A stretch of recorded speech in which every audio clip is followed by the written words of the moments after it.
Chapter 332. In the past month, all of the ethereal sect's branches, strongholds, and even escort agencies had been wiped out by an unknown force. Many of their elite disciples had gone missing, forcing sect leader O to slowly withdraw his forces to the vicinity of Pingyang City. However, the Divine Secrets Hall's disciples that he had sent out to gather information either never returned or did not receive any news at all. Left with no choice, O Peng sent out the fourth of the 6 ethereal tigers, Shengguan Fenglu, and the 6th, Su Peihua, to lead a group of elite disciples to personally investigate the matter. With such a crisis hanging over his head like a sharp sword, how could O Peng not be vexed? Who was the mastermind behind this series of events? This was a question that had always troubled O Peng. O Peng felt like he was scratching an itch. He knew that it was extremely itchy, but he just couldn't reach out to scratch it. He couldn't even scratch his ears and cheeks. Suddenly, a thought appeared in O Peng's mind. Could it be the Dragon God sect? Could it be that after Zhang Xiaohua was captured by the Tenryu sect, he was tortured to extort a confession? Why torture him? He's just a village boy. The Tenryu sect has plenty of ways to make him talk. So, Zhang Xiaohua revealed everything about his Fist of the North Star. The Tenryu sect is a great sect with a heritage similar to the Misty School. If I can see through it myself, Di Shi Tian of the Tenryu sect must also be aware of it. Could it be that the Tenryu sect is trying to cover up the revival of the immortal Tao? Or is it because they want to leave before my Misty School that they suddenly attack my Misty School? Sigh, I shouldn't have been soft-hearted back then. O Peng's eyes flashed with a hint of sternness. But after a while, there was a burst of confusion in his eyes. This is also not right. Even if Sakura knows the secret of the Big Dipper magical fist, whether or not this Big Dipper magical fist is actually the big heavenly cycle of stars fist is still two different things. He didn't settle the matter first and cultivate his own immortal Tao disciple. Besides, the Tenryu sect's strength is comparable to the combined strength of the 3 super sections. They have always been restrained by the 3 super sections. If they were to harm my Misty School, the other 3 sects would definitely react. Why is there no news at all? Could it be? O Peng's heart, which had been tempered to be strong, suddenly jumped. He instantly thought of another possibility, unless, right at this moment, someone rushed into the assembly hall in a hurry. O Peng was startled. He looked up and saw that it was his eldest disciple, Zhang Qingyue. O Peng frowned slightly. Zhang Qingyue's face was pale and he was very flustered.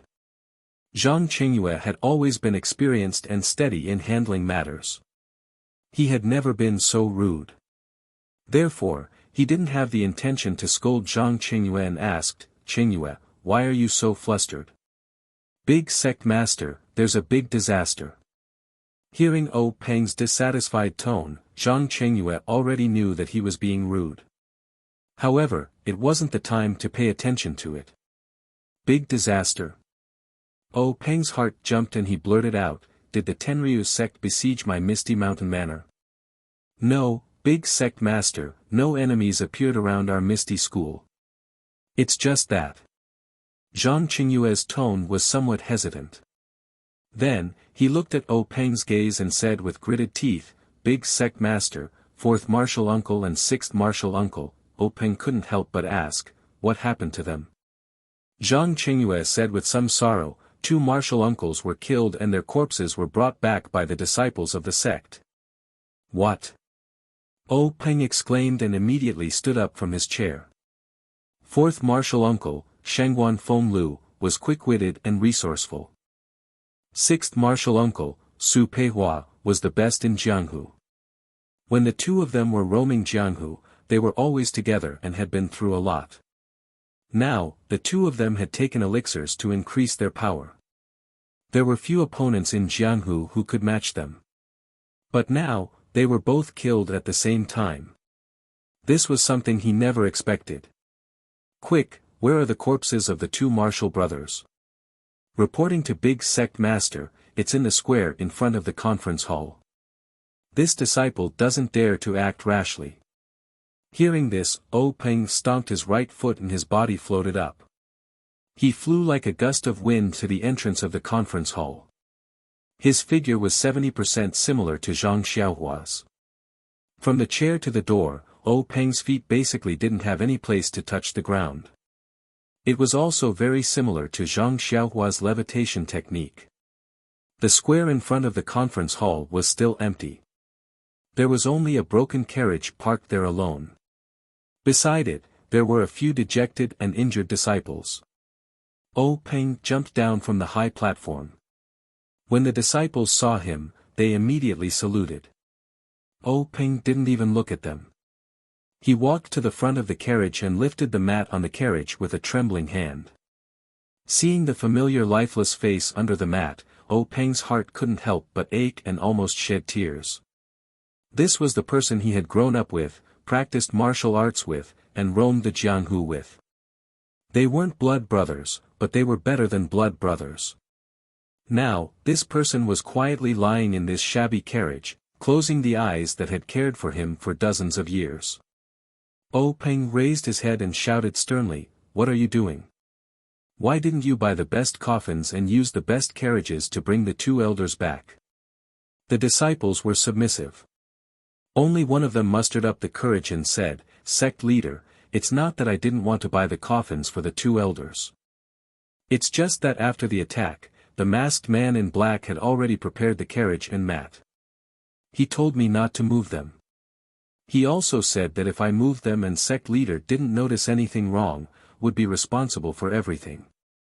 I was afraid that I would delay the sect's important matters, so I rushed back and didn't dare to move them."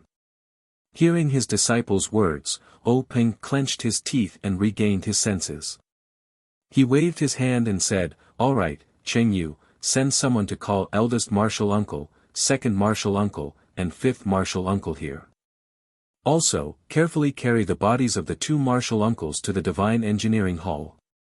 Have Hall Master Shi and the Hall Elders examine them first. I want to see who was so bold as to touch the people of our Misty School. This debt of blood must be paid with blood. Also, the few of you, tell me in detail what happened when you were attacked." After he finished speaking, Peng didn't call the disciples to the Hall of Assembly. Instead, he asked them in detail in the square. When Zhang Qingyue heard this, he did not dare to tarry. He hurriedly called someone over and carefully instructed them to inform the three elders. He personally drove the carriage and brought the corpses of his two martial uncles to the Divine Mechanics Hall. The attack on Shangguan Fenglu and the others was very old-fashioned. The enemy didn't set up many traps. They just waited in one of the Misty School's branches. This branch was located in the corner of an extremely small town. There weren't many people there. When Shangguan Fenglu and the others arrived, it was already dusk. The group of more than 10 people was ambushed as soon as they arrived at the branch's courtyard. The elite disciples of the Misty School were very conceited. After all, they had been through the test of blood and fire. They also had two elders by their side. Naturally, they didn't plan to escape. They only wanted to avenge their brothers. It was a pity that the opponents who had set up the ambush seemed to have already predicted it. Or rather, the opponents were extremely powerful. Although their numbers were not much higher than the ethereal sect, the moment the ethereal sect's disciples exchanged blows with them, they realized that the men in black who had set up the ambush were all experts in the martial arts world. They actually managed to trap all the ethereal sect's disciples in the courtyard and none of them were able to escape. Shangguan Fenglu and Su Peihua, who were holding the line, weren't in a better situation. They were facing three masters who were also masked in black. The three of them worked together to suppress the two of them. However, the two elders of the Misty School had taken the authentic strength-enhancing panacea, so they had more internal energy than their opponents. Even with Shangguan Fenglu's lightness skill, it was very likely that he could escape. However, if he ran away, Su Peihua, who was left behind, would die. Therefore, Shangguan Fenglu could only fight side by side with Su Peihua, hoping that they could fight their way out. Although the battle was divided into two groups, it was equally fierce and bloody.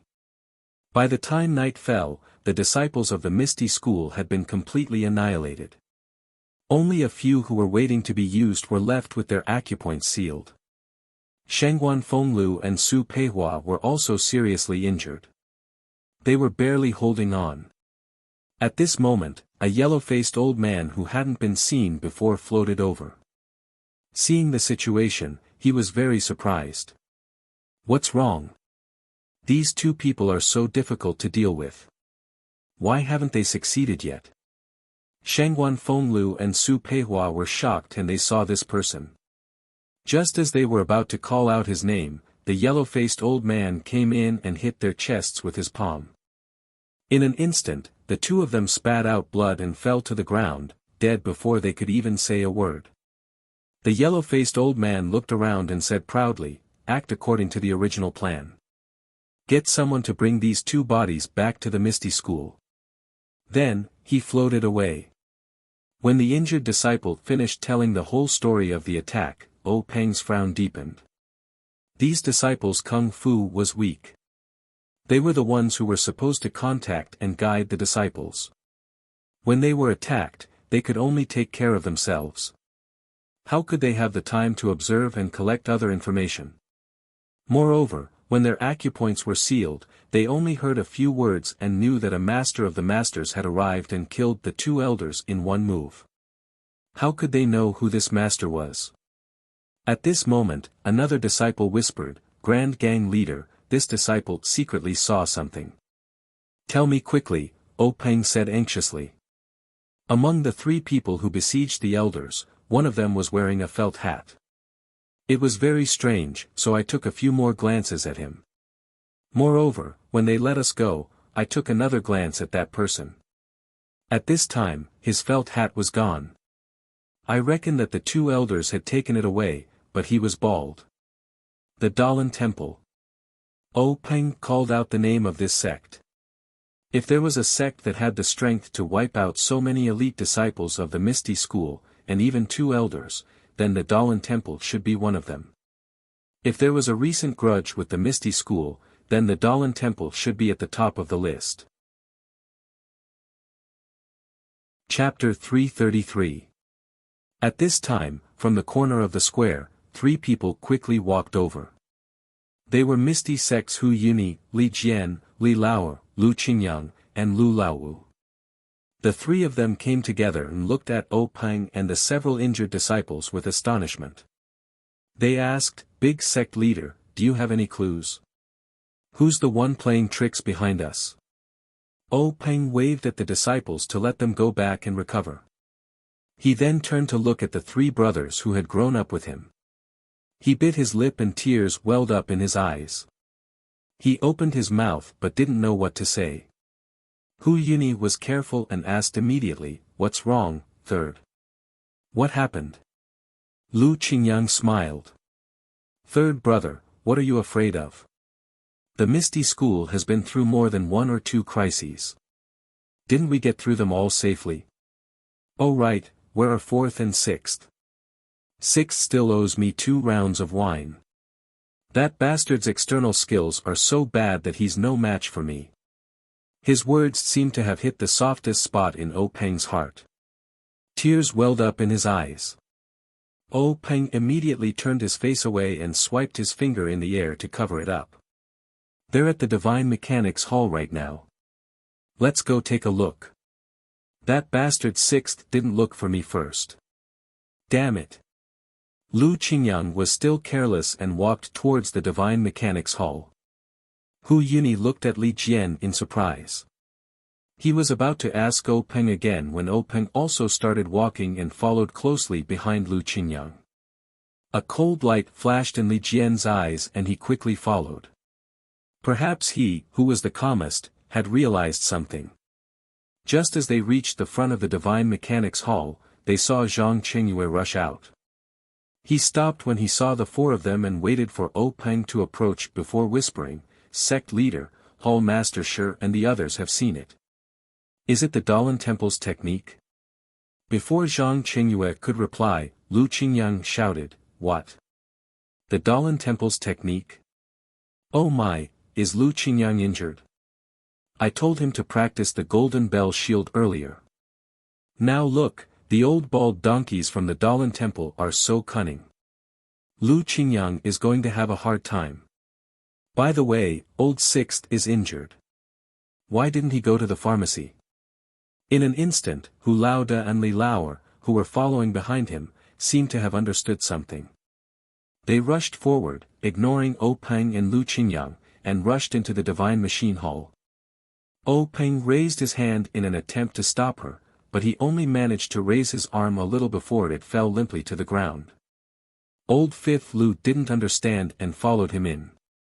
Just as O Peng was about to take a step forward, Zhang Qingyue said, "Grand Sect Master, the two martial uncles didn't die at the hands of the Dalan Temple.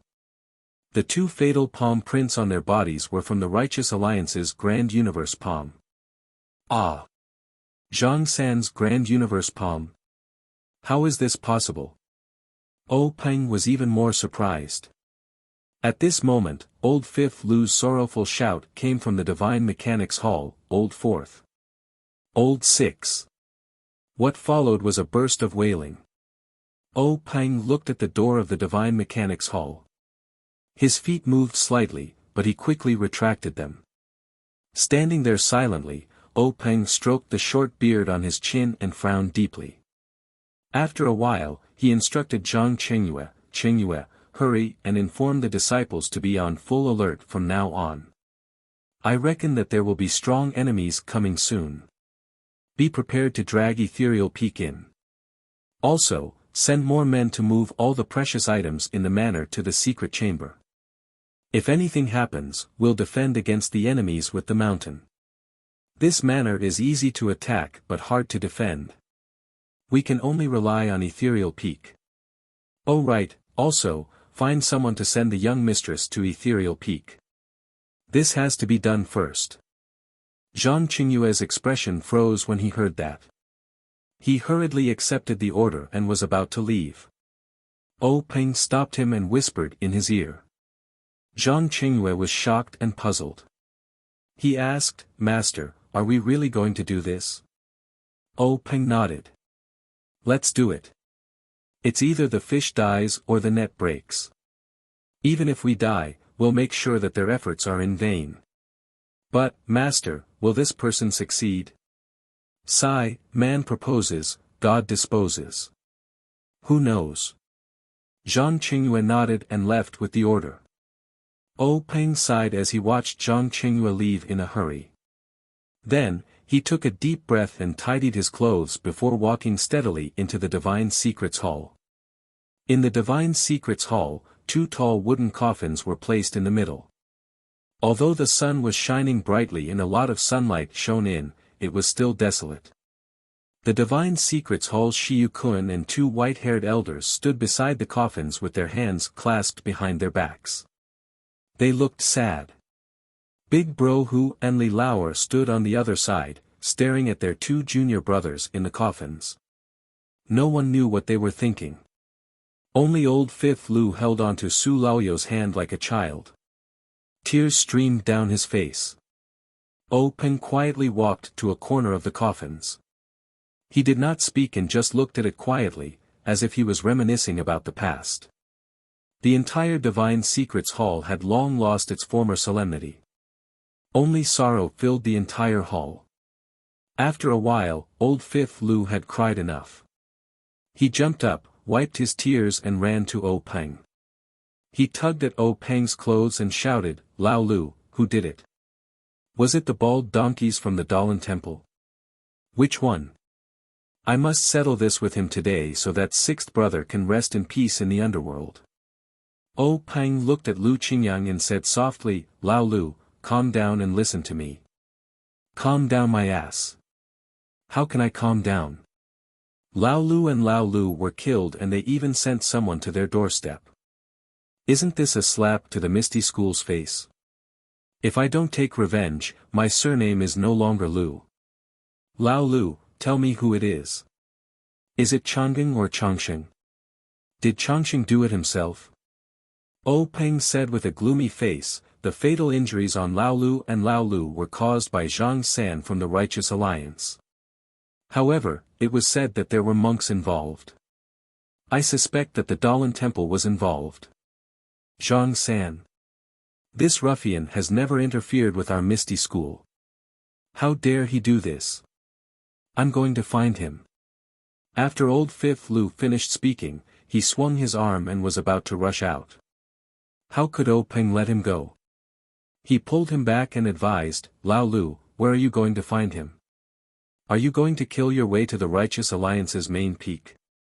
Even if it's the Righteous Alliance's righteous peak, so what? At the very least, I'm about 200 pounds. I'm going to go against the Righteous Alliance. Old Fifth Lu was full of pride.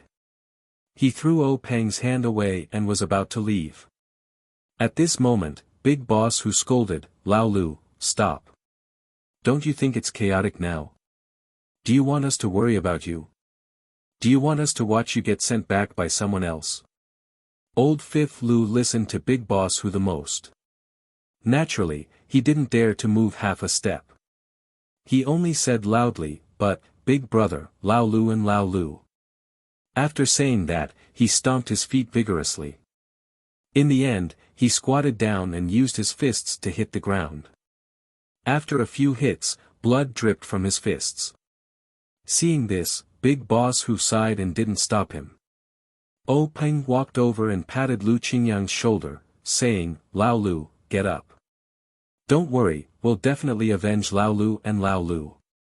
Even if we have to sacrifice all of our Misty School's resources, we'll kill our way to the Righteous Alliance's peak.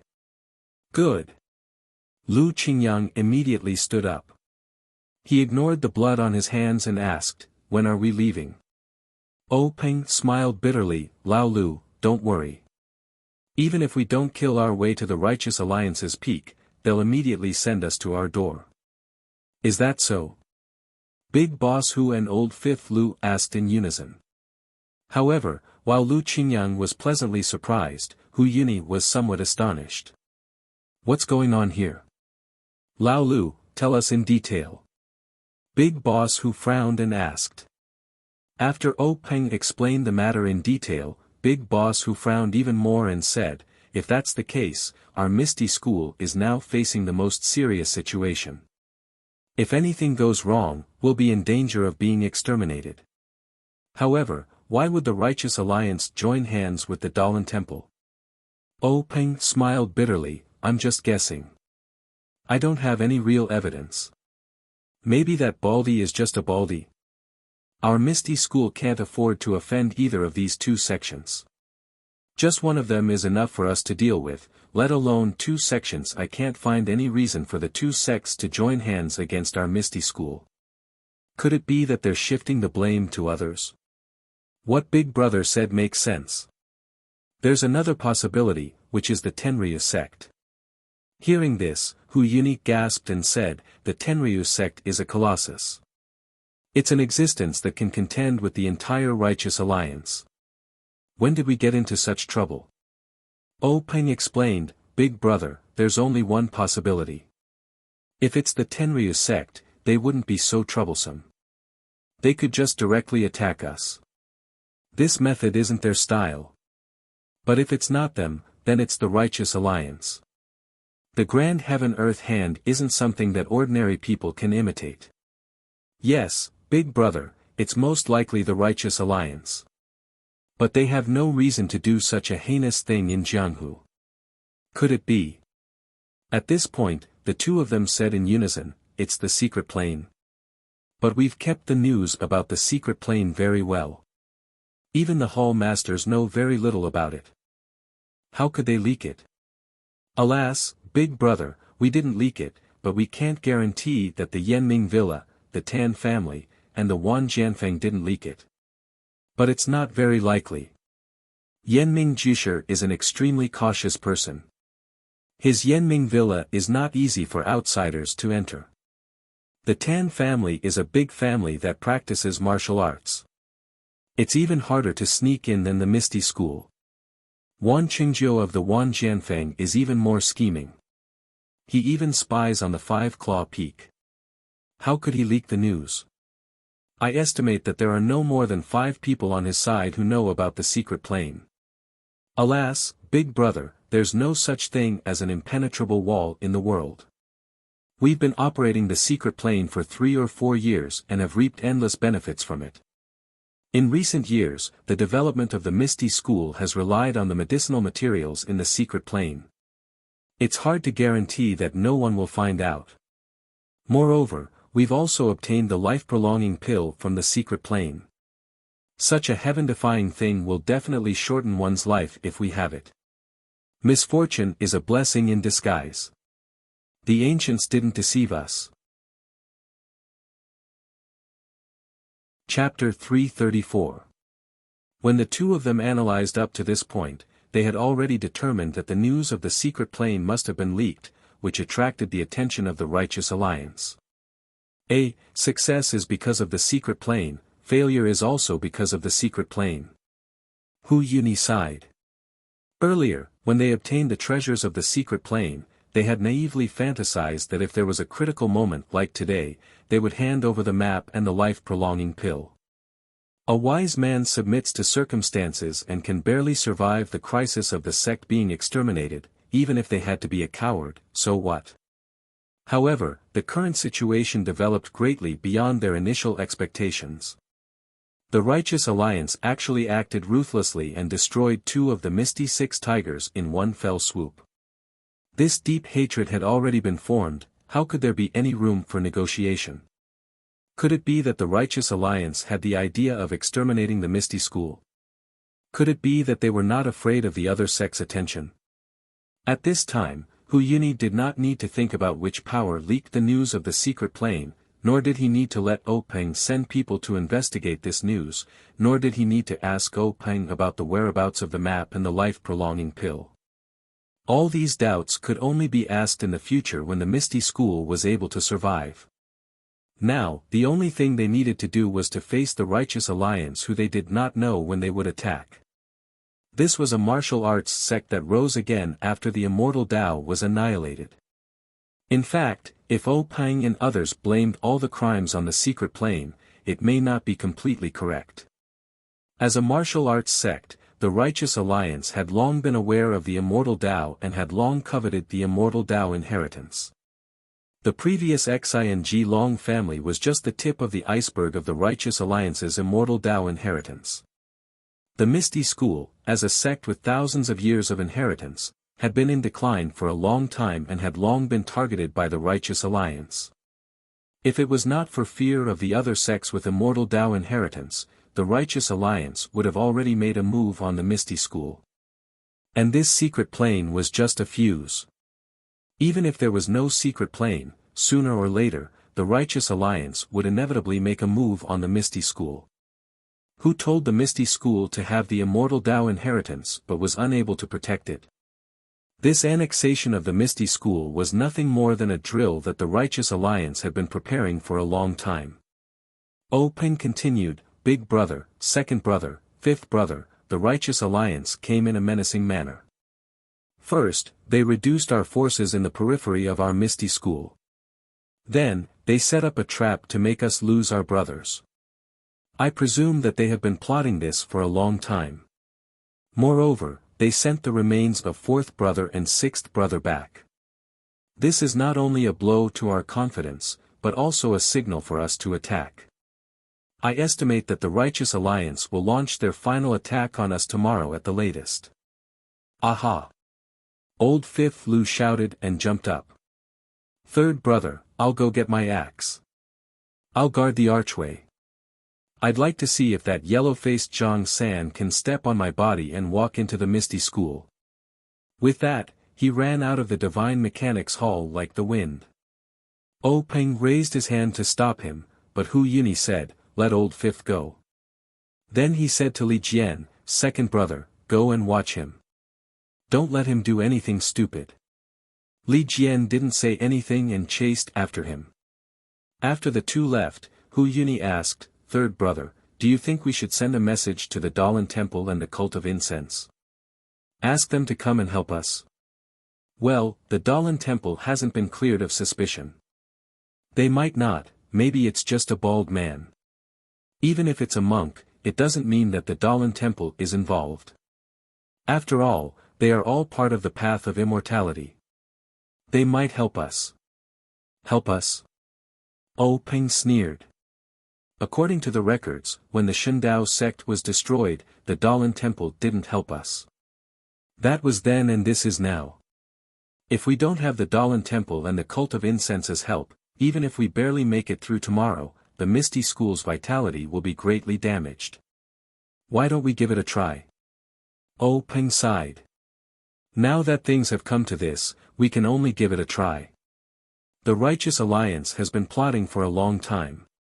They might not let us send out a message. Then, O Ping said to Hall Master Shi of the Divine Mechanics Hall, Hall Master Shi, send a few elite disciples in groups to the Dalan Temple and the Cult of Incense to ask for help.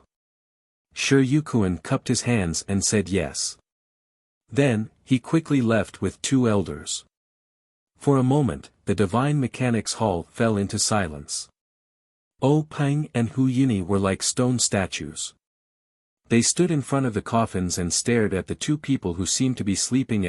For a long time, they didn't say a word. After an unknown period of time, time seemed to have lost its value in grief. No matter how much time passed, it couldn't make up for the memories. Suddenly, O Peng opened his mouth and said softly, "Big brother. Third brother, sigh. In the past, when I saw other people go through life and death, I always felt that it was because of love. But now that it's my turn, I know what it means to be a hero with a short breath. I watched you all grow up. Us 6 brothers have roamed the Jianhu together since we were young. How many storms of blood have we safely walked through? Of course, we've long held our heads in our hands. But who would have thought that when the Misty School was flourishing, something like this would happen? I thought I would be the first to lie in the coffin. That's right, big brother. Parting is inevitable in life. I didn't know that death was so close to us, forcing us to be unprepared." Hu Yuni sighed but didn't say anything. O Peng continued, "Big brother, I have an extremely important matter to entrust to you." "Entrust? Third brother, what do you mean?" "It's like this, big brother. This time, the Righteous Alliance came prepared. They must have made a meticulous plan. Our Misty School hastily accepted the challenge. Moreover, their strength is clearly not on the same level. I'm worried that our Misty School won't be able to escape this misfortune." Hu Yuni didn't reply. He seemed to know that O Peng wasn't lying. "Big brother, the Misty School can be destroyed, but the Misty School's legacy can't be lost. As the leader of the Misty School, I can't abandon my brothers at this time. The heavy responsibility of protecting the Misty School's descendants will be entrusted to Big Brother." "This?" Hu Yuni muttered to himself. He wasn't an impulsive person and was very clear about the severity of the matter. Otherwise, he wouldn't have given the position of leader of the Misty School to O Peng. In his heart, he was extremely willing to stay and avenge his 2 junior brothers. But logically speaking, he also knew that the most important thing now was to preserve the Misty School's legacy. "Can't 5th brother go?" Hu Yuni probed. "What do you think, big brother?" O Peng didn't give a direct answer. He knew that big brother Hu was very clear about this. Sure enough, Hu Yuni sighed again. "I want to kill the thief, but I'm powerless." Then, O Peng said, "Big brother, go and prepare. Bring all the martial arts manuals of our Misty School. Also, pick out some of the talented low-level disciples. Forget it, take away all the commoner level 1 and level 2 disciples. They won't be of much help here. Even if they aren't talented, they'll still be a spark of our Misty School. I'll also take some of the elite disciples to protect you. The Righteous Alliance will definitely guard against us. However, it is extremely difficult for them to guard against the secret passageway at the back of Misty Peak. Big brother, after you are ready, just wait in the secret passageway. If something unexpected happens, just rush out immediately. No matter how many people the Righteous Alliance has, they won't be able to surround the entire Misty Peak. Once we rush out, Big Brother, I'll leave it to you. Take the spark of our Misty School and find a place to hide and accumulate strength. We'll think about making a comeback when we have the chance. Oh right, Big Brother, during this period, let's see how the Dalan Temple and the incense cult react. If it's not necessary, it's better to avoid contact with them. Everyone in the Jianghu is a wolf. Yes, Third Brother, I know this. Although I don't have the talent and vision of a faction leader like you, I'm still confident in protecting these little bastards. But, Third Brother, I gave you the position of faction leader back then. Today, you'll have to take the blame for me. Big Brother, as the faction leader, I have to take the blame for the entire faction. I already had this awareness when I took over the Misty School from Master. Big Brother, don't worry. Maybe things aren't that bad. Maybe the Dalan Temple and the incense cult have already noticed the Righteous Alliance's movements and are on their way to help. These words were extremely unrealistic. Hu Yuni also knew that he was just comforting himself. He walked over and patted O Peng's shoulder, saying, Third Brother, take care. At this moment, O Peng didn't have the dignity of a faction leader at all. He was just like a child who had just started learning martial arts. He stood there obediently and smiled, saying, Don't worry, Big Brother. I know. Hu Yuni looked at him with tears in his eyes. If nothing unexpected happened, this would be a life and death parting of the two brothers who were as close as father and son. O Peng couldn't hold it in anymore. He reached out his hand and Hu Yuni reached out to hold it. It was just like when O Peng was young and Hu Yuni took his hand to the top of Misty Peak to teach him martial arts. Big Brother, be careful. Third Brother, be careful too. Out of all the words he could say, he could only say this ordinary sentence. Immediately after, the two brothers let go of each other and laughed loudly. What joy is there in being a great man who can support the heavens and earth? What is there to fear in death? Life is like a floating cloud that comes with the wind and goes with the wind. With that, Hu Yuni flicked his sleeves and rushed out of the door. O Peng stood there in a daze for a moment, feeling the loneliness after a feast. Just as he was about to turn around and look at his brothers in the coffins, he heard hurried footsteps outside the door. At this moment, O Peng couldn't even be bothered to frown as he walked slowly towards the entrance of the Divine Secrets Hall. He had just taken a few steps when he saw Zhang Qingyue rushing in with a nervous expression. Zhang Qingyue was originally extremely flustered. However, when he saw O Peng's unhurried manner, he was stunned at first. Then, he slowed down and lowered his voice, saying, Big faction leader, things have taken a turn for the worse. O Peng smiled first and said, Qingyue, have you done what I asked you to do? Yes, big faction leader. Other than the matter of eldest martial uncle finding someone to take over the secret martial arts manuals, everything else has been done. Good. Qingyue, as the eldest disciple of the Misty School's headmaster, you should have the resolve to surpass others. I know that you're handling the sex affairs with ease, but you lack the tempering in times of danger. This is a chance given to you by the heavens.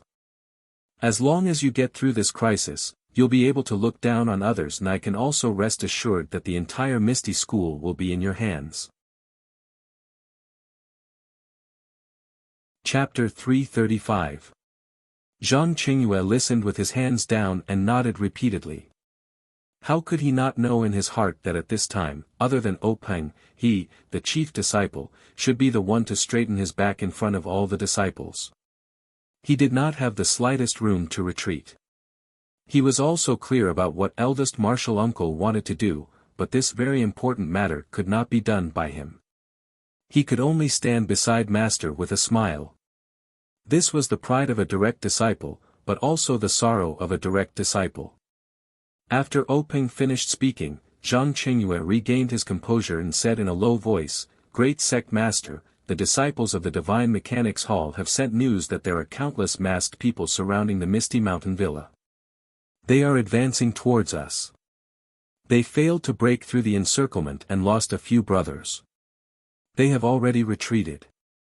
What about the back mountain of the Misty Mountain? Have they found any traces of the enemy? Not at the moment. I have already sent people to check. Good. Quickly inform eldest martial uncle and let him take action as soon as possible. Also, inform all the brothers in the sect to prepare for the enemy. Yes, master. After hearing this, Zhang Qingyue quickly walked out. His footsteps were very steady, and he was more confident than when he had just entered. Looking at Zhang Qingyue's back, Peng smiled for the first time of the day. Danger was not always a bad thing. The Misty School after its nirvanic rebirth might have a new atmosphere. However, he still had a trace of doubt in his heart. The army was already at the border and they were about to meet with weapons, but the Righteous Alliance still wanted to cover their faces. What kind of medicine were they selling? After thinking, Peng pulled himself together and quickly walked out of the Divine Mechanics Hall. In the Misty Mountain Villa, from the memorial archway to the square, the disciples had already formed a formation.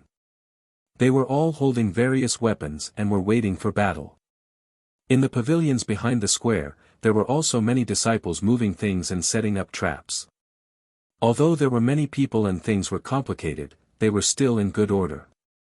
There was no unnecessary panic, just like the tension before the battle.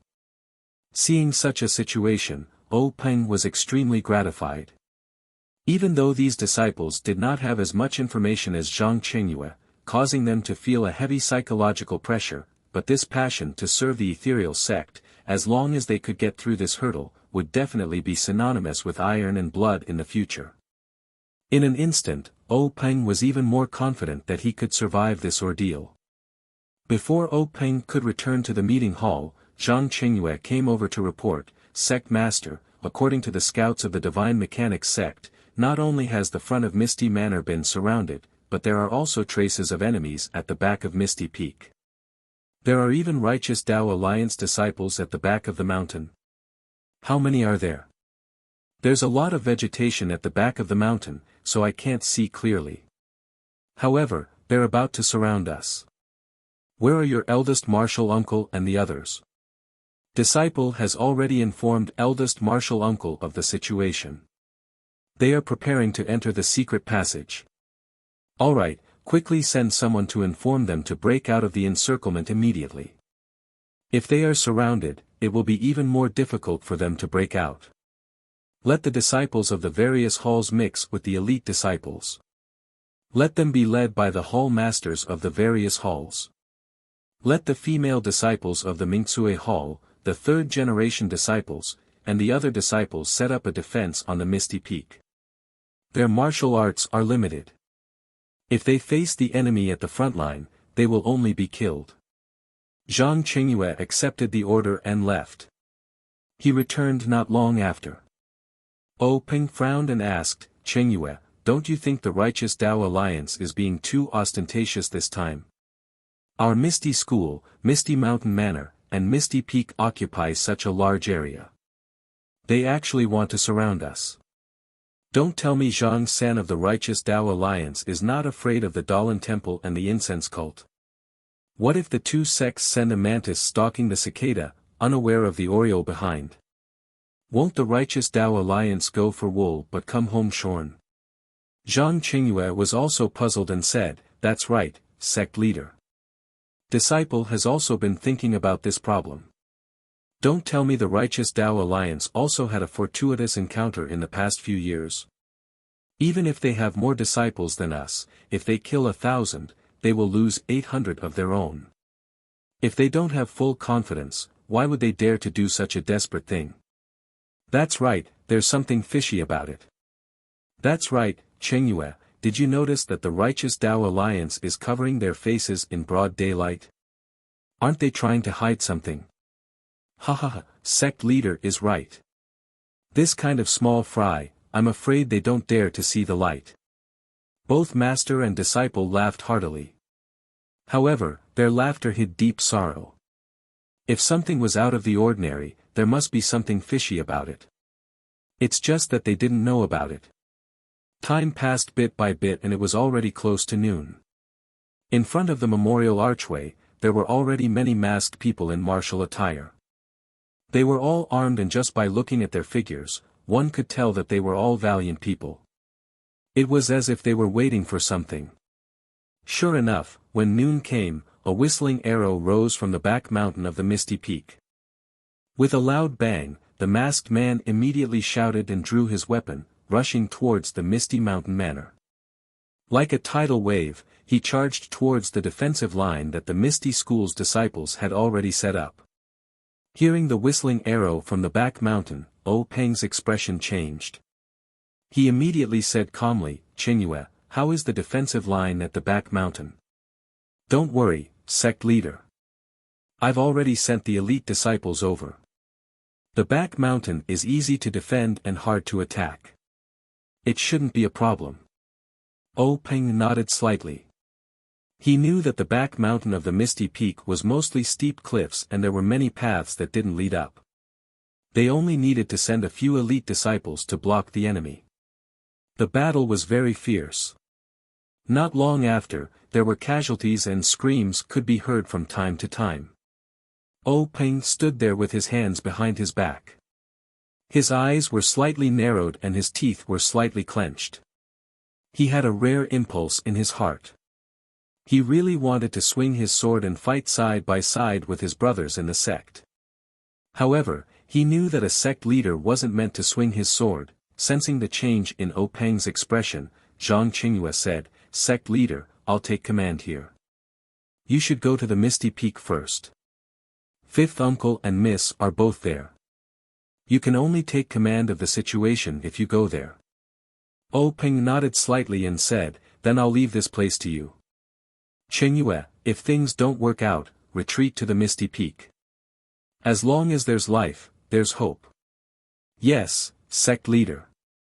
I understand." After saying that, Peng looked at the stalemate of the battle and returned to the Misty Peak. Along the way, Peng saw many disciples with weapons lying in ambush by the side of the road and behind the rocks, waiting for the enemy to attack. Looking at the nervous expressions of many female disciples, Peng shook his head slightly. As he was walking, Peng suddenly saw a figure that he had almost forgotten.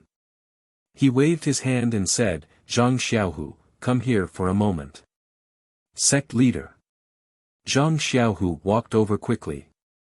Peng asked, "Zhang Xiaohu, why are you here?" Zhang Xiaohu said in surprise, "I heard from the sect leader that the third-generation disciples are required to set up a defense in the mountains. So I came. My master and the others are in front with the sect leader." Peng realized that although Zhang Xiaohu was old, he had just joined the sect and could only be considered a third-generation disciple. Moreover, his martial arts were indeed weak. If he fought the enemy in the front line, he would be killed within a few moves. So, he smiled and said, "Didn't the sect leader choose the first and second-ranked disciples? Why didn't you leave?" "Sect leader." Zhang Xiaohu was a little excited. At this time, Peng still remembered him. How could he not be grateful? He said, "My talent is limited. It's better not to compete with those children. Besides, I have the strength to fight. I can contribute to the Misty School when the Misty School is in danger. I'm willing to live and die with the Misty School. I'd rather die together with the Misty School than drag out an ignoble existence." Peng nodded and patted him on the shoulder, saying, "Good. However, your martial arts are indeed weak and you're dragging out an ignoble existence. It's not necessarily a bad thing for a hero." After saying that, he left Zhang Xiaohu, who was still pondering the meaning of his words, and went up the peak. On the Misty Peak, the autumn noon sun was still scorching. Even with the whistling mountain wind, it still made people feel uncomfortable. Many family members and disciples of the Misty School had already gathered here. Seeing Peng come up, the sect leader's wife, who had never asked about the affairs of the sect, took the initiative to ask quietly, "How is it? What's the situation down there?" Peng smiled and said, "Madam, don't worry. It's just a clown. How can he be a match for our Misty School?" The sect leader's wife smiled and did not ask any more questions. At this time, Yen walked over and said, "Big brother." Peng looked at Yen kindly and said, "Yen, you don't blame Big brother, right?" Yen was extremely intelligent. How could she not understand Peng's meaning? She smiled and said, "Big brother, Yen has lived under Big brother's protection since I was young. Today, when the sect is in danger, I should go through thick and thin with the entire Misty School." Peng smiled and said, "Yen has such feelings. Our Misty School's danger is not for weak girls like you to bear. However, you're the sister of the sect leader of the Misty School. How can the Righteous Alliance let you go? If we let you go, the Righteous Alliance will definitely send more people to search for you. It's not safe at all. On the contrary, Big Brother and the others won't be able to escape. Therefore, rather than leaving you outside, it's better to let you stay by Big Brother's side. You don't have the strength to truss a chicken. Even Zhang San of the Righteous Alliance can't force himself on you. I understand, Big Brother. You don't have to explain." Yan's face was obedient. However, her slightly thin body under the hot sun and the mountain wind made people feel pity for her. Without waiting for Yen to leave, Lu Qingyang and old Fifth Lu came over again. Holding a large axe, they arrogantly said, "Third brother, how can you let me go up the mountain? Rather than waiting here, it's better to let me go down the mountain and kill a few Righteous Alliance thieves with Shernyo and the others." Peng smiled and said, "Old Fifth, I'll need you later. Look, our family members and the disciples of Mingsue Hall need your protection. If it weren't for the fact that your martial arts are much better than Shernyo's, how could I let you take on such a heavy responsibility?" Old Fifth Lu opened his mouth and said, "I knew third brother wouldn't be biased. Don't worry. As long as I'm here with this pair of axes, that Zhang San won't be able to take even half a step into Misty Peak." After saying that, he carried his axe and walked to the mountain path, making a "one man can hold back 10,000 men" stance. Chapter 336. The Misty Peak was just a place where the disciples of the Misty School used to practice martial arts. There were no houses or anything like that. The Misty School disciples had left in a hurry and did not even take any chairs or other things with them. Peng looked around and casually sat on a rock and closed his eyes to rest. Not long after, a few more disciples came up from the bottom of the mountain and reported their battle results. It was the news that the disciples of the Misty School were retreating in defeat. Peng could no longer sit still. He stood up, walked to the front of the mountain and looked down. The ethereal peak was actually not very high. Although he could not see clearly, he could tell the result of the battle at a glance. The masked members of the Righteous Alliance had already pushed their front line to the back of the meeting hall. The disciples of the Misty School fought with their lives. With every step they took back, there would be disciples of the Righteous Alliance or Misty School lying on the ground. There were many corpses on the square in front of the meeting hall. Peng sighed and turned back to shout, "Where is Aunt Qin?" "Big Sect Master, I'm here." Peng said, "Take half of the female disciples of the Mingsue School down the mountain to support Chengyue and the others. Tell them to form a formation in front of the Misty Peak and use the terrain to defend against the enemy. Also, take a look at the situation. If it really doesn't work, retreat back up the mountain." "Yes, Big Sect Master." After hearing this, Aunt Qin led Chang'e and the other disciples down the mountain. The elite disciples at the foot of the mountain saw the female disciples of the Mingsue School coming down the mountain to support them. They immediately became spirited and together with the female disciples, they blocked the Righteous Alliance at the foot of the Misty Peak. The battle between sects was far more tragic than the feuds between individuals in the pugilistic world. In just a few moments, many disciples of the Misty School and the Righteous Alliance had lost their lives. On the side of the Misty School, there were experts led by Zhang Qingyue, Wen Wenhai, Lu Mingyue and the others. However, most of the disciples with average martial arts skills had already died under the sword. Even the elite disciples who had undergone special training had lost many of their lives. Many of them were still fighting with injuries. Peng sighed and turned to look at the back of the mountain. Inadvertently, he saw the panoramic view of Pingyang City not far away. He could not help but feel a pang in his heart. Back then, his younger senior brothers loved to watch the lights of Pingyang City at night when they were not practicing martial arts. In the blink of an eye, decades had passed. Everything seemed to have happened just last night. Today, he was separated from his two brothers by life and death. The changes in the world and the cycle of heaven were truly unpredictable. The back of the mountain was peaceful. There were almost no signs of fighting. The main focus of the Righteous Alliance must be in front of the Misty School. The back of the mountain was just to prevent the disciples of the Misty School from escaping.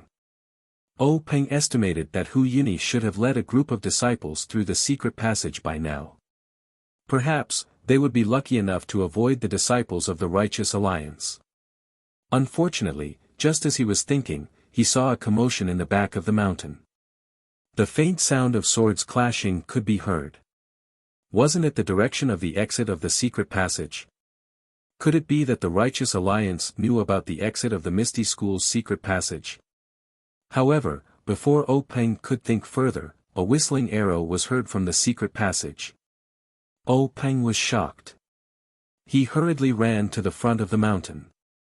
When he looked down, from afar, from the direction of Pingyang City, there were many blurry figures leaping over like bullets.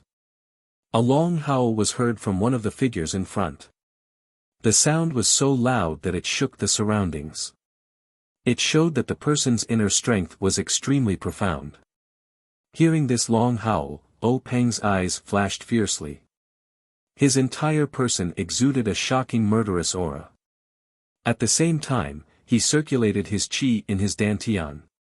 A purple color flashed across his face. He also let out a long howl. His aura was not inferior to the former's. After the two long howls, the blurry figures were much closer. There were about 4 or 5 of them in front. They were approaching the main road of the ethereal villa. One look and one could tell that they were people with superb qigong. Seeing this, Peng felt much more at ease. The person who let out the long howl was the leader of the Righteous Alliance, Zhang San. The few behind him must be the deputy leaders of the Righteous Alliance. Since the main characters had appeared, the ending had to begin. Everything would come to an end. Not long after, Zhang San and the others had arrived at the entrance of the ethereal villa. Zhang San was an old man with a yellow face. He was dressed in hemp clothes. He was not in a hurry to enter the Misty School. Instead, he stopped at the foot of the archway and stared at the two majestic words. After staring for a long time, he waved his hand and led the 4 deputy leaders behind him into the ethereal villa. Ever since Zhang San's roar sounded out, the Righteous Alliance's attacks had also increased, and the number of casualties on both sides had increased by quite a bit. Seeing that the two sides were either fighting one-on-one or ganging up on several people, Zhang San frowned slightly. Soon after, he increased his speed and passed through the intense battle, completely ignoring the Righteous Alliance disciples who were still at a disadvantage. That was, soldiers against soldiers, generals against generals. Peng would not brandish his sword here. It was even more impossible for Zhang San to do so. The disciples of the Misty School did not even look at the people who had just entered. Although they had a slight advantage, they did not have the extra energy to deal with other people, not to mention the leaders of the sections. Only when they were going up the mountain did a few low-level disciples try to attack the leaders of the Righteous Alliance with their weapons. However, before the weapons could even reach them, the figures of the leaders had already disappeared. The difference between them was too great. Fortunately, these old men would not lower themselves to the same level as them. After dodging the weapons, they ran away and did not retaliate at all. On the peak of the misty peak, Lu Qingyang held two broad axes in his hands and stood proudly. Seeing Zhang San approaching, he shouted, "Old Zhang, eat this axe of yours." After he finished speaking, he raised his arm and chopped down with the wheel-sized axe. Although it was only a single move, the force behind it was sharp and the technique was profound. It enveloped the top of Zhang San's head, making it impossible for Zhang San to dodge or evade. Lu Qingyang's move was a bit of a bully. Not to mention that he had the upper hand, while Zhang San was climbing the peak and was at a disadvantage. In fact, even if Zhang San could stop and let this move pass, Lu Qingyang would not do so. Who was Zhang San? He was the leader of the Righteous Alliance. When he did not show his face, his howl could shake the entire place. But when he just showed his face, he was suppressed by others. How could he dare to let others do this? He was indeed a top expert in the Jianghu. When Zhang San saw the broad axe chopping down, he was not nervous at all. He laughed and said, "Leader O, is this how your misty school treats its guests?" While laughing, his body did not slow down. He stretched out his fan-like right hand and reached up like lightning. He found the right opportunity and slapped to the side. Clang! A muffled sound was heard. It was like an axe hitting a wooden board. Old Fifth Lu's broad axe was slapped to the side by Zhang San's palm. Old Fifth Lu was furious. He did not care about his unstable body. He raised his other hand and was about to chop down. But at this time, Zhang San had already jumped to the peak.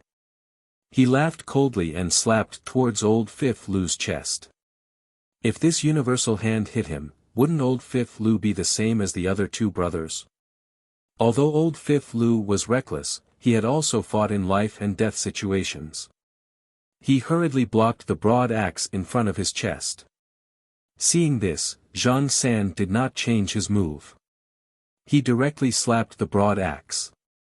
With the same muffled sound, a huge force penetrated Old Fifth Lu's arm. Old Fifth Lu's body was already unstable. At this moment, his lower body was unstable. He was sent flying back by Zhang San's slap. At this time, a black shadow pulled up. The scabbard in his hand touched Old Fifth Lu's body, eliminating the force of Old Fifth Lu's retreat. Old Fifth Lu's strong body landed steadily. Beside him stood the thin figure of Li Jian. Lu Qingyang naturally looked at the two broad axes in his hands. He could not help but suck in a breath of cold air. On the two broad axes, there were two distinct palm prints. Zhang San did not look at Lu Qingyang anymore. He raised his head and looked at O Peng. O Peng stood far away and looked at him coldly. When their eyes met, the corners of their eyes faintly trembled. Zhang San smiled and said, "Leader O, is this how you treat your guests?" O Peng was still cold. He said, "When a friend comes, there is good wine. When a wolf comes, there is a hunting knife. Does my misty school have to sweep the bed and welcome the Righteous Alliance?" Zhang San chuckled and did not answer. A thin old man at the side said loudly, "Since ancient times, the weak are prey to the strong. Only the fittest survive. Your misty school has been declining for a long time. It's time for the misty peak to change its master." O Peng glanced at the old man and said, "So it's the first deputy leader of the Righteous Alliance, Old Master Chai. Every word you say is true. You are right. In this Jianghu, it has always been a place where fists speak. Old Master Chai's intention is to decide the fate of our misty school." "Old Master Chai," Chai Qingrong said proudly, "that's my intention. If you want to speak, you need to have the strength to speak. This humble one wants to see if Old Master Chai has the ability to speak." A cold voice sounded. It was the black-clothed Li Jian. Chai Qingrong drew his sword from his waist and sneered, "This Chai has long heard of the Misty Seven Swords. Today is the right time. Why not let this Chai broaden his horizons? As you wish, there is no need to invite." After saying that, Li Jian threw away his scabbard and stabbed out with his sword. Chai Qingrong saw this and laughed angrily, "Good, good, good. The waves of the river will surpass one another." The long sword in his hand was also thrust out. The two immediately began to fight. Lu Qingyang saw this and waved the axe in his hand. He said loudly, "Which boy will fight with this grandpa?" The several deputy leaders of the Righteous Alliance looked at each other. None of them wanted to go forward. Of course, whoever went forward would have to call the other grandpa. A moment later, a black-faced rough man stepped out from the crowd. He held a copper staff and shouted like thunder, "You brute, don't try to take advantage of me with your mouth. Your grandpa me will teach you a lesson." Old Fifth Lu looked over and saw that it was the Righteous Alliance's fifth deputy leader, Mi Kong. He couldn't help but sneer, "I was wondering who it was. Isn't it the Mi Kong from a few years ago who fought to a draw with me? Come, come, come. Let me see if you have improved in these few years." Chapter 337. Seeing that Lu Qingyang was also fighting with Mi Kong who was holding a bronze staff, Zhang San smiled and said, "Sect Leader O, this humble one would also like to exchange pointers with Sect Leader O. Would it be possible for you to give me some pointers?" O Ping said, "This humble one has the same intention. I would like to ask Sect Leader Zhang for the blood feud between my two junior brothers." Ha ha ha. Zhang San laughed, "How can one not suffer when one is in Jianghu? Sect Leader O, bring it on. This humble one awaits." Seeing this, O Peng let out a cold snort. Without exerting any strength in his legs, his body floated towards Zhang San like a willow branch. When he was close enough, he stretched out his right hand and pressed two fingers together towards Zhang San's chest pressure point. Zhang San did not dare to be careless. His body tilted slightly and his palms fluttered, displaying a set of grand heaven-earth hand, together with O Peng's secret finger technique. The group of 5 from the Righteous Tao Alliance had only ascended the Misty Peak for a short while when 3 of them entered and stood together with the 3 from the Misty sect. The 6 people who were fighting in the Misty Peak were the leaders of the 2 sects and were also the top experts in the pugilistic world. The battle on the Misty Peak was not only a test of individual martial arts but also the survival of the sect. Who would dare to hold back? The 6 people were all showing off what they had learned, displaying all sorts of strange and wonderful moves. In a short while, danger was everywhere, and there was no longer the usual restraint of a martial arts exchange. Although there were many disciples from the Misty School on the peak, they were all people with low martial arts skills. There were also many women, and they knew the key to this battle. Although they were very worried, they did not dare to get close. They all retreated far away, fearing that they would affect the situation. After the time it took to drink a cup of tea, there did not seem to be any changes in the situation. They were evenly matched, but even so, it was enough to show the strength of the Misty School. After all, the 3 leaders of the Righteous Alliance, except for Mi Kong, were all old men. The cultivation of internal energy could not be forced, and there were very few shortcuts. The older one was, the more refined the cultivation of internal energy. The 3 from the Misty School were all in their 40s, much younger than their opponents. Even if they were young and vigorous, they could not make up for the lack of internal energy. But now, they were evenly matched, which was really rare. At this time, between the 2 of them, sword light flashed. Li Jian shouted, and the purple light on his face brightened. He lifted his sword and slowly chopped towards Chai Qingrong. Chai Qingrong frowned. The 2 of them had fought for a while and were familiar with each other's sword moves. Li Jian's chop was strange, and he had never used it before.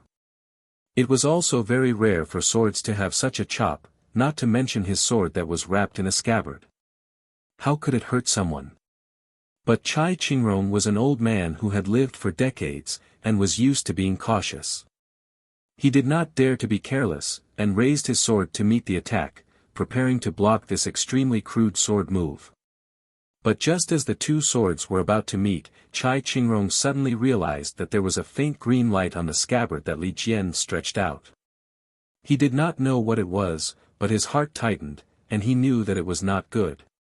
Sure enough, when the two swords met, there was no clanging sound like before. Instead, there was a muffled "kacha" sound. Chai Qingrong's hand lightened, and the sword in his hand was easily cut in half by Li Jian's scabbard. Chai Qingrong was greatly shocked, and he suddenly shouted, "Sword light!" At this time, the sword in Li Jian's hand did not decrease in power, and the sword light in the scabbard became even brighter. It actually spat out more than half a foot, and directly chopped towards Chai Qingrong's face. Seeing this, Chai Qingrong immediately exerted strength in his legs, and desperately dodged to the side. He wanted to dodge the sword that would cut open his abdomen, but the green light on Li Jian's sword was very precise. By the time he realized it, it was already too late. Chai Qingrong was about to be cut in half by Li Jian. At this time, a large hand suddenly stretched out from the side, grabbed Chai Qingrong's arm, and pulled hard. Just as he was pulled away from Li Jian's sword, it only saved his life. Chai Qingrong's entire right arm was easily cut off by Li Jian's sword light. Chai Qingrong was still in shock, and a wave of intense pain attacked him. He shouted loudly, and fainted. At the place where his arm was cut off, blood spurted out like a fountain. The person who saved Chai Qingrong was the Righteous Alliance's second vice-alliance leader, Yu Zhanfei. Yu Zhanfei did not dare to be negligent, and hurriedly used his finger to seal a few major acupoints on Chai Qingrong's shoulder. Only then was the blood stopped. The third vice-alliance leader, Yan Yang, also hurried over. He took out medicine for wounds and applied it on Chai Qingrong's internal and external treatment. Li Jian coldly looked at the three people busying themselves. He held the scabbard in his hand, and the tip of the sword pointed to the ground. He did not say a word. Just as Chai Qingrong cried out, "Sword light," Mi Kong also heard it. His heart trembled, and he secretly said, "As expected." At this time, Lu Qingyang saw the other's mind relax. He took a deep breath and also shouted, "Rice worm, watch my flying axe." Finished speaking, the axe in his right hand flew out like a hidden weapon, flying straight towards Mi Kong's head. Then, he took advantage of the situation, and a big fist the size of an alms bowl followed. If it was an ordinary axe, this kind of move would only add to the ridicule, and could be dodged with just a tilt of the head. But Lu Qingyang's move made Mi Kong feel his mind go blank. That axe seemed to be flashing lightning on the horizon, carrying the power of a thunderbolt, like the weight of Mount Tai, with an unavoidable power. Seeing that the axe was close to him, it would be too late if he did not dodge it. Mi Kong was also amazing. At the critical moment, he forcibly restrained his mind, broke free from the invisible shackles, squatted down, and slightly tilted his head. The huge axe whistled past his ear with a whoosh sound, startling Mi Kong and making him break out in a cold sweat. However, before he had time to get up, a huge fist came from afar, getting bigger and bigger, and was about to hit his head. Lu Qingyang's fist was filled with hatred. The internal strength may not be comparable to Zhang Xiaohua's 10,000 jin, but if it hit, no one would doubt that peach blossoms would immediately bloom. Mi Kong was also amazing. Seeing the fist coming with the sound of wind, he knew it was powerful. He hurriedly used an iron plank bridge, his upper body leaning back, and then threw away the copper rod in his hand. He used his empty hand to support Lu Qingyang's arm, but when Mi Kong did not fully use the iron plank bridge, Lu Qingyang's fist had already hit the front of his jaw. At this time, his palms were just holding Lu Qingyang's arm. However, when he used his strength to support Lu Qingyang's arm, he suddenly found that Lu Qingyang's arm was like a rock, and only slightly moved up. Mekong's heart was screaming, but it was useless to scream now. With a blunt sound, the fist hit Mekong's jaw. Although Mekong was also a master of internal strength, he had not yet trained his face and jaw to the point of iron. How could he withstand a blow of thousands of jin? He only felt darkness in front of his eyes, and then golden sparks flew everywhere. He fainted, and his body also fell far away with the momentum of the fist. If it was flat ground, it would be fine, but it was the top of Piaomiao Peak. The place where Mekong fell was empty. He rolled down the mountain path, and whether he was dead or alive was unknown. Yu Zhanfei, who had just sealed Chai Qingrong's acupoints, also paid some attention to this. Seeing this, he left Chai Qingrong to Yan Yang, and hurriedly used his Qin Gong to catch up. He wanted to save the unconscious Mekong. When two flowers bloomed, another branch bloomed. Another battle. Just as Chai Qingrong shouted, "Sword Qi," Zhang San also heard it. He couldn't help but panic, and his eyes involuntarily looked to the side. Seeing this, Peng's eyes were full of mockery. His left hand, which was hidden in his sleeve, suddenly pointed at Zhang San's Dantian acupoint. Although Zhang San was a little distracted, he was still an observant and alert person. He immediately dodged and clapped his palms together. The De Qian Kun palm came up. Seeing that Peng's finger was about to touch Zhang San's palm, Peng's finger retracted, and clenched into a fist. At the same time, two fingers of his right hand also pointed out. Zhang San had no choice but to separate one of his palms to meet Peng's right hand. Just as one of Zhang San's palms was separated, Peng's left index finger stretched out again, and pointed at Zhang San's De Qian Kun palm. The palm that was able to leave a handprint on Lu Qingyang's steel axe was suddenly pierced, and a finger-sized hole appeared. Invisible sword Qi. Zhang San was also shocked. He didn't dare to continue fighting, and wanted to retreat. But how could Peng let him go? His figure flew up, following him like a shadow. The two fingers of his right hand were also like a sword, and went straight for Zhang San's Dantian. Zhang San didn't dare to let him hit. The Dantian acupoint was the essence of internal strength. If an ordinary expert used internal strength to hit it and break it, then all their internal strength would be gone, let alone an expert like Peng. If the invisible sword Qi entered his body, wouldn't it immediately turn Zhang San into a cripple? At this time, among the group of 5 people who had just climbed up the misty peak, Yu Zhanfei's figure had just disappeared from the peak. Only Yan Yang was still supporting the unconscious Chai Qingrong. Yan Yang saw that the Alliance Master's situation was critical, so he didn't care about taking care of Chai Qingrong. He placed her on the ground, drew the long sword from his waist, and slightly shook it, wanting to rush up to help. To the side, Li Jian, whose sword was pointed to the ground, looked at the triumphant Lu Qingyang and couldn't help but deeply frown. Looking at the level of martial arts of the righteous Tao Alliance's Alliance Masters, it was only a so-so. His own 6 brothers had all taken qi-generating pills and bone-strengthening pills, so their internal strength was extraordinary. Since these Alliance Masters couldn't beat him, how could they kill Old 4 and Old 6? Only if several Alliance Masters rushed up and bullied them with numbers would they be able to succeed. Thinking of this, Li Jian's eyes flashed with a cold light. The scabbard in his hand was also drawn, and he slowly walked up. The situation immediately became 2 against 2. Yan Yang hesitated for a moment, not knowing how to make a move. At this time, Zhang San opened his mouth. He fled to the back of the mountain and loudly shouted, "If you guys don't come out, I will be seriously injured by Peng." Seeing this, Peng was also stunned. His internal strength was now profound, and he had already paid attention to the back of the mountain, but he didn't see any movement. However, things were out of his expectations. Following Zhang San's cry for help, from the back of the misty peak, several people jumped up. Chapter 338. Since the people who jumped up from behind the mountain were able to escape Peng's detection, they must be experts in the Jianghu.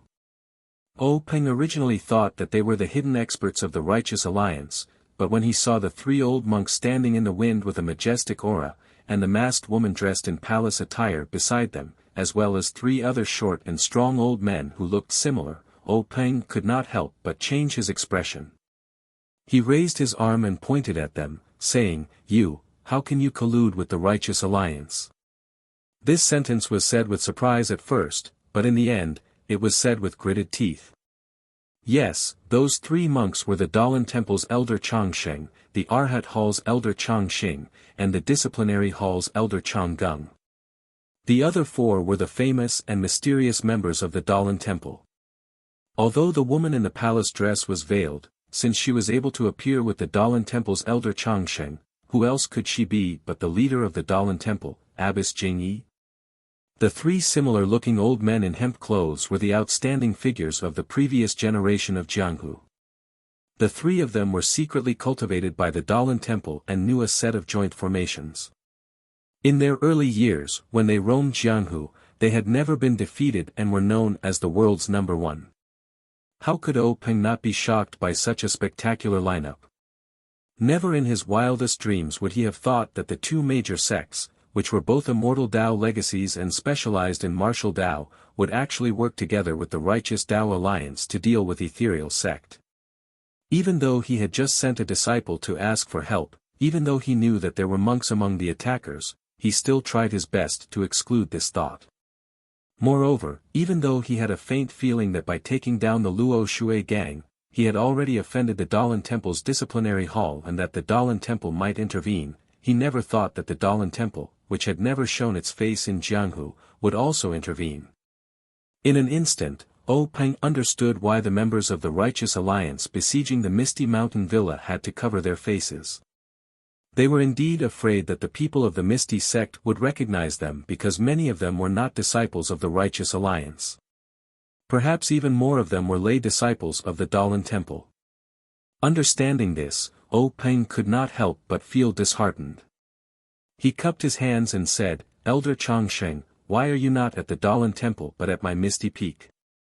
If I knew that you were coming, I would definitely open the door to the Misty School to welcome you. Why did you have to go through so much trouble to come up from behind the mountain?" The elder Changsheng clasped his hands together and said, "Almsgiver, I haven't seen you for a long time, your martial arts skills have become extraordinary, to be congratulated." However, he did not mention to him the Misty School Abbess Jing Yi to the Dalan Temple to meet to greet the Abbess Jing. The old voice of the Dalan Temple rang out, "No need for formalities, Peng, your martial arts are really good." Peng sneered in his heart. The two of them kept mentioning his martial arts. If he still did not know what they were here for, he would not be worthy of being the head of the Misty School. However, since the two of them did not mention it, Peng could only pretend that he did not know. He turned to Zhang San and said, "Alliance Master Zhang, our competition is not over yet. It just so happens that there are two seniors here, how about you and I have a good competition?" Zhang San led the two vice leaders of the Righteous Alliance to challenge the three from the Misty School. He originally wanted to test them, but he did not expect to go for wool and come home shorn. The leaders of the two super sects did not appear in time, causing one of his vice leaders to become a cripple and the other to be injured or dead. He himself also almost died at Peng's hands.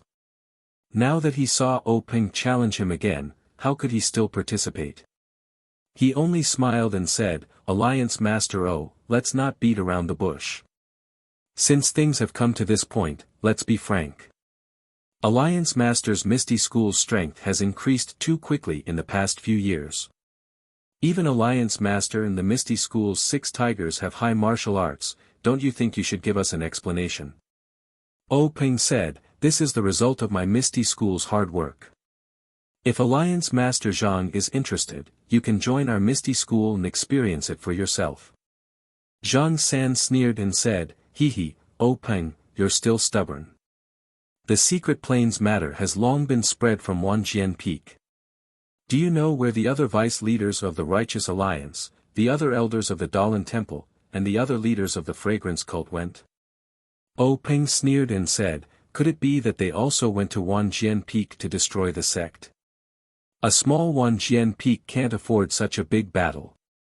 That's right, Wanjian Peak alone does not need such a big battle, but what if the Tan family and Yanming Villa are also involved? O Peng's face slightly changed, but immediately returned to normal.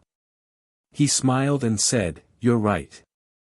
If you want to condemn someone, why worry about the pretext? Hehe, Alliance Master O, do you think that the alliance of your four sects is very strong, and the news of the secret plane is very difficult to leak? But you never thought that it was because you were so cautious that the news was leaked. O Peng said, Alliance Master Zhang, you're really boring. The other three sects are very close to my Misty School, but I don't know what you're talking about. Zhang San shook his head and said, Alliance Master O, you don't have to deny it. You still don't know that one of the people from your four sects who went to the secret plane for the first time fled to my Righteous Alliance. Otherwise, how could I persuade the elders and Jingyi Nun? O Peng frowned and said, if Alliance Master Zhang has the leisure to tell me a story, I'm all ears. If you want to find out the truth from me, I can only say sorry. Zhang San ignored him and continued, Leader O, I reckon that a person of great importance has a short memory. The first time your four sects went to retrieve the treasure, there was an outsider. This person was the leader of the evil tiger gang, Situ Ping. O Peng's eyebrows moved slightly. Situ Ping was brought back to the gang by Wanjian Peak's Ma Xiangyang. Originally, Situ Ping was a meritorious person who brought you to the secret plane. He didn't covet the things in your jade bottles and only gave him some medicinal materials. In any case, you had already made an agreement. However, Wan Qingjiu was stingy and went back on his word. He only used his status as a disciple to perfunctorily restrict his freedom and sent his own disciples to seize the evil tiger gang's territory. How could he let Situ Ping feel at ease?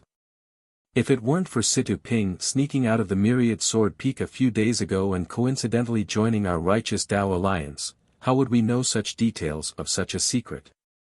Alliance Master O, you don't need to deny it.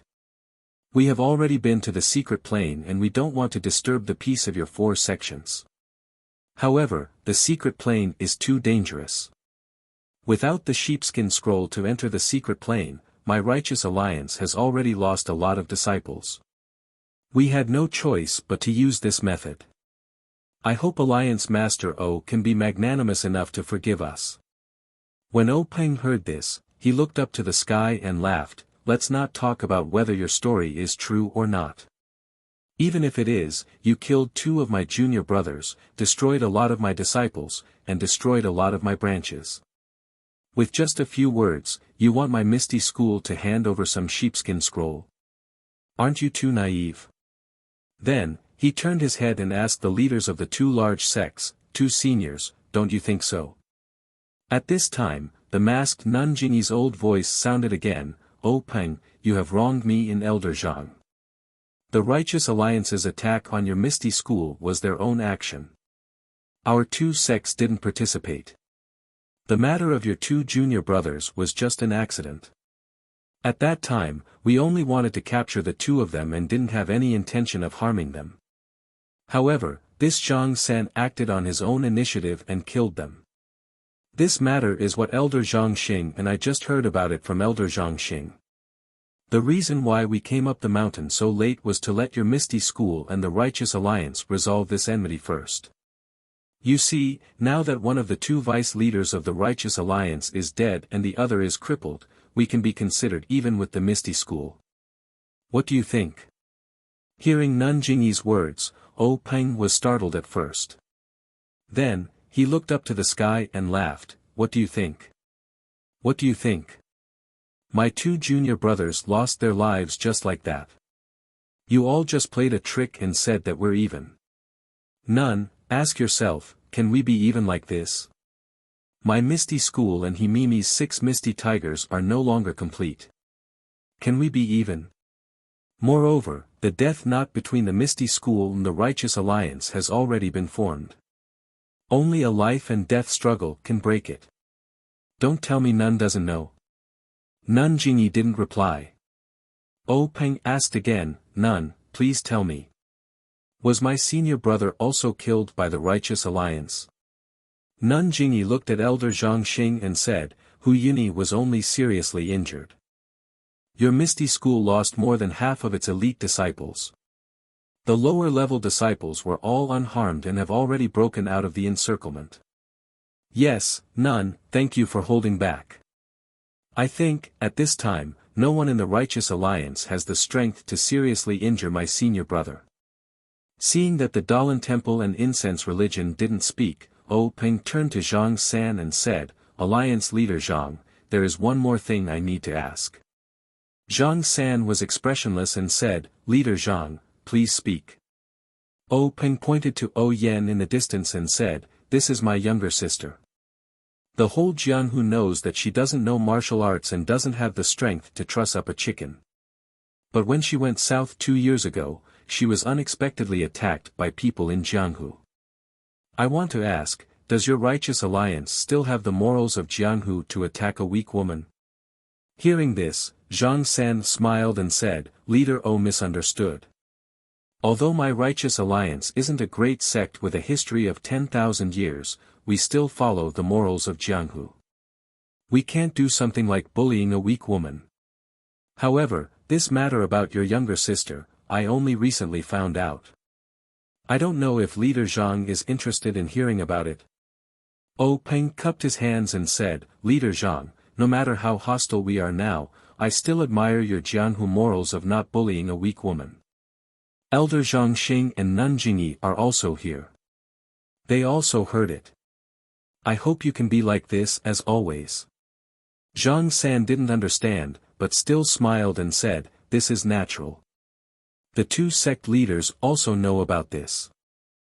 Peng asked again, Then Leader Zhang, can you enlighten me, who is so cruel and unscrupulous to attack a defenseless woman? Zhang San said, This person is someone you can't even think of. Chapter 339. I didn't even think about it. Peng was surprised and was about to speak when he heard a noise at the foot of the misty peak. He looked up and saw Zhang Chengyue, who was covered in blood, holding a long sword and leading disciples who were also covered in blood back to the top of the mountain. Peng glanced around and found that most of the disciples who came back were female disciples of Mingsue Hall. Shi Niu, Wen Wenhai and Lu Yueming were not among them. Even Shi Yukuan and other hall masters were not there. Peng's heart skipped a beat. Zhang Qingyue's pale and tired face was full of doubts, but when he saw the 3 bald monks and the woman in the palace dress, he immediately understood. He walked to Peng and whispered, Grand Master, our disciples can't fight against the 3 sections. Only a few hall masters are still fighting. Shi Niu's joints were broken by an unknown monk from the Dalan Temple. Junior brother Wen and junior brother Lu's Dantian were broken by the incense cult's incense hand. Most of the elite disciples were martyred, and the others were seriously injured. Most of the low-level disciples guarding the mountain were also killed by them. Peng nodded. These were already losses. When he saw the leaders of the 2 sects, he had already expected it. These people said that they were good, but when it came to the interests of the sect, how could they be merciful? Peng patted Zhang Chengyue on the shoulder and said, Chengyue, you've worked hard. Then he turned to Elder Changxing and Nun Jingyi and said, Is this how the 2 sects treat my Misty School? Is this what you mean by, just for the secluded land? Don't the 2 sects care about the thousands of years of friendship between the 3 sects? He seemed to know that the 2 would not answer directly, so he turned to Zhang San and asked, Chief Zhang, you just said that the person who attacked my Huanxi mountain villa was Wan Qingjiu of Wanjian Peak? Zhang San was shocked at first, but then he smiled and said, Grand Faction Leader, you're really good at seeing through things. It's this guy. I learned from Situ Ping that Wan Qingjiu wanted to monopolize the resources in the secret plane, so he was blinded by greed and wanted to use your sister to threaten Grand Faction leader to hand over the sheepskin scroll. He also used the same method to deal with the other two families, but he didn't succeed. Sigh, brat, you're not worth my time. If it weren't for this bastard's wild ambition, how could there be today's outcome? Big gang leader is mistaken. There is no such thing as an impenetrable wall in this world. You can hide it for a while, but you can't hide it forever. It seems like Big Gang leader has admitted to the existence of this secret plane. Then, I ask Big Gang leader to hand over the sheepskin scroll. Is there something wrong with Alliance head Zhang's ears? Did you hear me say that I have a sheepskin scroll in my hands? What part of your body did you hear? I'm still wondering why Wan Qingjiu of Myriad Swords Peak would attack my sister so shamelessly. You. Zhang San pointed at Peng, not knowing what to say. Me, what about me? You killed my brothers, destroyed my sect, and now you want me to submit to you? Ha ha ha, how about this, Alliance head Zhang, you and I will fight to the death. If I lose to you, I will tell you what you want to know. What do you think? This? Zhang San muttered to himself for a moment, but didn't say anything else. He had already fought once, and his hand had been injured by the invisible sword Qi. If he agreed now, his two backers would have a reason not to interfere. At that time, not only would Misty Sect be destroyed, the Righteous Alliance would also be captured. In any case, I'm not the only one who wants the sheepskin scroll. Why should I charge in front? I've been paying attention to the sheepskin scroll of Myriad Swords Peak for a long time. I've already arranged for elite men. This time, with the help of the two sects, it will be easy for me to get it. Whoever gets the last one will get it. I'll just watch the show. Besides, I was tricked by the Dalan Temple and Incense Cult, and lost two of my Vice Alliance heads. Why would I be stupid enough to charge in front? After thinking, Zhang San stood to the side with his hands crossed, quietly watching the development of the situation. At this time, the sun had already set in the west. In the distance, the sky was filled with red clouds. It was a beautiful scene. The peak of Misty Peak was whistling, the trees were trembling, and clothes were fluttering. However, no one on the peak was in the mood to look at such a scene. They all looked at the middle-aged man in white with a calm expression. Seeing Peng's roguish answer, the masked Nun Jingyi said, Peng, if you answer like this, it won't be interesting. You're forcing me. Peng's expression changed slightly. He closed his eyes for a moment and smiled, Nun, you're thinking too much. When the nest is overturned, no egg will remain intact. How can I worry too much at this time? If Nun Rushi wants to test my martial arts, I won't dare to refuse.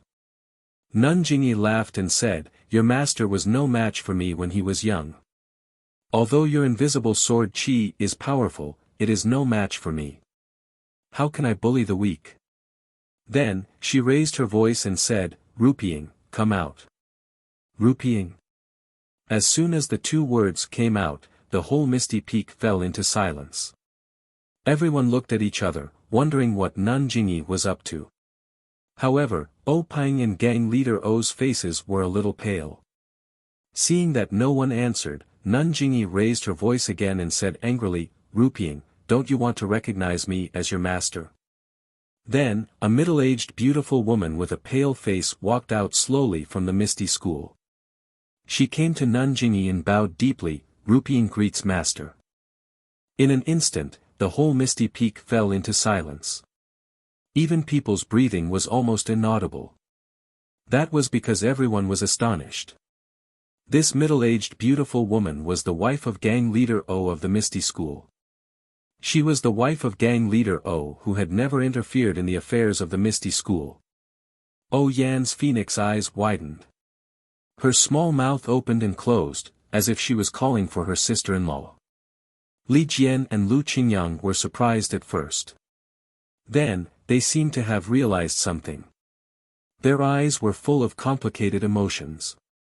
Zhang Qingyue and his disciples were also extremely surprised. Their eyes showed confusion, resentment, hatred, jealousy, and so on. Only O Peng's eyes were clear as if he had known it all along. Nanjingyi said, "Ruping, stand aside." Then, she said to O Peng, "Gang leader O, you are the son-in-law of Fragrance sect. How can I not know your every move? You'd better take out the sheepskin scroll and come to Fragrance Peak to be your live-in son-in-law." Ruping stood up and looked at O Peng from afar. She said frankly, "Husband, you have to believe me. Since I married into the Misty School, I have never sent a word back to Fragrance sect." O Peng smiled and said, "Actually, I already knew everything before you married into the Misty School. You never asked me about the affairs of the Misty School. You never stepped into the meeting hall. How can I not know your good intentions? It's just that I always had a question that I wanted to ask you. I thought I would never have the chance, but now, I can finally ask." Ruping's face turned a little red. She asked, "You and I are husband and wife. Why can't we be honest with each other? Husband, just say it." O Peng said, "Actually, it's very simple. I just want to know. That year, by the side of Lake Chui, under the willow tree, you and I met by chance. Was it Fragrance sect's arrangement, or was it a gift from the heavens?" Hearing this, Ruping's face was filled with happiness. Her forehead was slightly red. She said, "That was my first time in Jianghu. It was just a simple trip. I naturally remember that day at the end of spring. Under the drizzle, you and I met under the willow tree. You actually guessed that my surname was Yang and not Blue. At that moment, I knew that you would be my life's protection. It was only after that I told my master. If husband doesn't believe me, you can ask me face to face." Before O Peng could speak, Nanjingyi snorted and said, "This old woman also didn't expect that my most beloved disciple would be able to catch the rich husband of the Misty School on her first trip. However, you were only the third disciple of the Misty School at that time. This old woman didn't have the ability of divination. How would I know that you would become the head of the Misty School? A married daughter is like spilled water. This saying is right. Ruping's elbow has always been towards your Misty School. Unexpectedly, you didn't even send a single message back to your sect. It's a waste of my love for you." Young Ruping whispered, "Master, since I'm married to my husband, I naturally have to prioritize him. As for the matter of the sect, I've already made it clear before I left. If I know of it, I will definitely report it. If I don't know, how can I report it? AI, you little girl. How can I not know what you're thinking? If it wasn't for this today, why would I call you out? You two are a happy couple. As your master, I'm also happy to see you too." Nanjingyi sighed. The conversation between the master and disciple wasn't hidden from anyone. At first, everyone in the Misty School was resentful of this Misty School gang leader's wife who usually didn't show her face. However, now that they heard it, their gang leader already knew of this matter. Moreover, the gang leader's wife and the gang leader's wife also met by chance before they found out about each other's identities. This was far from a trap or a conspiracy. Moreover, when they thought about how the gang leader's wife had never said a word about the sex matters for the past few decades, they understood what the gang leader's wife was thinking. As a result, their previous disdain had long since disappeared. Instead, it was replaced by envy of the love between the two and worry about their current situation. After O Peng received a satisfactory answer, a gratified smile appeared in his eyes. He bowed deeply to Nanjingyi and said, "Actually, this son-in-law has always wanted to pay his respects to Nanjingyi, but he never had the chance. Today, I'll take this opportunity to formally pay my respects to you." O Peng, after today, our family will have plenty of opportunities to talk. There's no need to rush." After O Peng finished bowing, he smiled and said, "This son-in-law still has a matter to ask Nanjingyi. But I don't know how to deal with this son-in-law." "About this?" Nun Jingyi was a little hesitant. Chapter 340.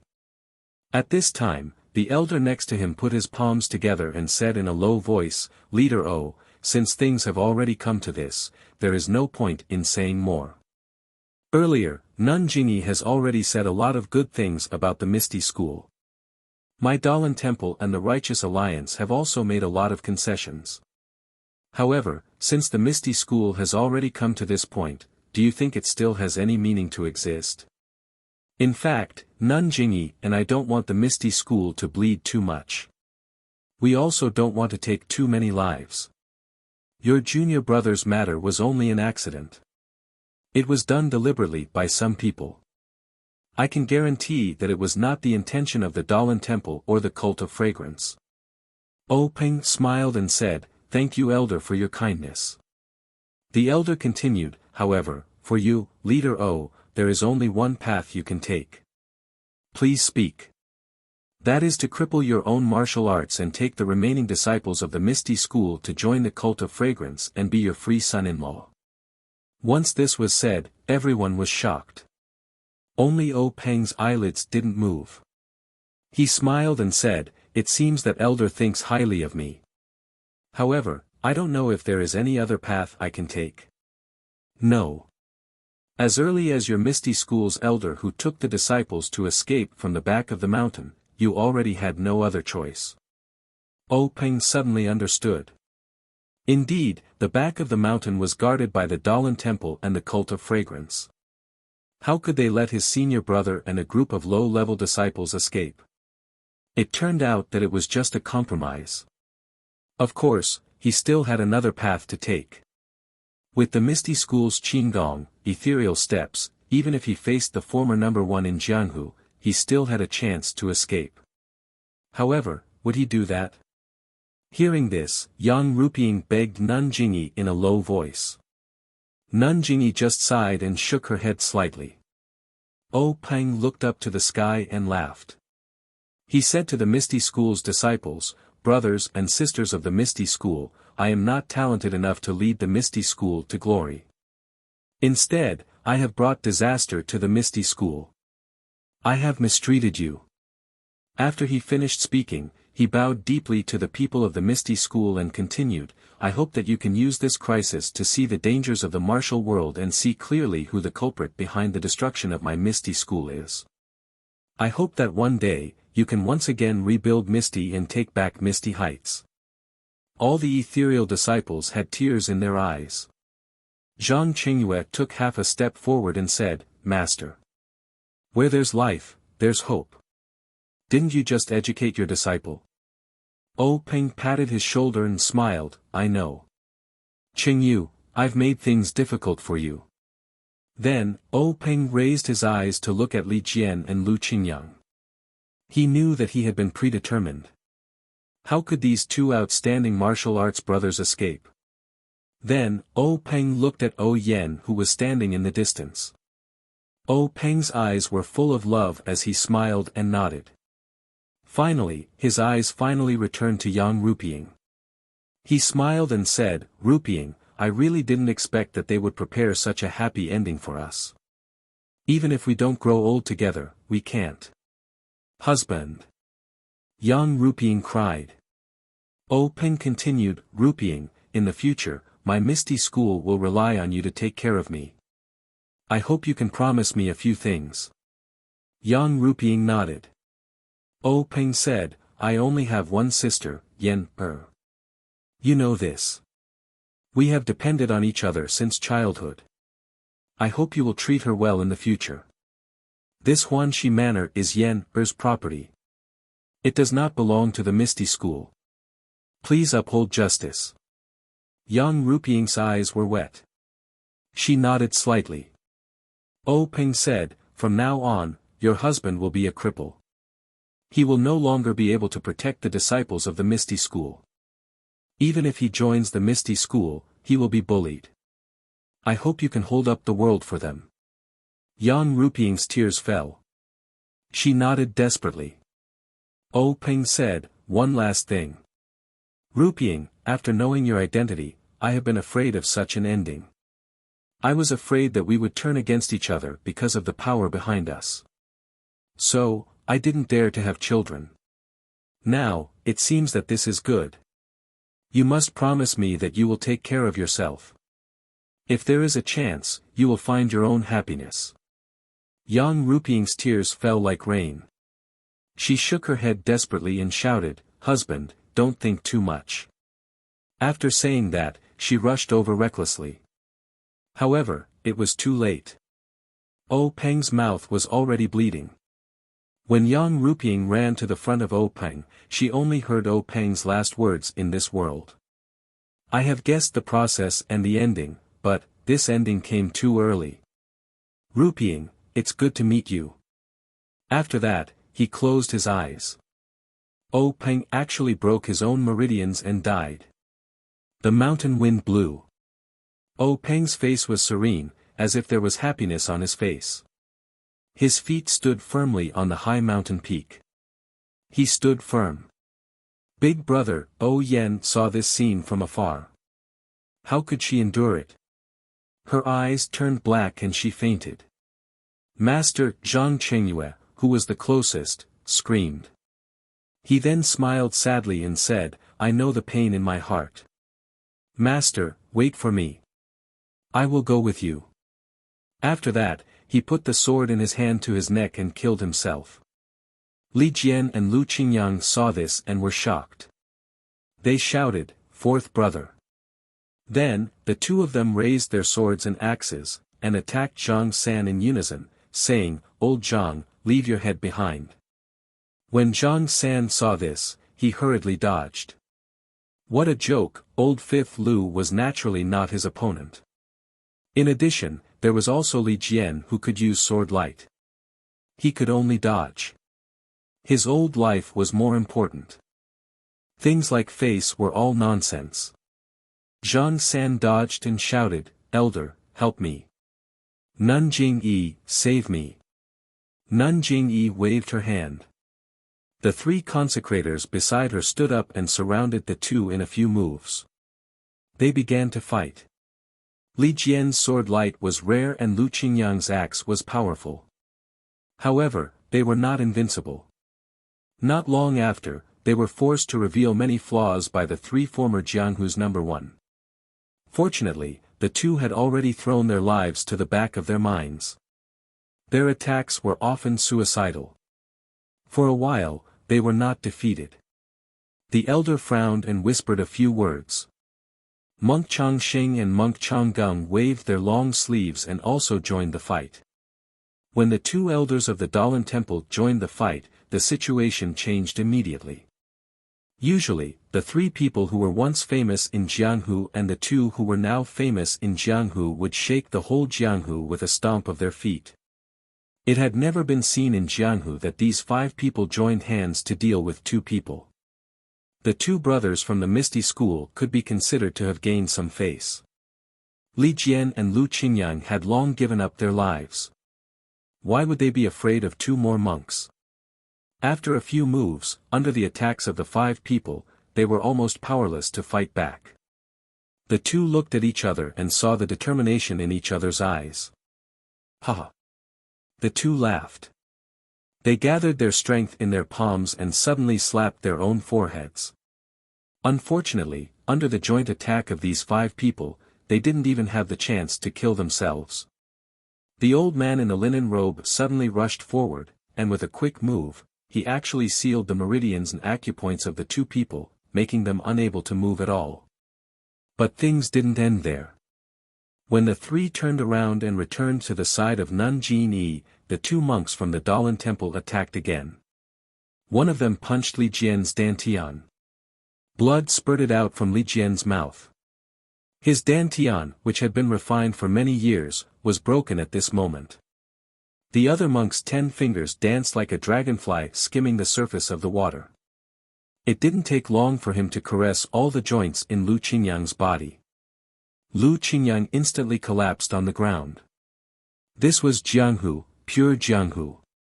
When they saw this, many of the injured disciples standing around them could no longer remain standing. They had just lost their beloved sect master, and when they saw the two elders screaming in pain, they rushed forward and used their bodies to protect the two elders who were already crippled to the point that they could not be any more crippled. They would forever be the elders in their hearts.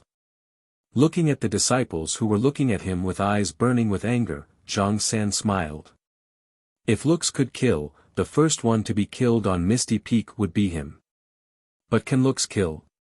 Of course not, so Zhang San spoke. Sect masters, although Openg has been punished, the whereabouts of the sheepskin scroll are still unknown. What should we do? I ask the two of you to support me in capturing all the disciples of the Misty School and torture them one by one, especially her. Zhang San's finger pointed at O Yen who had just woken up. Her eyes were shining with determination. Before he could finish his words, the sound of a sword clanging could be heard. Yang Ruping pulled out the sword from O Peng's waist and placed it on her neck. She shouted, "Master, O Yen is my husband's younger sister. She has no strength to truss up a chicken. Your disciple has just promised to protect her for life. How can I let others bully her now? And these disciples of the Misty School are all my subordinates. Your disciple has to fulfill my husband's dying wish and protect them under my wings. If Master agrees to this bastard's unreasonable request, your disciple will not be able to face my husband who has just closed his eyes. Only by following my husband can I be at ease." With the sword on her neck, Yang Ruping's left hand held onto O Peng's body which was gradually turning cold. Her right hand was incomparably firm. The sharp edge of the sword had already left a bloody mark on her skin. No one doubted her words. If she didn't get a definite answer, she would definitely not hesitate to fulfill her promise.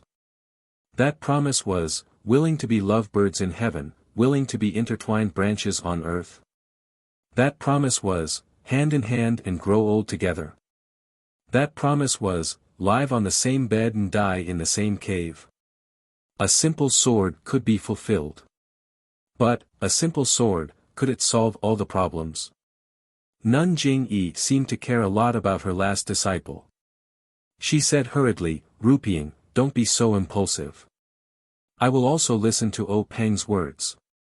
Don't worry, I will make the decision for you." Hearing this, Yang Ruping was slightly relieved. She took down the sword but did not return it to the sheath. She still held it in her hand. Zhang San was still unwilling. He asked, "Nun Jingyi, what do you think we should do?" Nun Jingyi did not answer him directly. Instead, she asked softly, "O Yen, you don't have to be afraid. Let me ask you, do you know about the sheepskin scroll in your brother's hands?"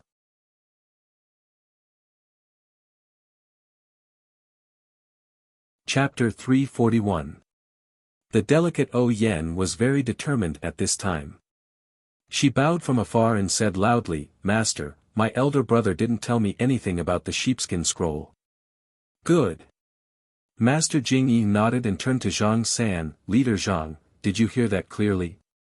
"I understand. Master, O Peng must be afraid of implicating his sister, so he may not give the sheepskin scroll to O Yen for safekeeping. However, I think O Peng just said something about the Huanxi Mountain Villa. Do you think he will put the sheepskin scroll there?" Yang Ruping said angrily, "Leader Zhang, my husband said very clearly just now that the Huanxi Mountain Villa belongs to O Yen, not the Misty School. I will protect my sister and won't let you harass the Huanxi Mountain Villa. In addition, you keep saying that the Misty School has a sheepskin scroll in their hands and that it was a message from Situ Ping of the evil tiger gang. Where is this so-called Situ Ping?" Zhang San said, "This Situ Ping's matter is absolutely true, but she suddenly disappeared some time ago. Our righteous alliance has sent many disciples, but we haven't received any news yet." "What? Alliance Master Zhang, why didn't you inform us earlier about what we were waiting for?" Nun Jingyi and the elders were both angry. Please calm down. It's not that I didn't want to report it, but the arrow has already been knocked. I'm afraid that we won't act according to the plan. Alliance head Zhang, you're too scheming. Nun Jin-yi said coldly. I don't dare. Let's talk about this another time. The key now is the sheepskin scroll in the Misty School. Master, we can't guarantee that the sheepskin scroll is hidden in Peng's body. You. Yang Ruping raised her sword and pointed it at Zhang San. If there was an invisible sword chi, it would have already pierced through him. Nun Jingyi thought for a while and said, Ruping, don't let your emotions affect your decisions. I will help you. However, since the three sects came here with such great fanfare, if we don't get to the bottom of this, it will be hard to explain to anyone. I'll give you half a day's time. No matter what you find, you must evacuate. From now on, your righteous alliance is not allowed to take a single step into Huanxi Manor. Oh right, you've heard from Peng that Huanxi Manor is not a part of the Misty School, which means it's not part of our plan. You can't touch a single blade of grass, a single tree, a single person or a single animal in Huanxi Manor. Otherwise, don't blame me for falling out with you. Zhang San pondered for a moment and said, Nun Jingyi is right. We'll do as Nun says. After saying that, he nodded at Yu Zhanfei. Yu Zhanfei turned around and went down the misty peak. On the other side, Chang Gung of the Dalan Temple and one of the consecrators of the incense cult also followed.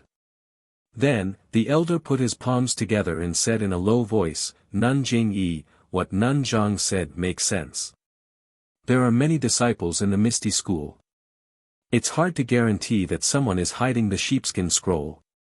Hearing the elder's words, Nun Jingyi smiled and said, Elder, you worry too much. I won't say anything about the Luo Shui gang. When your Dalan Temple takes over, please pay more attention and don't lose track of the sheepskin scroll. Since the disciples of the Misty School are accepted by my incense cult, they will naturally be under my management. When they come down from the Misty Peak, they will change into my incense cult's clothes. My disciples will inspect them one by one. If the elder is still worried, you can also send people to participate. Also, Peng's body will be changed and placed in the coffin. Elder, you can recite sutras for him. The elder smiled and said, that's good. Then he turned to Zhang San and said, Nun Zhang, you have to work even harder to take over the Misty Mountain Villa and the Misty Peak. If you find the sheepskin scroll, please inform us as soon as possible. This year's time to enter the forest is approaching. Our three sects still need to make more preparations. Zhang San's face showed unconcealable excitement.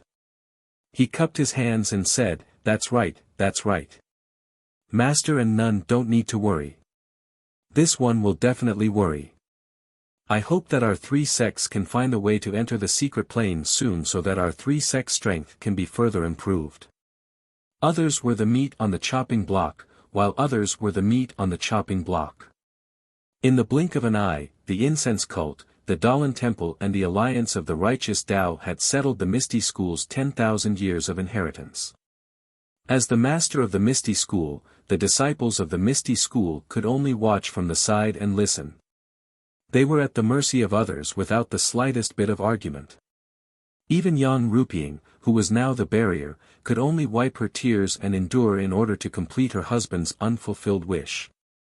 At this time, half of the blood-red sunset in the sky was still exposed outside the mountain. The blood-red glow was like the blood dripping from the Misty Peak. When the sun set, there was no trace of people on the Misty Peak. The mountain wind only whimpered and whistled. No one knew that the whole mountain had changed owners in one day. Another sect with 10,000 years of inheritance had been annihilated in the cruel Jianghu. The stars have changed, mulberry fields have changed, and the sea has changed. Chu Yunfei escaped from the back of the mountain with Hu Yuni that day. He did not know the details after that. Many of the details were heard from Jianghu later. However, after Chu Yunfei finished, Zhang Xiaohua sighed and sighed again and again.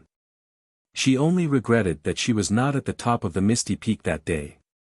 But he forgot that at that time, no matter how good his martial arts were now, he only knew that at that time, he could be beaten from the top to the bottom of the mountain with one punch. How could he have a chance to stand out? Everything had to be done with strength. Courage and hot-bloodedness were the only things that mattered. Under the bright moonlight, Zhang Xiaohua played with a small sword in her hand. She asked with concern, "What about the surviving Misty School disciples?" Chu Yunfei looked at the moon hanging in the sky and said, "I heard that they went with the wife of the first sect master to the incense cult. A new Misty Hall was added to the incense cult. The wife of the first sect master became the hall master and protected all the Misty Hall disciples."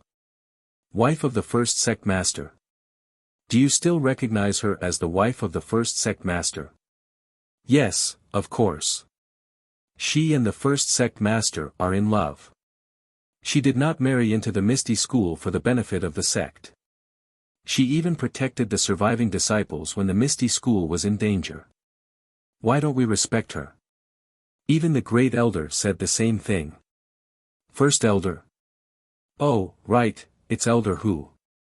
I seem to have vaguely seen him before. Is he all right? Alas, the first elder was seriously injured and almost lost his cultivation. Otherwise, how could the Dalan Temple and the incense cult let him go? Now he is barely holding on. He is afraid that if something happens to him, the Misty School's disciples outside will be scattered. Alas, the Misty School is already like this. Do you still think that you are from the Misty School? Although the Misty School is no longer in the Misty Peak and the Misty Heights, the Misty School will always be in our hearts. We will always be the disciples of the Misty School. Zhang Xiaohua sighed. She also had deep feelings for the Misty School. Thinking of O Peng's words, it seemed like it was only yesterday. Unfortunately, now they were separated by life and death and could never see each other again. Even Zhang Qingyue, who was very good to her, had already entered the Yellow Springs. Zhang Xiaohua could not help but think of the scene when he gave her the banknotes. By the way, I forgot to ask. What's the situation in the Huanxi Villa? No one in the Huanxi Villa has moved. Even the guards are still the same. But the incense cult has taken over. Everything is the same as before. Alas, is Miss O still in the villa? How is that possible? Although the Huanxi Villa is still Miss O's, how can she establish herself in the villa without the protection of the Grand Master? She is now following the Grand Master's wife in the incense cult. Then, what about Qiu Tong? Brother Zhang, it seems that you are really from the Huanxi Villa. You are so familiar with it. Nonsense. It's the real deal. I guarantee it's genuine. Except for Miss O, I don't know about the others. Qiu Tong may be in the Huanxi Villa or in the incense cult. After talking for so long, where are you hiding now? In. Speaking of this, Chu Yunfei glanced at Zhang Xiaohua vigilantly. Zhang Xiaohua was stunned and then understood. She hurriedly waved her hand and said, "Alas, Brother Chu, I was wrong. You don't need to answer me. I'm not the Righteous Alliance. Where you are has nothing to do with me. By the way, I want to ask you, where is the incense cult? Or where is the Misty Hall? Brother Zhang, I'm sorry. You saved my life, so I shouldn't hide anything from you. But after all, this is related to the survival of the Misty School. Please forgive me. It doesn't matter.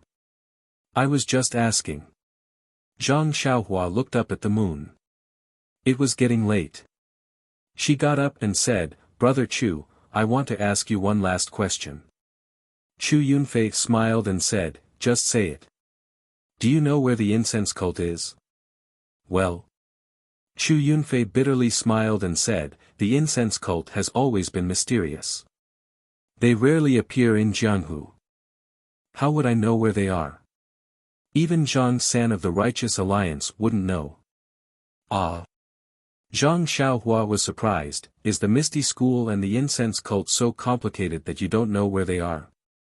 Chu Yunfei bitterly smiled, "I'm just an ordinary disciple. How would I know? Maybe the Grand Elder would know." Oh, right, there's a rumor in Jianghu that the incense cult is on the moon. I don't know where this came from. On the moon? Zhang Xiaohua looked up at the moon and smiled. She was already at the 6th level of qi refining and could be considered a member of the immortal sect. But she still couldn't fly. How could the incense cult be on the moon? However, if she wanted to find her second brother, she had to find the incense cult. The only person who might know the location of the incense cult was the Misty School's Grand Elder Hu Yunyi. What should I do? If Chu Yunfei doesn't let down his guard, how can I find Grand Elder Hu? But I can't tell anyone about my background, so it's difficult. Suddenly, Zhang Xiaohua's eyes lit up. She smiled and said, Senior Chu, there's something I need to trouble you with. Tell me, I'll listen first. I would like to trouble you to go back and ask Great Elder Hu if he knows the address of the fragrant religion. If he knows, can I trouble Senior Chu to tell me the address? Huh? You want to go to the incense cult? Is that Zhang Xiaohu your brother? Yes, Zhang Xiaohu is my brother. We haven't seen each other for 4 or 5 years. I want to see the incense cult with my own eyes. What if you can't find it? Chu Yunfei frowned. Zhang Xiaohua had a harmless look on his face. He shrugged his shoulders and spread out his hands. A debt of blood must be paid in blood. Please vote for me. Thank you. Qidian website welcomes all readers to read. The newest, fastest, and most popular series is Qidian's original.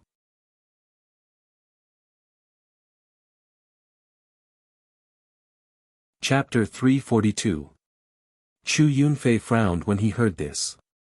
He thought that Zhang Xiaohua would gnash his teeth or even fly into a rage, but Zhang Xiaohua's reaction was far beyond his imagination. Could it be? Chu Yunfei was a little hesitant. In fact, Zhang Xiaohua had already mentally prepared herself before Chu Yunfei spoke. After talking for so long, she already had a plan in mind. Moreover, Zhang Xiaohua had lived alone on the deserted island for 4 years and had matured a long time ago. It would be strange if she was still so hot-blooded. Since Chu Yunfei did not want to tell Zhang Xiaohua where the Misty School was hiding, and Zhang Xiaohua did not want others to know where her home was, of course, she had to find another place. After thinking for a while, Zhang Xiaohua said, Senior brother Chu, of course you won't go to Pingyang City. You see, not far from here, there is a town called Songming Town by the sea. Do you know of it? Chu Yunfei frowned. It seemed that this young man wanted him to go to Songming Town. Although he did not know where Songming Town was, could it be a trap? However, after thinking for a while, he felt relieved. With this young man's martial arts, it would be easy for him to take him down now. Why would he go through so much trouble? Why would he go to Songming Town to set up a trap for him? Chu Yunfei cupped his hands and said, Little brother, please tell me. Although I don't know where Songming Town is, since it is not far from here in the east, it is extremely easy to find. Since little brother has saved my life tonight, I should be able to help little brother inquire about some information. Zhang Xiaohua said, Then thank you, Senior brother Chu. If you can get the address of the fragrant cult from Elder Hu, please go to the south of Songming Town and find a scabby boy. His family is very poor and doesn't live well. It should be easy to find him. I don't know the specific location. By the way, his name is Xiaohua Ji. Xiaohua Ji. Chu Yunfei was stunned. Why was there another Xiaohua Ji? Was this name very popular this year? Zhang Xiaohua smiled and said, What a coincidence. It's the next name. Oh. What else could Chu Yunfei say? You can just say that you're my senior brother wherever you go. Just tell me the address of the fragrant religion. You don't have to tell me anything else. Is that okay?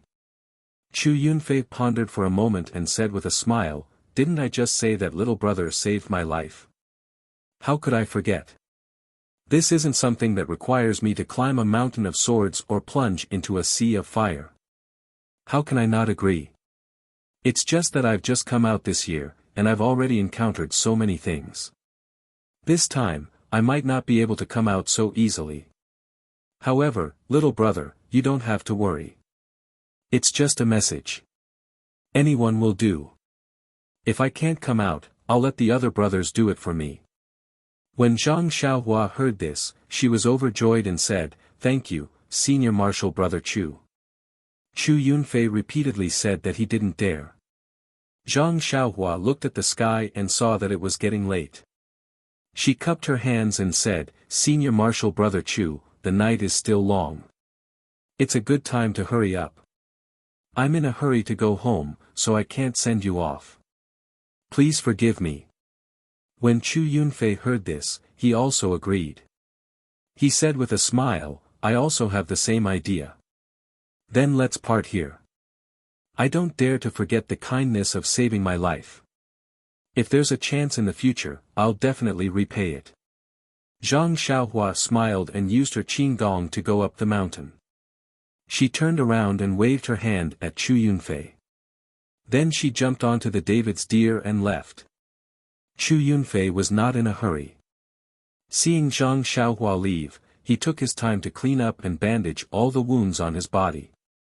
Then he walked to the 3 corpses that Zhang Xiaohua had just killed. Using his hands, he lifted up their stiff heads and carefully examined the sword marks on the 3 corpses. His face was once again filled with shock. He squatted on the ground and pondered for a long time before standing up with a serious face. He turned around to leave, but after taking a few steps, he hesitated and turned back. He bent down and took out the items on the 3 corpses. Then he used his uninjured hand to carry the 3 corpses to a hidden place. He took off their clothes and used the sword he picked up to stab the heads and necks of the corpses a few times. Only then did he stand up and use his qinggong to fly in another direction. At this time, Zhang Xiaohua was sitting cross-legged in a tree hole in the distance. She smiled in the darkness. With her divine sense, where could she not see clearly? In her divine sense, Chu Yunfei flew for a while, looked around and listened carefully. Then he went in another direction. Zhang Xiaohua smiled again and withdrew her divine sense. She took out some primeval stones and closed her eyes to meditate. As for Chu Yunfei, after walking for a long time, he looked at the stars in the sky and determined the direction. Then he chose a new direction and went in another direction. Luckily Zhang Xiaohua did not have any thoughts of following him. Otherwise, she would have been played by this disciple of the ethereal sect that she had just saved. After a night of silence, Zhang Xiaohua woke up in the morning. She went out of the tree hole and breathed in some fresh air. Then she began her morning practice. Yes, it was naturally the Big Dipper magical fist. After 18 rounds of the fist art, the 9 streams of bone-honing energy flowed through the bones in her body. Zhang Xiaohua faintly felt that her fist art seemed to be showing signs of leveling up. This was a feeling that she did not have when she practiced the Big Dipper magical fist in the past. Zhang Xiaohua thought for a while. Could it be related to the body odor in the tea house a few days ago? Since she could not think of a reason, she could only scratch her head. However, wasn't it a good thing to be able to improve? Zhang Xiaohua grinned.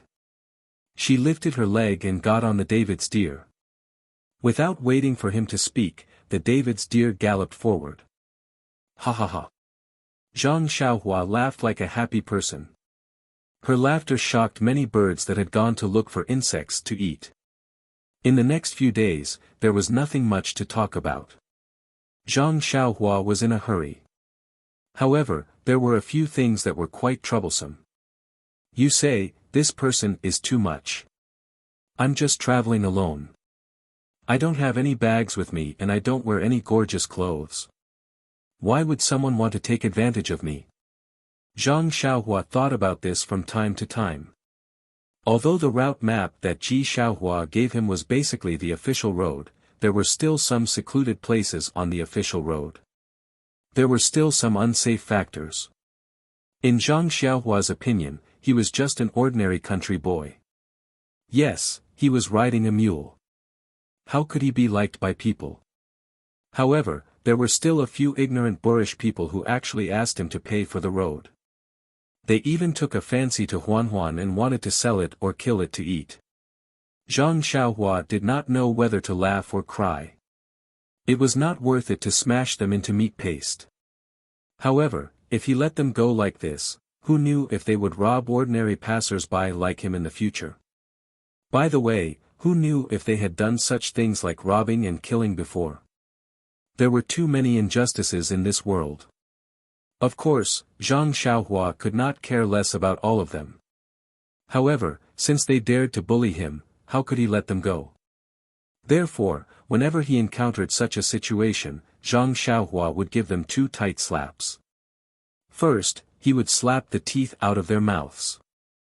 Regardless of whether they had any difficulties or not, would they have a reason to rob you? Then, he carefully looked at this person's face. He looked passable and seemed like a kind person. "All right, brother, take out the money and other things from your pocket, and this young master will spare your life." Then, make a vicious oath, and if this young master hears it well, I will kick you away. Next time, don't mess around. Even if you want to rob, find a fat head with big ears, or a corrupt official or something like that. You still dare to argue, saying that this person has bodyguards? You only know how to bully the weak.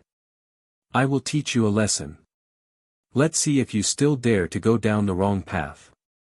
If you look at him, he doesn't look like a kind person. Moreover, his actions are also vicious. Well, brother, first take out the money and other things in your arms. Then, if you want me to spare your life, well, no problem. Gotcha, I will use a small sword to cut off your thumbs.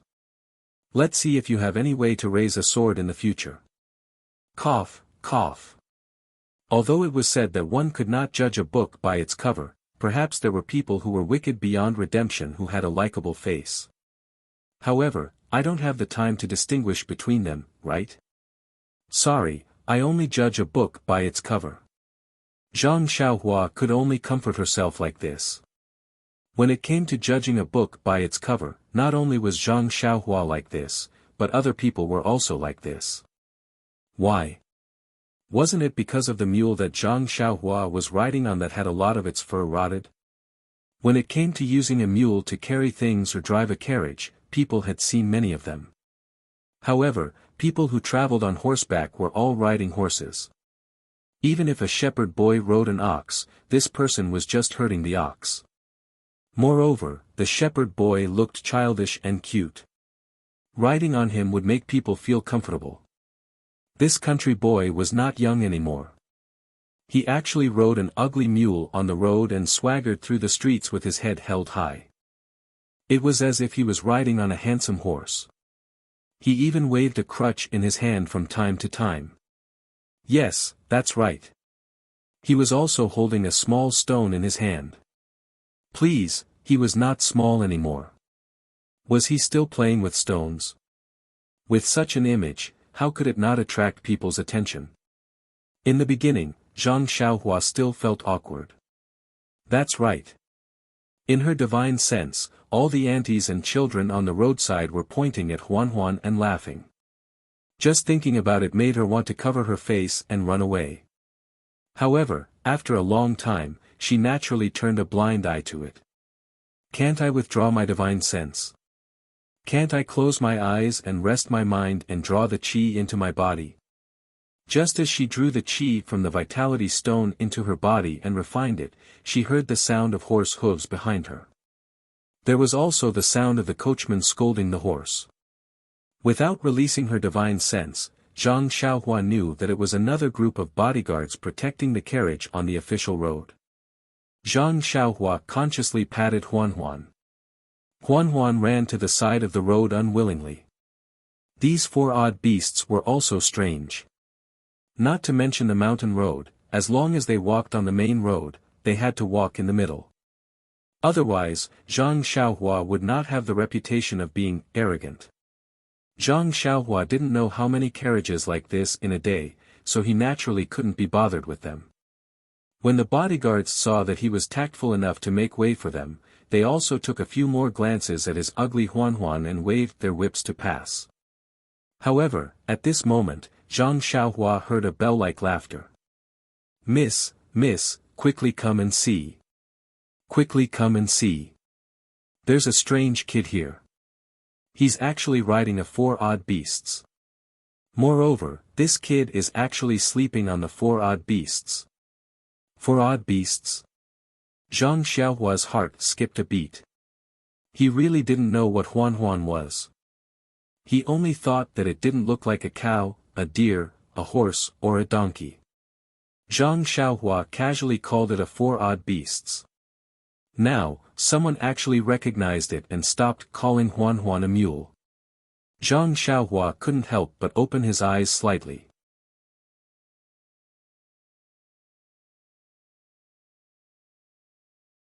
Chapter 343. The carriage that sped past Zhang Xiaohua was a rather luxurious one.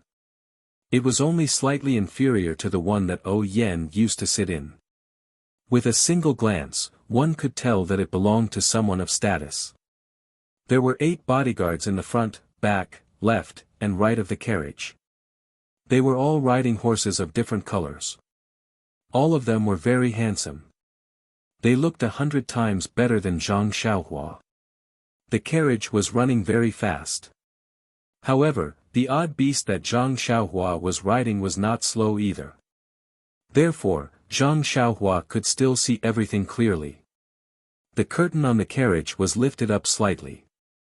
A round baby face peeked out from the curtain. He was looking at the carriage with a smile. Suddenly, the curtain on the other side of the window was lifted up as well. A pair of black eyes appeared. That pair of eyes looked at the ugly odd beast that Zhang Xiaohua was riding. They were also full of surprise. Little Orange, the young man sitting on the odd beast, is a mutant. Lower your voice. Don't disturb him. Oh, really? Zhang Xiaohua was a little muffled. She thought about it carefully. Wasn't he just using his hand to cover his mouth? He really thought that he was a mutant. Then, someone said in a low voice, Miss, I think this young man looks just like Ma San-er who grows vegetables in our house. He just looks very handsome. Why do you say that he is a mutant? Little Orange, didn't I always tell you that you can't judge a book by its cover? Don't look at the young man's ordinary clothes. Have you noticed that his clothes are not ordinary? He must be wearing very rare clothes. Also, think about it. Although our odd beast is not an adult yet and has a gentle temperament, is there anyone who can get close to it?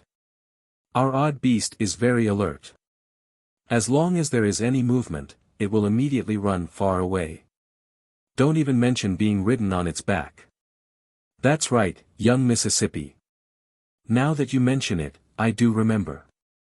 Last year, young Master Biao wanted to feed the 4 odd beasts some food, but the 4 odd beasts refused to eat no matter what. This made young Master Biao angry and he starved for a few days. It was almost starving to death, but it still refused to eat. In the end, when old Master Biao found out, he severely punished young Master Biao in front of the 4 odd beasts. Only then did the 4 odd beasts slowly walk away and start eating. The odd beast seems to be able to understand humans. This young man can actually subdue an adult odd beast. He really is a real person, does not show his true appearance. He even fooled me. Miss. What a pity. A pity? A soft and pleasant voice sounded. She asked curiously, what's there to pity? Of course it's a pity. Miss, you see, this young man's age is quite suitable for you. Moreover, his skin looks very good. It's just that his appearance is really too ordinary. He doesn't look like the handsome type. Moreover, he actually has a stick in his hand.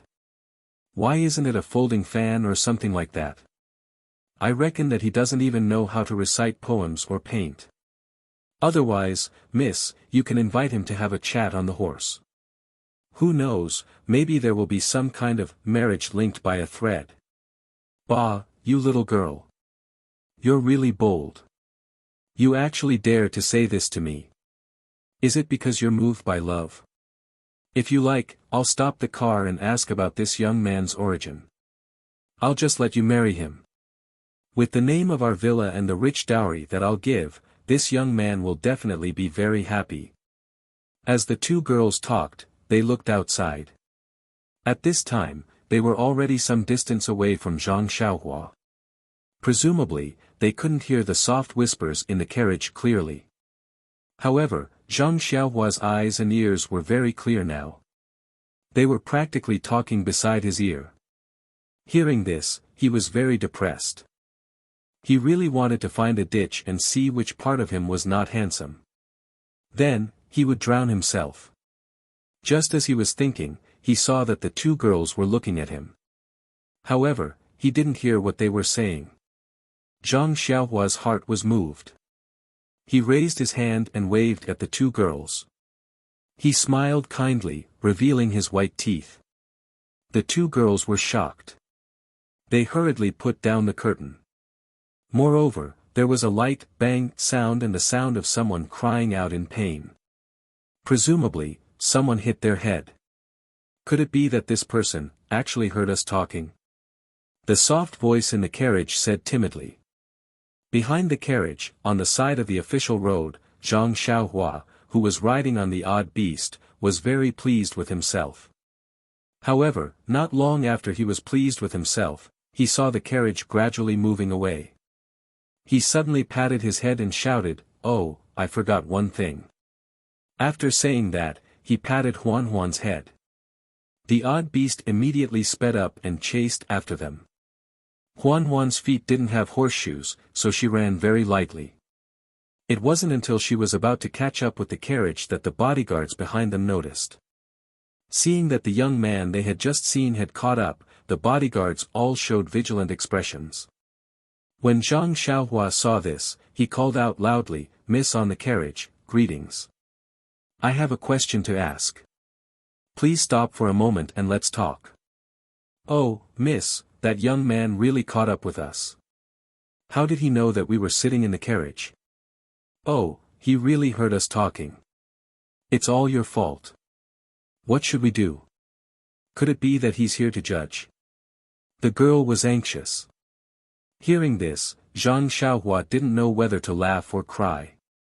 Do I have to? He really wanted to release his divine senses to take a look inside the carriage, but after all, there were two girls sitting in it. No matter what, he had to avoid some taboos, right? Even thieves have morals. He was also a Qi refinement warrior of the immortal Tao. How could he be so unprincipled? The girl in the carriage didn't say anything. The bodyguards slowed down their horses slowly, and the carriage naturally came to a stop. The leader, a man with extremely thick eyebrows, turned his horse over and shouted, "That brat you, what's the matter?" Zhang Xiaohua cupped his fists and said, "Brother, I have an extremely simple question to ask the girl in the carriage. Please do me a favor." The man immediately put his hand on the hilt of the knife at his waist and asked vigilantly, "How did you know that the person in the carriage is a girl?" Zhang Xiaohua smiled and said, "Just now when you passed by me, the person in the carriage opened the curtain and I accidentally saw it." At this moment, the soft and pleasant voice in the carriage said, "Young master, it was this little girl who spoke rudely and hurt you. Please forgive me. This little girl apologizes. Spoke insolently.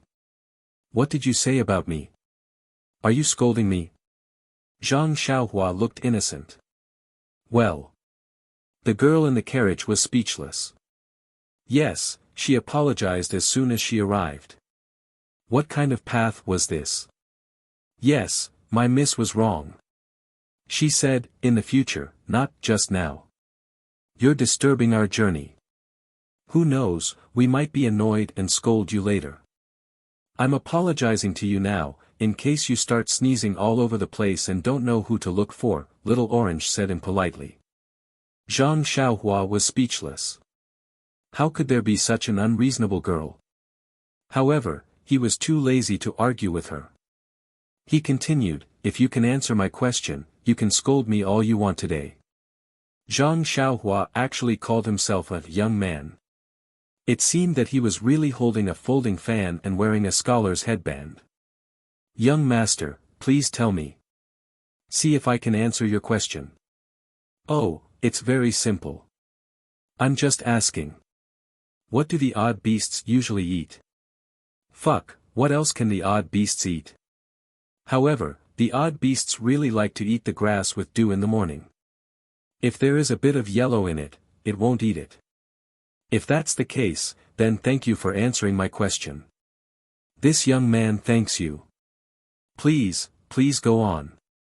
Zhang Xiaohua cupped his hands in a polite manner again. The bodyguards were confused by the two's conversation. When they saw the young man cupping his hands in farewell, they also cupped their hands casually. With a wave of their hands, the carriage continued to move forward. However, after a few steps, a scream came from the carriage. "Oh, we were fooled by this guy. Since he didn't hear us, how did he know that we know what the odd beasts eat?"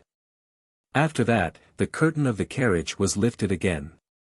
A pair of black eyes accompanied by a thin oval face stared hatefully at the ordinary young man sitting arrogantly on the odd beasts in the distance. At this time, there was no one on the official road. That Huan leisurely ran to the center of the road again. In fact, after asking the young lady, Zhang Xiaohua was a little regretful. Wasn't it a waste of time to ask? Cows eat grass, horses eat grass, donkeys eat grass, and deer also eat grass. Could it be that the odd beasts could eat meat? She was concerned about Huan and wanted it to recover as soon as possible. And, the key was to make it prettier as soon as possible. That was why she was anxious to seek medical treatment. However, Zhang Xiaohua regretted one thing. Why didn't she release her divine sense to take a look? This girl who spoke so nicely, was she also good-looking? Sometimes, being a gentleman was also not a good feeling. Although she was unhappy, who asked her not to take a peek at that time? Now, she couldn't chase after them.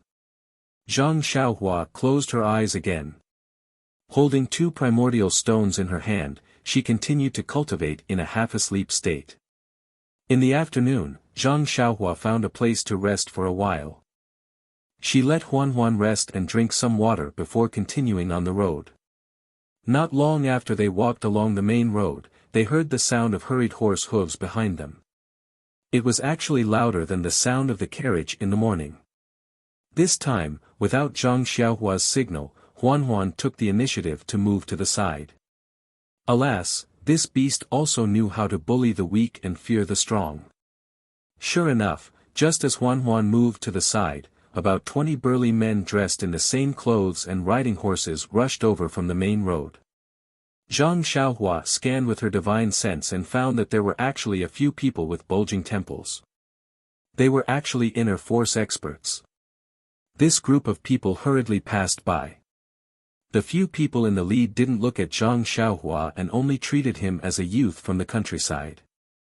The last few people stared at him fiercely for a long time, as if trying to find a flaw. However, Zhang Xiaohua closed her eyes and looked like she was sleeping. She only released her divine sense and looked at them coldly. Those few people only retracted their gazes when they saw that there was nothing unusual and left on their horses.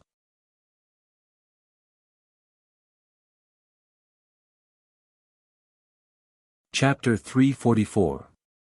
Zhang Xiaohua didn't withdraw her divine sense after the group of people walked away. She just followed them from a distance, wanting to see what they wanted to do. Yeah, I just walked my own path and didn't provoke anyone. How dare you stare at me so fiercely?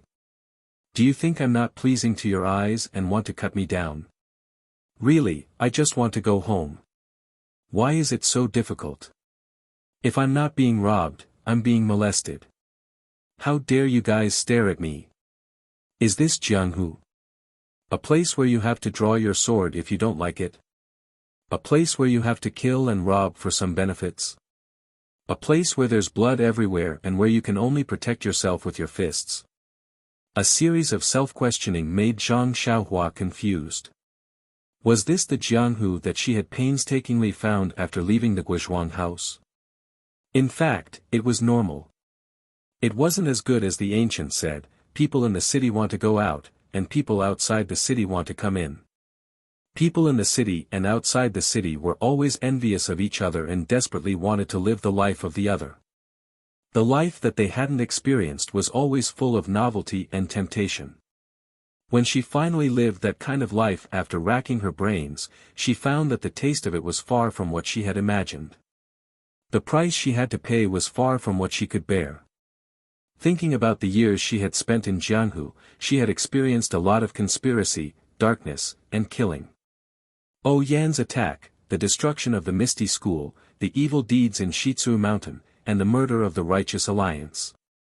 But there were also a lot of kinship, love, justice, and axioms. The loyal love of Aunt Qin in Mingzue Hall and the loyalty of Master O and his wife in the Misty School all left a deep impression on her. Especially, if she hadn't been in Jianghu, how could she have met her dream? Thinking about this girl made her feel sweet in her heart. Moreover, if he hadn't come out of the Guizhuang house, how could he have had these opportunities? How could he have learned the immortal Tao cultivation method and learned the mystical magic? In an instant, Zhang Xiaohua smiled. The road was under her feet, and it was up to her to decide where she wanted to go. Since she had already stepped into Jianghu, she had to get used to the rules of Jianghu. If she didn't want to get used to other people's rules, she had to be strong enough to establish her own order and make others follow her rules. Just like just now, if Zhang Xiaohua hadn't stepped out of the Guizhuang house, the other party wouldn't even look at her. She was just a chicken or a kitten, and the other party could kill her with a wave of his saber. If it was the Zhang Xiaohua from 4 years ago, the other party would certainly stare at her and might even dismount to chop her, but what kind of temper could she have? You should have used your qin gong to escape. Fortunately, you still know ethereal steps. But what about now? Although they would glare at you, although they would dismount and chop you down, would you be afraid? Don't you want to give it a try? Don't you want them to dismount and chop you down? Don't you want to go on a killing spree and leave behind all these things that you don't like? Even when the other party had already run far away, you still used your divine sense to chase after them, trying to figure out their background. What did this mean? With strong martial strength, you would have the right to speak. You would have the right to control the fate of others, and you would have ambitions and desires that were different from ordinary people. This Jianghu is no longer the Jianghu of the past. Zhang Xiaohua instantly retracted his divine sense. He seemed to have understood something. The corners of his mouth curled up into a smile. He casually played with the long sword in his hand and walked calmly under the autumn sun. Winter was always poetic, and the afternoon sun was always very long. Zhang Xiaohua, who had not enjoyed such peace for a long time, felt tranquil in his heart. He seemed to have entered a state of being unperturbed. He was very satisfied with his current life. It was as if this boring road was very charming. He did not feel that the long journey was far. Even when the sun set, Zhang Xiaohua and Huanhuan's shadows were elongated. When the sun set, the moon peeked out, and the stars in the sky shone brightly. Zhang Xiaohua did not open his narrowed eyes. However, at this moment, a clanging sound of weapons clashing sounded from afar. It completely disrupted the tranquil mountain and the tranquil night sky. Zhang Xiaohua opened his eyes abruptly. There was anger in his eyes. Could it be that he was in the mood to relax but was disturbed? He was very unhappy. He looked far ahead and saw some smoke rising in the night sky. Wasn't that the place where the clanging sound came from? If it were not for the silence of the mountain, the sound would not have spread so far. However, when Zhang Xiaohua released his divine sense and saw the situation over there, guess what? Zhang Xiaohua was sick of it. Almost instantly, a voice sounded from the bottom of his heart, as if a small hand was trying to reach out from his throat. Zhang Xiaohua looked up at the sky and shouted, "God, you're not playing with me, are you?" Why am I met with an assassination again? What's wrong with this world? Yes, in his divine sense, far away, next to a few bonfires, the gorgeous carriage that he had met earlier was parked there alone. The horse pulling the carriage had been cut down. He did not know if the coachman was dead or had run away. The 8 arrogant bodyguards were being beaten up by dozens of uniformed men. Weren't these men the ones that Zhang Xiaohua had met in the afternoon? This is Jianghu. Zhang Xiaohua could not help but think of his previous experience. Just like Jianghu, there was no choice. Even if he did not want to participate, he would always encounter such things. Tell me, do you want to help or not? In fact, Zhang Xiaohua was a little sick of it.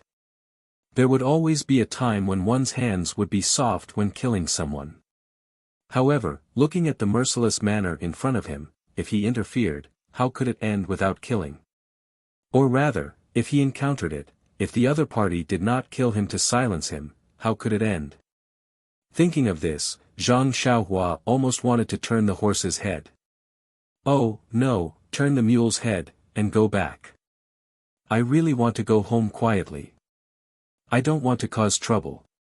God, do I look like a naughty child? However, in front of him was the road that he had to pass. Who knew if that group of bad guys, yes, let's call them bad guys for the time being. Who knew who was right and who was wrong? Who knew which direction they would go after they finished their evil deeds? If nothing goes wrong, they will definitely turn back. At that time, won't I have to meet them head-on? Bumping into him head-on? And the direction I'm going is the direction they are killing people in. How could they let me go? Hide to the side? Hide underground? A few ideas flashed through Zhang Xiaohua's mind. However, they were immediately rejected by Zhang Xiaohua. That's right, who am I now? I am an immortal cultivator. Why would I be afraid of you martial arts clowns? Look at you guys. You guys are nothing more than trash, and you still want me to hide from you guys. It's not that I don't want to care. It's just that I have met too many of such people along the way. I can't be bothered. However, if I continue to hide like this, wouldn't I be throwing the face of the immortal cultivators? If Venerable Fiery Dragon knew about this, wouldn't he jump out from the underworld and scold me? Sighing slightly, Zhang Xiaohua could only temporarily and unwillingly accept the mission given to her by the heavens. She released her divine sense and sat on the back of the 4 odd beasts. She continued to move forward at her original speed. It's best that you guys play your own vendetta and quickly finish it. After that, you guys can go on your own way. When I'm there, you guys will have left too. That's what Zhang Xiaohua thought. However, the 8 bodyguards were actually quite skilled in martial arts. They carried Zhang Xiaohua for a long time before they reluctantly left this world. At this moment, the curtain of the luxurious carriage had already been lifted, revealing the timid little orange who had long been frightened by the bloody scene in front of her. This lively little girl's body was trembling violently, as if she was sifting chaff. Even so, she still stood strong in front of an even weaker little girl. Her skin was also dark, and she still looked like a silly little girl. The girl behind her had a skinny oval face. Her lacquered eyes were unusually clear. There was only a slight hint of panic in her eyes. She did not have the fear and terror that little orange had. Looking at the 2 girls through her divine sense, Zhang Xiaohua was stunned. It seemed like this little girl was not simple. Under the watchful eyes of so many tigers and wolves, she could still be so shocked. Her background was definitely not simple. Wasn't that a little too unethical? Zhang Xiaohua smiled bitterly. She allowed Huan to jog forward while she took out a small sword from her bosom. With a wave of her hand, the small sword whistled through the air like a cheerful cry and shot towards the scene. Next to the carriage, a group of bad guys tidied up the place a little. Like a pack of wolves, they surrounded the 2 little girls who were not wearing red hats. Miss Nye, I'm really sorry for interrupting your progress, the man said fiercely.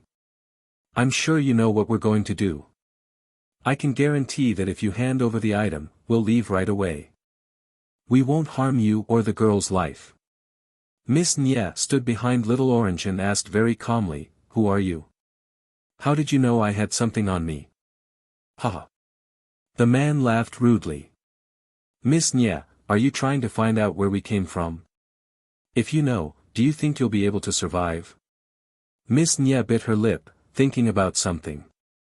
Then she asked, good man, I don't know who you are, but although the treasure is precious, it's a dead object. It's not as important as a human life. This little girl will hand it over right now. However, I'll have to ask you to swear an oath. What do you think? Haha, the man laughed. If I take the treasure and harm Miss Nya's life, I'll die from the flying sword. This? Miss Nya muttered. Good man, you're trying to deceive me. Why don't you include my maid? Well said, well said. If I harm Miss Nya and this unknown maid's life, I'll die from the flying sword. However, Miss Nya was still worried. This thug's martial arts were powerful. How could a flying sword take his life? However, she didn't dare to say anything else. She was just a little lamb. Whether or not he swore an oath, he could still forcefully take the item. Now that she was given a way out, it was best to quickly accept it. Chidian Chinese website welcomes all readers to read. The newest, fastest, and hottest serial works are all at Chidian Originals.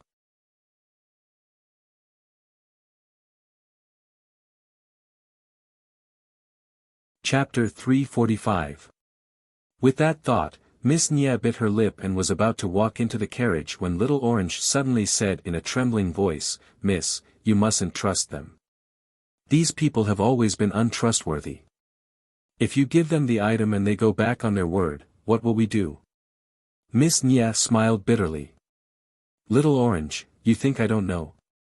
But look, even if we don't give them the item, they can still find it if they kill us, right? If we know what's good for us, maybe they'll spare our lives on account of our straightforwardness. Then, without waiting for Little Orange to say anything else, she lowered her head and entered the carriage. After a while, she hid one hand in her sleeve and held a small brocade box in the other. Standing on the carriage, she raised her voice and said, Hero, this item is for you. Please be magnanimous and spare us two defenseless girls. Then, she threw the brocade box to the man. Seeing this, the evil man rejoiced in his heart. He raised his hand and carefully caught it. Then, he carefully opened it to take a look. After confirming that there was nothing wrong with it, he put it away. He did not think that he would be able to get it so easily. For a moment, he did not know what to do. After thinking for a while, he waved his hand and turned his horse around to go back.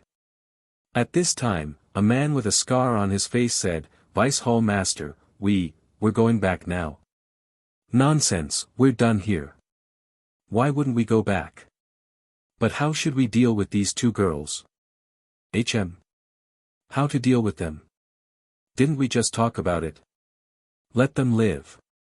Since they're so straightforward, we can't just let them do the same.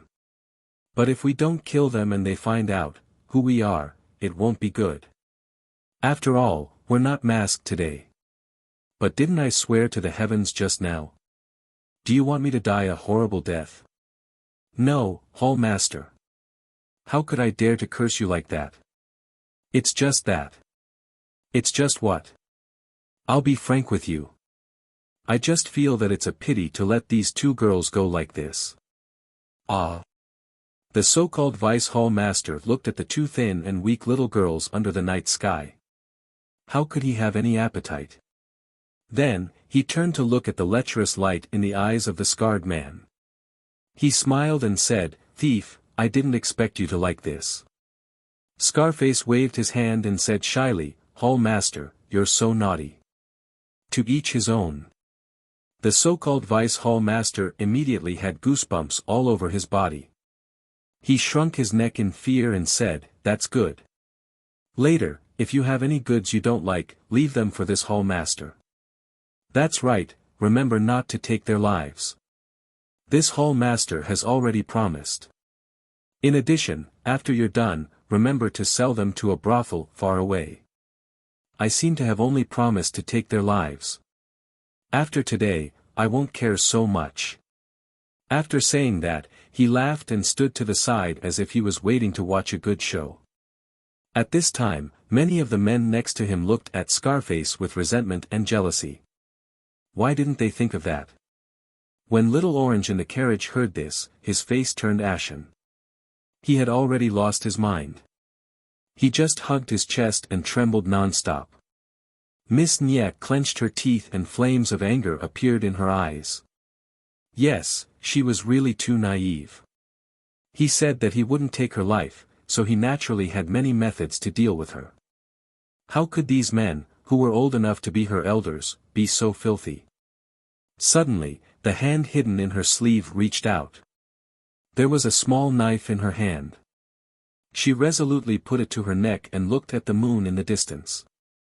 The sky was full of stars. Under such a beautiful night sky, such a shameless scene was still playing out. She then looked in a certain direction. There seemed to be endless longing.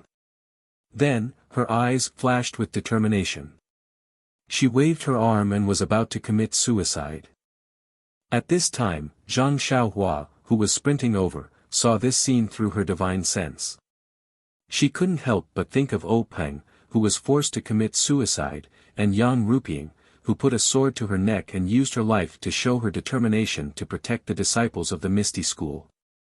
Although O Peng was using her, in order to repay her for saving O Yan, he treated her extremely well. Regarding this, Zhang Xiaohua had always been grateful. And Yang Rupiang used her life to protect the disciples of the Misty School, including her second brother, Zhang Xiaohu. This couldn't help but be said to have touched Zhang Xiaohua greatly. And now, a dark and thin girl actually had such determination and decisiveness. How could it not resonate with Zhang Xiaohua? With a thought, the small sword circling in the air was about to strike down Miss Nia's knife like lightning. However, someone was even faster. Scarface casually threw an iron ball in front of her and hit Miss Nia's wrist with great force. Ouch! The knife fell to the ground. Her wrist went limp and tilted. Miss Nia held her wrist in extreme pain. Tears streamed down her face. Her wrist was actually broken. She heard Scarface say with a lewd smile, "Little girl, this uncle has long been guarding against this move of yours. Who knows how many little fellows have the same idea as you. Hee, seeing you in pain, this uncle's heart feels so good." His howl, like a hungry wolf, traveled far into the night sky. Speaking of which, Zhang Xiaohua had already arrived. Naturally, she heard those words. Her heart was filled with anger. If you guys want to rob me, then just take it. I'm not trying to enforce justice on behalf of the heavens, but going back on your words is your fault. Since you promised to let me live, then don't try to deceive me. What's more, from what Scarface said, this scoundrel has done many such bad things. This is good karma sent to my door by the heavens. How can I reject it? Having made up her mind, Zhang Xiaohua stopped moving forward. She jumped down from Huan's back and found a big tree. She floated up and sat cross-legged. Releasing her powerful divine sense, the small sword that had stopped in midair suddenly sped up. Like lightning, it streaked across the night sky and directly stabbed into Scarface's throat. Scarface was proudly taking off his shirt and walking around happily. The lightning came so fast that he didn't have any time to react. He immediately covered his neck and collapsed on the ground. The Vice Hall Master, who was prepared to watch a good show, couldn't help but laugh when he saw Scarface like this. He said, "Bastard, other people ride horses. Why did you go crazy before you even got on the horse?" While he was talking, he saw a flash of black light. It was the small sword that was shooting towards his throat. Since this Vice Hall Master was able to become a Vice Hall Master, he naturally had extraordinary skills. Although he was in a dangerous situation, he wasn't in a hurry. Seeing that it was too late to pull out the long sword from his waist, he boldly grabbed it with his hand. Seeing that he was about to grab it, the Vice Hall Master was prepared for his hand to bleed. At least it wouldn't be cheaper than having his throat pierced. However, at that moment, the small sword that the Vice Hall Master regarded as a hidden weapon rose up and avoided his hand. Like a snake, it quickly moved towards his throat. Flying sword! The Vice Hall Master cried out in horror. Then, the small sword lightly touched his throat, like a dragonfly skimming the surface of water, and flew away. The Vice Hall Master was like a piece of rotten wood. With a plop, he fell off his horse. Before he died, he only had one thought: there are gods 3 feet above my head. Heaven is watching everything that I do. Why would I make such a vicious oath when I have nothing better to do? If what? Who knows? Maybe if I don't do evil anymore and take the things and leave. Maybe if there's a next time, I swear that I'll be struck by lightning and die a horrible death. No one paid attention to Scarface's fall, but the Vice Hall Master's fall attracted the attention of the people who were always trying to flatter him. A few people immediately jumped off their horses and rushed to help the Vice Hall Master up. However, before they could express their loyalty, there were a series of people who fell off their horses. Someone with sharp eyes immediately saw the small sword flying in the crowd and shouted, "Be careful of hidden weapons." The rest of the people immediately drew their long swords from their waists and were carefully on guard. At this time, someone finally saw that the Vice Hall Master was dead and there was blood in his throat. Ah! Flying sword! The legendary flying sword! The Vice Hall Master actually summoned the legendary flying sword. Before he could finish his sentence, another one was killed and fell off his horse with a plop. The rest of the people didn't dare to stand there in a daze. What a joke! Although the immortal Tao had been lost for 10,000 years, the legends of the immortal Tao had not been lost. The flying sword was already a magical power that people in the Jianghu dreamed of having. Now that they suddenly saw it was their own chasing sword, how could they not tremble in fear? These well-trained people actually scattered like birds and beasts, fleeing in all directions. There were originally about 20 people in this group of bad guys. In the battle with the bodyguards, a few of them had died. Just now, the small sword had killed a few more, so there were only about 10 left. They all turned their horses around and fled in all directions. In an instant, there were only a few batches of horses without masters left in the field. There were also corpses on the ground and 2 dumbfounded little girls who couldn't believe their eyes. Flying sword! It was a flying sword. It was the flying sword that the bad guy who swindled her trust wore. Although her martial arts were low and she couldn't see clearly, from the moment the evil man who was about to humiliate her fell to the ground, to the moment the bad guys inexplicably fell off their horses and didn't get up again, to the moment the bad guys fled in panic while shouting, how could she not know that this really was a flying sword? Although Miss Nie's wrist hurt terribly, she endured it and put her palms together to thank the heavens. When Little Orange saw that the bad guys had scattered, her body stopped trembling and her face was no longer pale. She scolded Miss Nie, "Miss, why are you thanking the heavens? You should be thanking our Grandpa Immortal. If you want to thank the heavens, you should wait until you meet your Mr. Right." Fortunately, Zhang Xiaohua was far away and couldn't hear her. Otherwise, she would have fallen off the tree.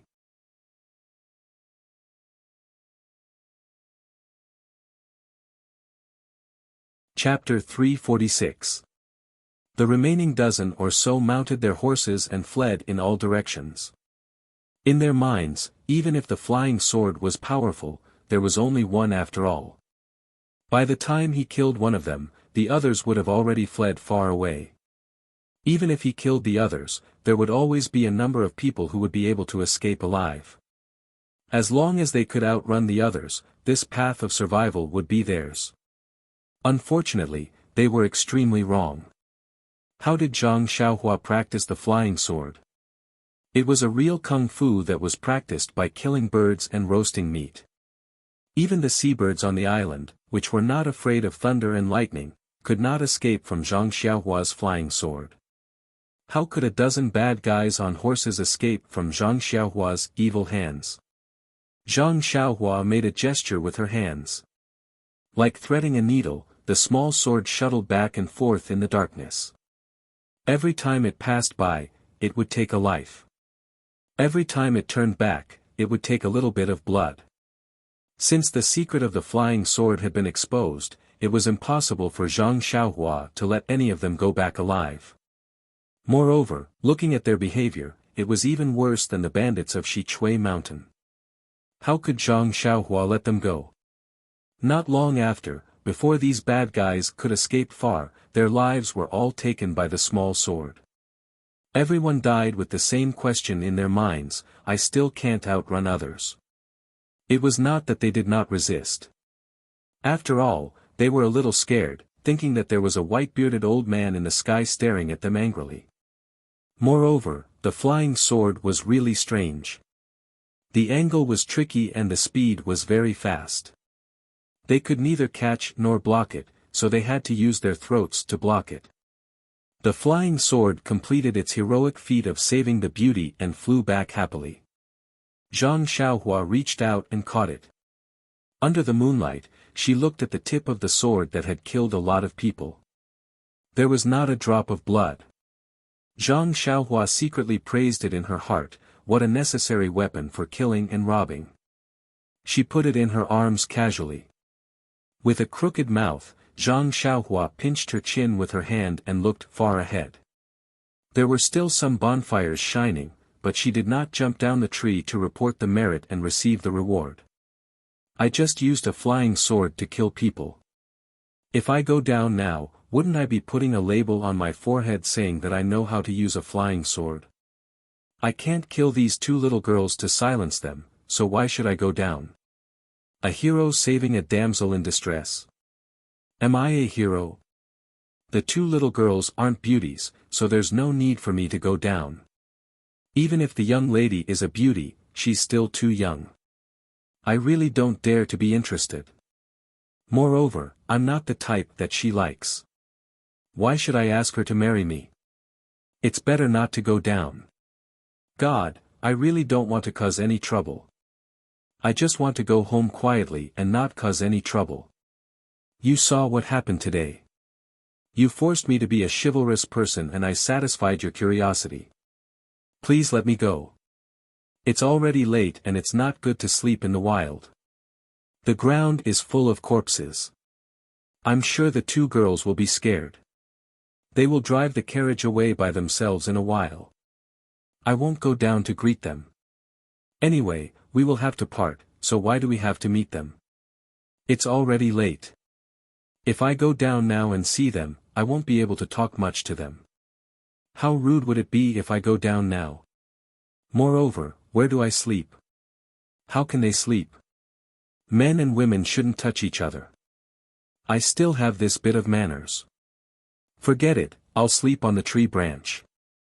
I won't go down. Zhang Xiaohua found countless excuses to hide herself between the branches of the big tree. It seemed that she wanted to escape from something. Sure enough, not long after, night fell.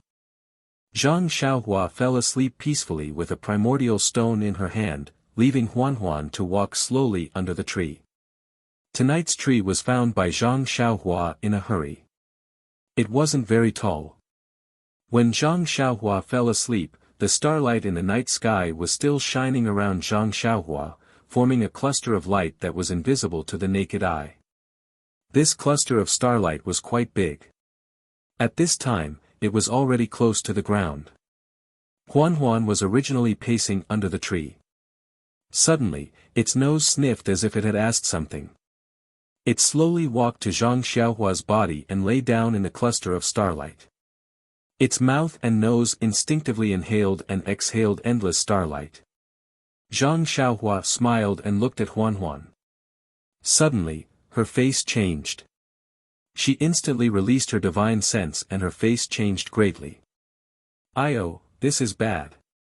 These two little girls still haven't left. Others may not know what Huan Huan's cry is, but they have raised Huan Huan before. They must know that I am here. If I don't appear, won't it be more conspicuous? This Huan Huan is really too much. Of all times, why is she shouting now? Io, this is bad. Why is that young lady lying there motionless? Why is the little girl crying so sadly? Is she dead? No, she still seems to be breathing. Io, I have to be a good person to the end. I should go and take a look. I don't know what has happened." When Zhang Xiaohua got down from the tree, she rode Huan Huan to the side of the carriage. Several bonfires had been extinguished, leaving only embers. There were many corpses scattered around the carriage.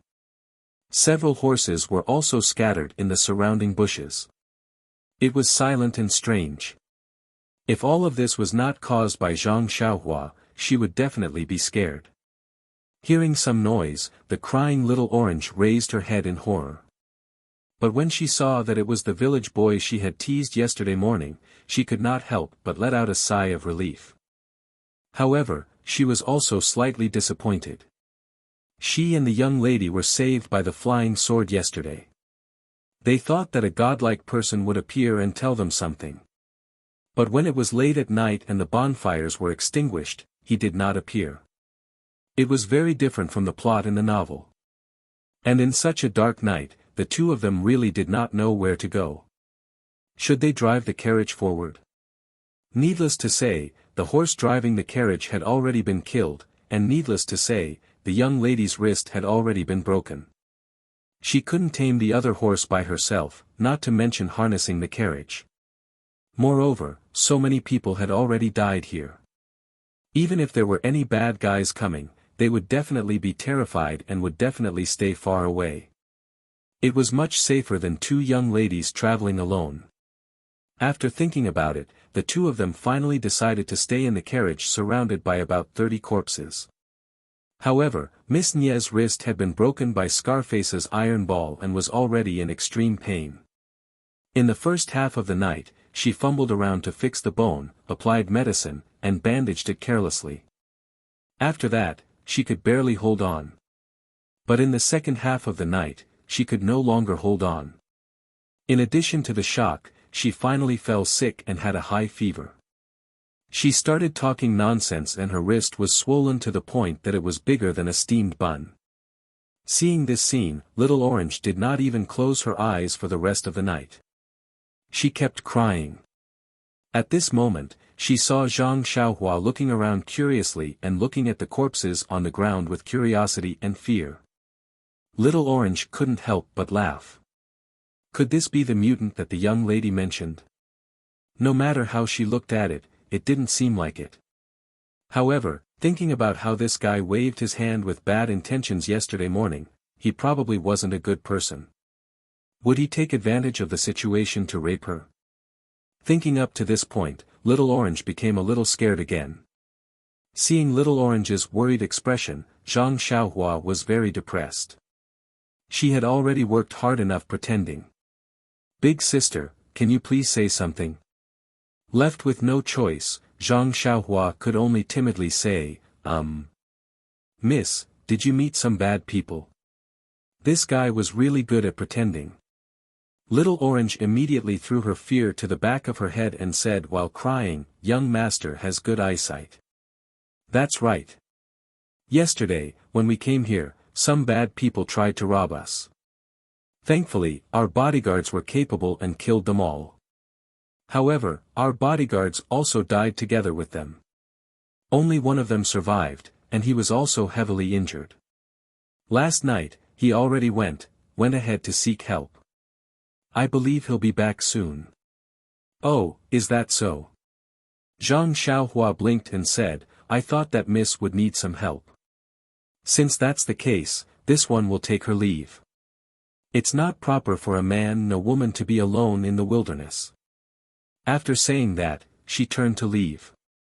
However, it wasn't easy to find someone to vent her anger on. How could Little Orange let him go? She hurriedly called out, "Young master, although our bodyguards will be back in a while, there is still some time. Look at us two weak girls, it's not good for us to stay in this pile of corpses." "Oh. Does Miss have any orders? However, this one is scared to death of these corpses. I want to leave as soon as possible." Little Orange heard this and was delighted. "That's good. I wonder if young master knows how to drive a carriage." "Drive a carriage?" Zhang Xiaohua scratched her head. "Don't you know how to drive a carriage? You don't seem to be very good at it. Do you really not know how to drive a carriage?" Little Orange was a little anxious. Zhang Xiaohua smiled and said, "Don't worry, Mississippi. It's not that I don't know how to drive a carriage. It's just that the teacher who taught me said that since I've already started studying, it's best to forget about the past. I naturally know how to drive a carriage. But I've already started reading the sage's books. Why do I have to go back to the past and drive a carriage?" Looking at Zhang Xiaohua in front of her, Little Orange really didn't know what to say. She turned around and looked at the unconscious Mississippi. She couldn't help but feel sad and started crying loudly. Seeing this, Zhang Xiaohua asked, "Miss, why are you crying?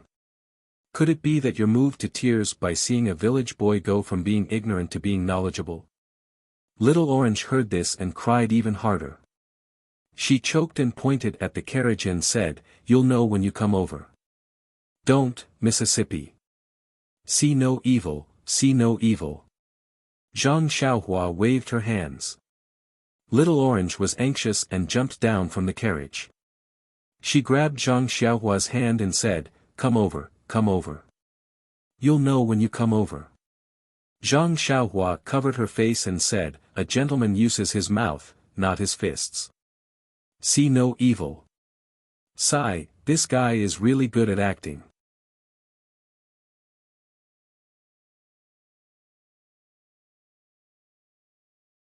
Chapter 347. Little Orange was still the generous one. She pulled off the sleeve that was covering Zhang Xiaohua's face and said with a sobbing tone, "My miss is already so sick. What's there to molest?" Zhang Xiaohua pursed his lips and thought to himself, "She's just a silly little girl. She's not worthy of my molestation." However, when he looked at her, he really couldn't bear to do it. Miss Nie's face was flushed, and there were small blisters on her lips, which were dry and pale. Her wrists had been carefully bandaged, but they were bulging. She lay there weakly, mumbling something indiscernible. Zhang Xiaohua looked at her delirious appearance and frowned slightly. He wasn't a doctor, so he didn't know how to treat her. Even if he was full of vital energy, what could it do? He asked weakly, "Miss, have you fed her water?" Seeing Zhang Xiaohua acting like an amateur, Little Orange was a bit angry. She raised her arm to block his view and said, Go, go, go, don't look. It's enough to know how sick my miss is. How can you stare like that? I'm the miss's personal maid. How can I not know how to feed her some water? They all say that scholars are useless. It's true. Zhang Xiaohua defended himself. Miss, you're wrong. I've just entered the school and can't be considered a scholar. However, if you think I'm a scholar, I'm very happy. I didn't waste my 2 months of studying the 3-character classic. Pfft, Little Orange's sadness almost turned into joy. This guy was too funny. She said, "You've only been studying the 3-character classic for 2 months. You don't recognize many words, but you've learned the tone of a bookworm. You're a genius. Miss, you have sharp eyes. My master also said the same thing. I'm very proud of you. Oh, by the way, miss, your bodyguard should be here soon. Since I'm useless, I'll take my leave now. I still have to go home and study the 3-character classic." Don't go. You're also someone who's read the books. Why don't you know that saving a life is better than building a 7-floor pagoda? Ah. Big sister, you must be joking. Didn't I just say that I'm reading the three-character classic? Is there such a sentence in the three-character classic? Let me count, it's about 10 words now. By the way, this sentence sounds familiar to me. It seems that an old monk in my village who always asks people to give alms often said this. This. Little Orange didn't know how to convince this fake scholar, but she felt that it would be a pity if she let this fake scholar go. According to this scholar, he was just from the countryside and had just become a scholar, so he must have some strength. Moreover, although his nose was a little flat and his eyes were a little small, he was honest and kind. If she asked him to help send the seriously ill young lady to the clinic, he would definitely be the most suitable person. When Zhang Xiaohua saw that the girl didn't know what to say, she was secretly happy. She cupped her hands and said, "If that's the case, Xiaoxing, I'll take my leave first. If I meet your bodyguard on the way, I'll tell him to come back quickly."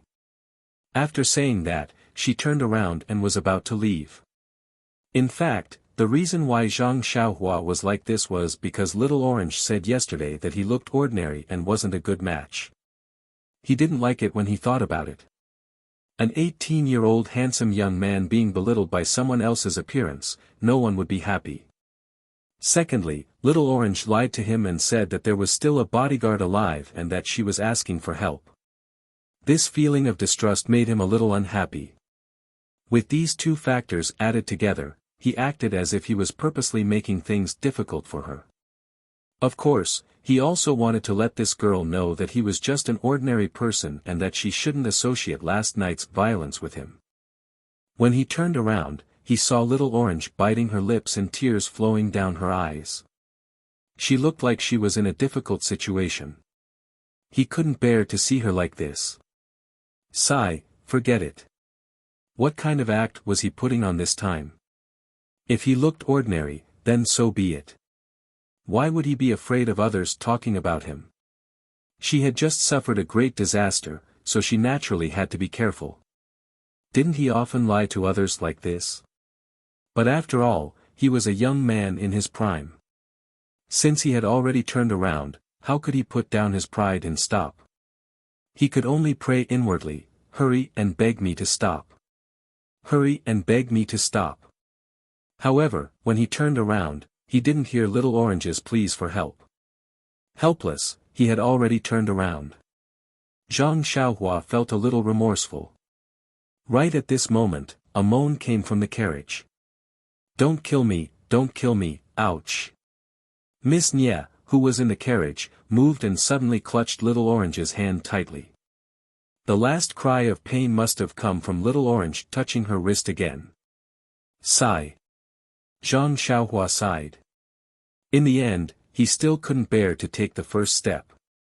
When he turned around again, he saw Little Orange also clutching Miss Nye's hand tightly, tears streaming down her face. That's right, she was just a little girl. How could she have encountered such a situation? It wasn't easy for her to meet a somewhat pleasing fake scholar, but he didn't give her any face. What opinions could she have? Zhang Xiaohua looked around and randomly picked a horse from the scattered horses. He found a water sack on the horse's back and uncorked it to take a look. He walked over with it and raised his hand to hand it to Little Orange. Little Orange was crying inwardly when she suddenly saw a large object being handed to her. She really jumped in fright and looked up in panic. When she saw it was Zhang Xiaohua, she opened her mouth, wanting to say something, but no words came out. She took it with difficulty and carefully fed it to Miss Nye. The water sack was really big. Although Little Orange was careful, she still spilled quite a bit of water on Miss Nye's face. Perhaps it was because of the refreshing water or because she wasn't thirsty anymore, but Miss Nye lay quietly in the carriage again. While Little Orange was feeding Miss Nye, Zhang Xiaohua didn't stay idle. He walked over and brought over the black horse with the water sack. He threw the saddle and other things on the ground and put everything from Little Orange's carriage onto the black horse's back. That black horse was already trained. When Zhang Xiaohua took the water sack from its back, it dodged to the side. Now that Zhang Xiaohua wanted to take it away, it was even more impossible. Zhang Xiaohua didn't panic and only pressed her hands on its back. With a bit of force, the black horse couldn't take the force and fell to the ground. When Zhang Xiaohua let go, the black horse used all of its strength to stand up. The horse's eyes were filled with fear. Seeing this, Zhang Xiaohua didn't waste any time and easily dragged it to the side of the carriage. That black horse was very docile and obedient to Zhang Xiaohua's manipulation. It was as if Zhang Xiaohua had been training it. At this time, Little Orange was shocked and looked at Zhang Xiaohua's somewhat clumsy but very easy movements. Little Orange had seen the David's deer before and naturally had seen horses. Of course, she knew that horses weren't easy to be controlled by strangers, not to mention that this horse was specially trained. Otherwise, she would have already gotten off the carriage and didn't need to wait for Zhang Xiaohua to come. Although Zhang Xiaohua had never set a carriage before, when he went with Yannan last time, he was just a servant. It was very normal for him to help the coachman unload the horse and set the horse. It was just that he had forgotten about it. The reason why he said it was very easy was because if you had the strength of thousands of pounds, what kind of work wouldn't be easy to do? Not long after, the carriage was set. Zhang Xiaohua said, "Miss, I don't know how to drive a carriage. However, I think that you wouldn't be able to either.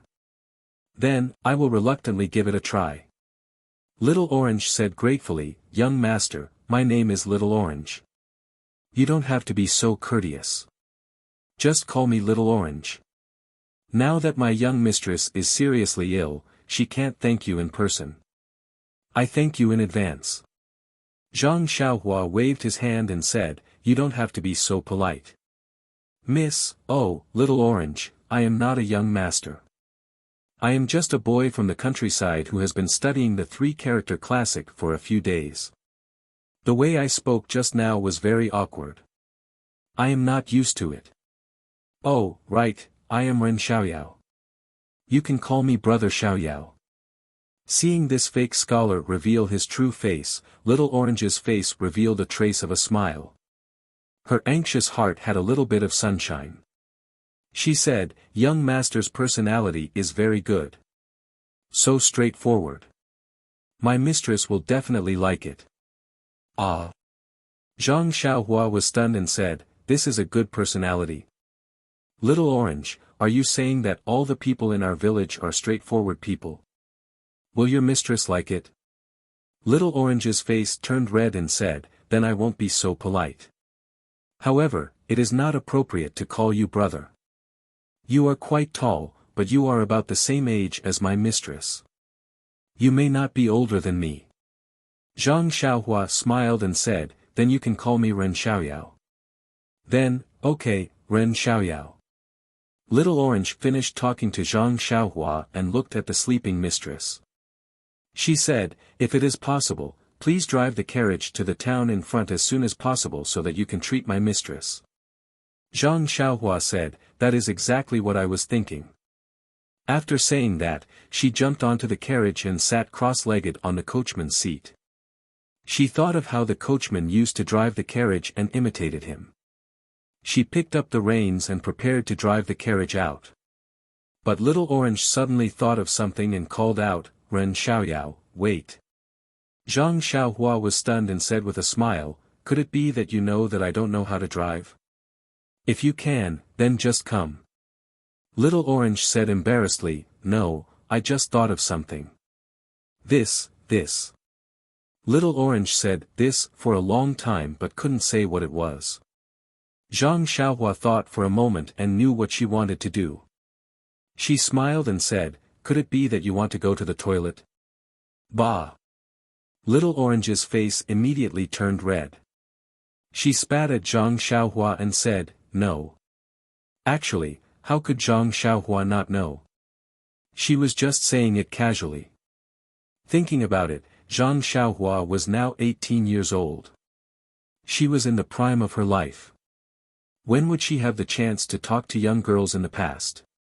She had just returned from the deserted island and met these two young girls. Although she didn't have any romantic thoughts, it was normal for her to say something inappropriate.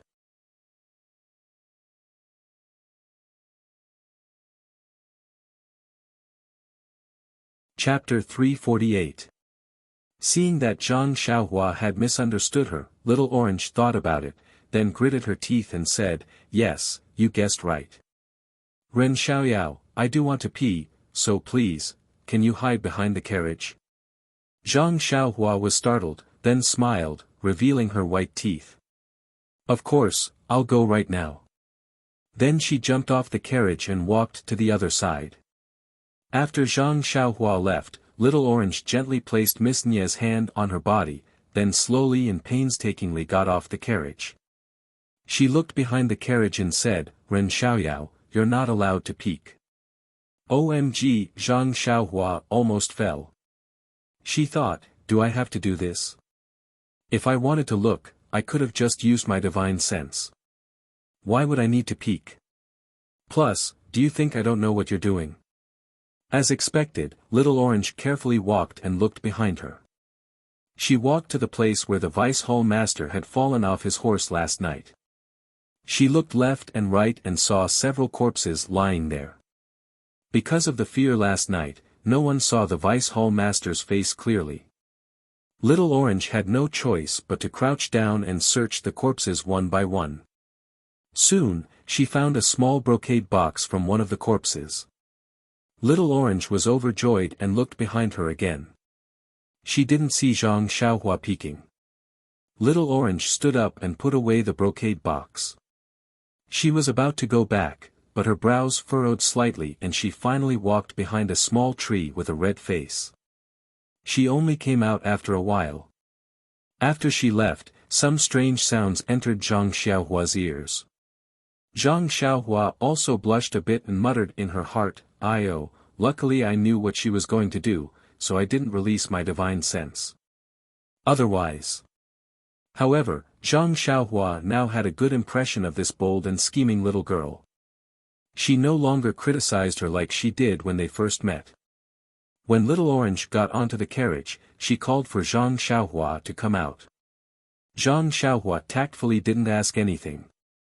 She got onto the carriage, shook the reins, and imitated the coachman, shouting, "Hiya!" The black horse was very obedient. It exerted force with its 4 hooves and slowly pulled the carriage forward. However, the many corpses in the field also tested Zhang Xiaohua's skills. There were several times when she had to get out of the car and drag the corpses to the side. Huan had been standing quietly by the side of the road, occasionally eating the weeds on the side of the road. Now that it saw Zhang Xiaohua driving over, it also screamed happily and followed her. There was no need for Zhang Xiaohua to call out to it. Little Orange, who was in the carriage, was very surprised.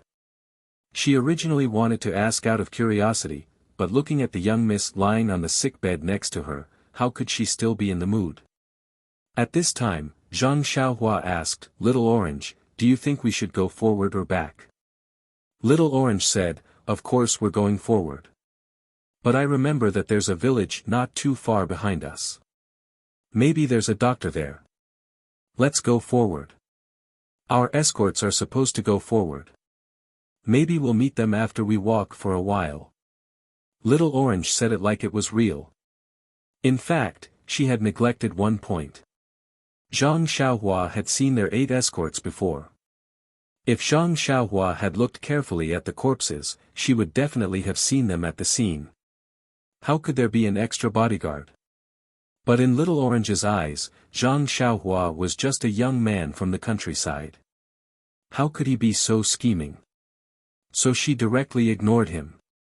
Zhang Xiaohua didn't want to expose her lie. In his heart, he had only met these 2 girls by chance. It was just in life or on this journey. He wouldn't have any interactions with them at all. All he had to do was help them drive the carriage to the town ahead. At most, he would help them find an escort agency and let a real escort escort them to where they were supposed to go. "I'm not a curious baby, so why should I care about you?" It didn't take long for them to reach the main road.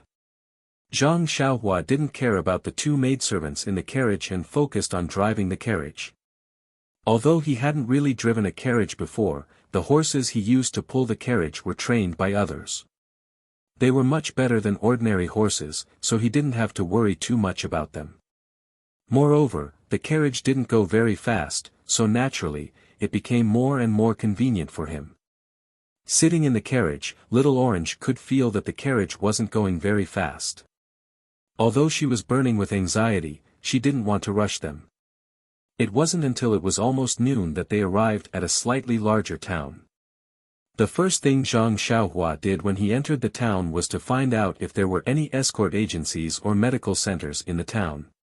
Unfortunately, the town was too small, so no escort agencies were interested in this place. Fortunately, there were still medical centers around. Zhang Xiaohua didn't dare to be negligent and chose the largest one to drive the carriage over. Miss Nie's wrist was broken, so Zhang Xiaohua didn't dare to move it too much.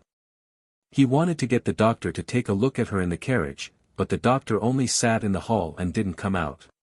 He only asked them to send the patient over. Later, Little Orange had to secretly bribe him with some silver before he was willing to go out to see the patient. Zhang Xiaohua was depressed. Everyone said that doctors should treat their patients with care, but why was this doctor like this?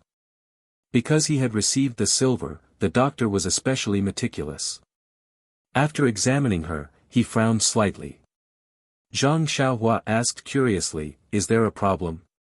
The doctor was puzzled and said, "From the way you bandaged her and the medicine you applied, they're all excellent.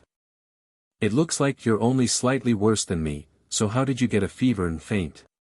Zhang Xiaohua's heart skipped a beat. She smiled and said, "I just met a wandering doctor on the side of the road and treated him carelessly. I only rushed over because I didn't know that you're a skilled doctor." The doctor was very pleased and said with a smile, "I was wondering why it was like this. It turns out that you didn't treat her properly and didn't use any professional tools to fix her wrist. This is simple and is just a small test for me. Please wait a moment." The doctor was also very professional. Not long after, he fixed Miss Nie's wrist and wrote a prescription with a stroke of his pen. He then asked the medical center staff to brew the medicine according to the prescription. Little Orange was still worried, so he carefully read the prescription before agreeing to brew the medicine. After the medicine was brewed, Little Orange carefully fed it to Miss Nie.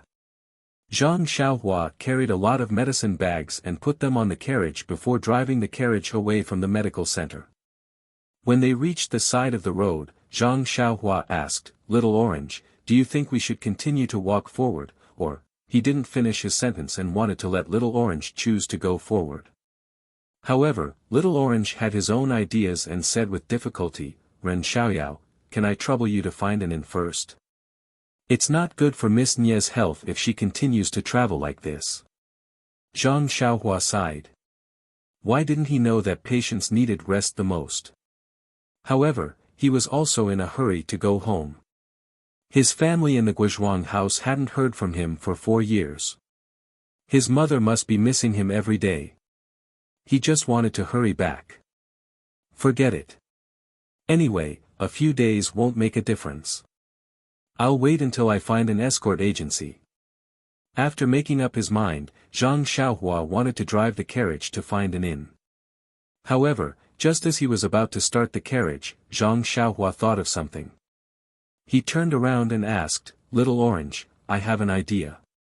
Do you think it'll work?" Little Orange said, "What is it? Just say it." "Here's the thing. I saw so many corpses in front of your carriage this morning. You said that someone wanted to kill you and steal your things. Do you think they will send people to chase you again?" "That's right." Little Orange heard this and his expression changed greatly. He said, "Ren Xiaoyao, you're right. They will definitely send people to kill us again. What do you think we should do?" Zhang Xiaohua was speechless. "How would I know? This has nothing to do with me at all. I don't know where you guys are from or where the people who want to kill you are from. I can't even tell who's good and who's evil. After thinking for a while, Zhang Xiaohua said, since they can chase after you, I'm sure they must have some clues. Maybe it's the carriage, or maybe it's your looks. Looks can't be changed, but carriages can be changed. Don't you think so? That's right, Ren Xiaoyao. You're so smart. Are you really a farmer in the countryside? Little Orange clapped his hands and praised him. Zhang Xiaohua shook his head proudly and thought to himself, what do you mean by that? Following that, Zhang Xiaohua said, let's get out of this town first. Once we're out, you guys can wait here. I'll come back and find a carriage to pick you guys up. What do you think? Of course, Little Orange would follow Zhang Xiaohua's lead. Thus, Zhang Xiaohua drove the carriage onto the main road. After traveling for a while, they turned into a secluded area. Zhang Xiaohua tied the black horse to a tree and prepared to ride the deer back to town. At this moment, Little Orange stuck his head out of the carriage and called out, Ren Xiaoyao, you, Zhang Xiaohua asked curiously, is there something else? Little Orange looked at him eagerly and asked, you won't not come back, right? Zhang Xiaohua's heart skipped a beat. This wasn't a bad idea at all. Of course, this was just a thought. Zhang Xiaohua wasn't that despicable. With a look of disdain, he snapped his fingers and said, look, do I look like that kind of person? No matter what, I've studied the 3-character classic for a few months. Pfft, Little Orange almost fell off the carriage. But after a while, seeing that Zhang Xiaohua still hadn't moved, Little Orange felt strange again and asked, why aren't you going yet? Don't tell me you're angry with me for saying that. Zhang Xiaohua looked at her from head to toe as if he didn't know her. He asked curiously, is this still the smart Little Orange? Doesn't Little Orange know that buying a carriage costs money? This carriage is what you want. You don't want the salary I give you to drive the carriage. Do you want me to pay for the carriage as well? Little Orange blushed and quickly shrank back into the carriage. After a while, she came out with a small green pouch in her hand. She handed it to Zhang Xiaohua and said, Ren Xiaoyao, this is my pouch. There's some money inside. Take it. Zhang Xiaohua took the pouch and opened it to take a look. He couldn't help but cry out, Aya, you guys are really rich. There's even gold inside. After saying that, he took out a small piece of gold from the pouch and looked at it fondly. Looking at Zhang Xiaohua's greedy look, Little Orange didn't know whether to laugh or cry. She said, take the flowers first. When it's not enough, come find me. Miss has more.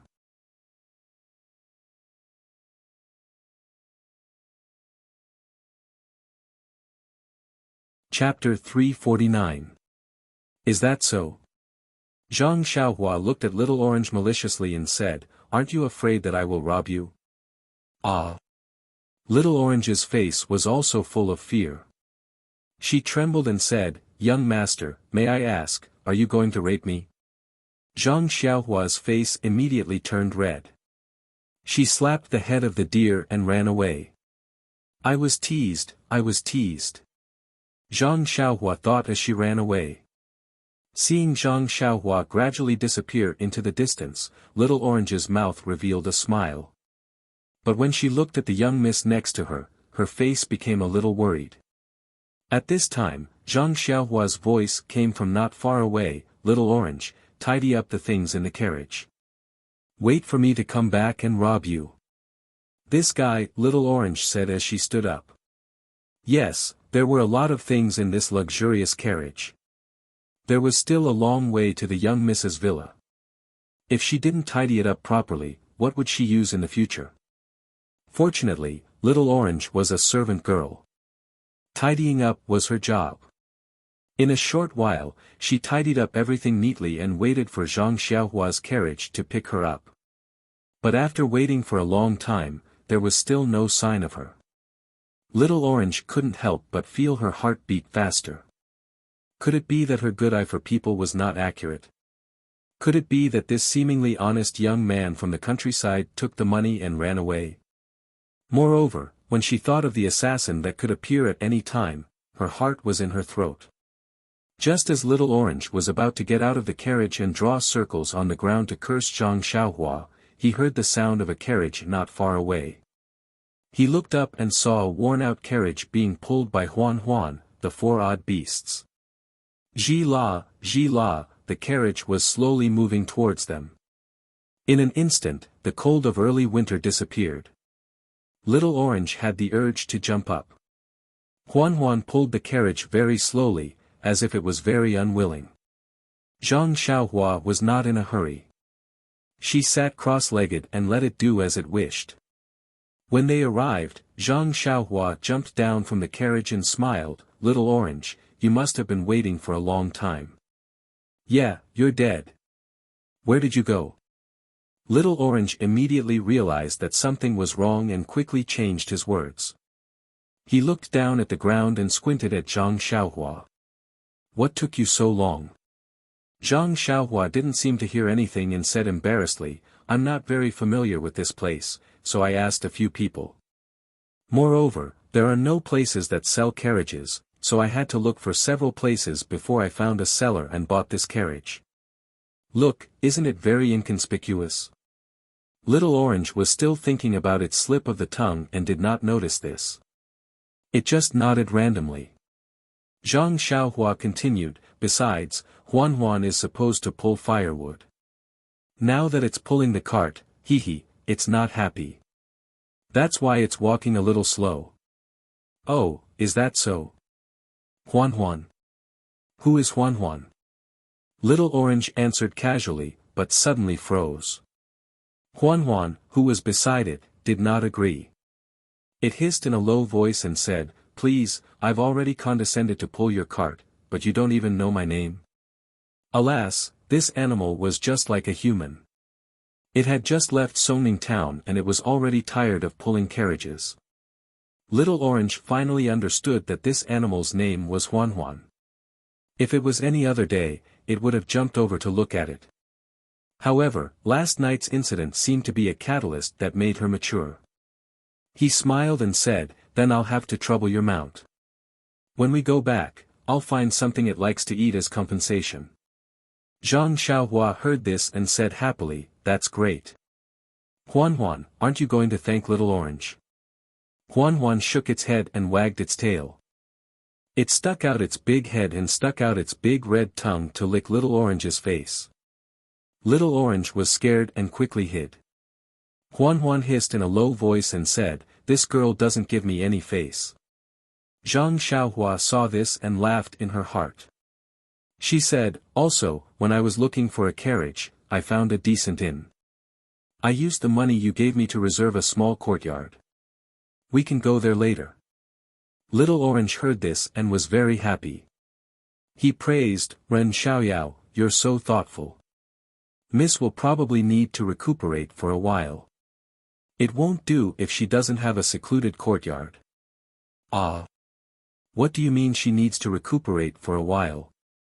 Zhang Xiaohua was a little surprised and disappointed. Little Orange said curiously, "It takes 100 days to recover from a serious injury. How can she not recuperate?" She did not hold back and directly treated Zhang Xiaohua as one of her own. However, she did not think that Zhang Xiaohua had something to do. "Then, okay." Zhang Xiaohua could only be speechless. Then, he took out a package from the small carriage and threw it to Little Orange. He said, "You change first and then help your miss change. If you need my help, I don't mind." Little Orange was stunned. He reached out and took the package that was not heavy. When he opened it, he saw that it was some clothes that were not too shabby. She immediately understood what Zhang Xiaohua meant. She and her miss were dressed in this luxurious carriage. If they were to sit in a small carriage, wouldn't it be more obvious? It was better to change to a carriage. In addition, she had just shown her face at the medical hall. If she did not change her clothes and was seen by others, they would know that she had just been to the medical hall. If an assassin came, he would definitely ask around and find out.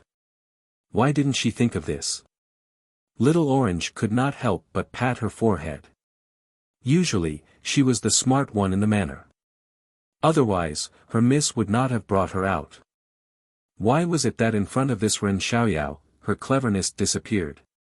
With that thought in mind, she spat at Zhang Xiaohua and said, "You're self-reliant and have plenty of food and clothes." After saying this, she turned around and entered the carriage. There was a rustling sound from inside. Not long after, a simple peasant girl appeared. However, she encountered difficulties when she helped her miss change her clothes. First, her miss was unconscious and could not cooperate at all. Second, her wrists were fixed with splints and could not be moved carelessly. Little Orange tried a few times, but in the end, she still could not help her miss change her clothes. At this time, she could not help but grit her teeth and secretly said, "Sigh, I really have to ask him for help. This country boy is too lucky." Little Orange raised her head from the carriage and said, "Ren Xiaoyao, can you come up and help?" Damn, Zhang Xiaohua almost fell down. Just now, she was just joking. Did he really need her help? Although she did not know how the servants of the rich young masters served their young masters and young mistresses, but helping the young mistress change her clothes should be the most basic skill. Moreover, she heard that when the rich young masters were drunk, their servants would help them bathe and dress them. Just thinking about it made her drool. Was this Little Orange a fake? Did she not know how to dress people? Of course, Zhang Xiaohua was not stupid enough to think that Little Orange wanted him to help her dress. He. However, Zhang Xiaohua was puzzled and was about to walk over. Little Orange frowned and shouted, "But, Ren Xiaoyao, you have to close your eyes." "Close my eyes? Then how can I help?" Zhang Xiaohua understood. This help was still very thought-provoking. Very naturally, Zhang Xiaohua asked, "Does your miss not wear underwear?" "Bah!" Little Orange glared and scolded, "You don't wear underwear. Why are you talking nonsense? If someone else heard you, wouldn't it damage my miss reputation? Even if I don't wear underwear, you won't know." Zhang Xiaohua thought viciously. Even if she wears underwear, if a man like you sees it, my miss reputation will be ruined. So even if I ask for your help, you can't look. Little Orange explained. So troublesome, but, there's no one around, what are you afraid of? Zhang Xiaohua said with a smile. Miss always told us that God is watching what we do. No matter what you do, you don't have to care if there's anyone around, or if anyone is looking. The most important thing is to stay true to your heart. It's best to have a clear conscience. Tang. It was as if a spark had ignited something in Zhang Xiaohua's heart.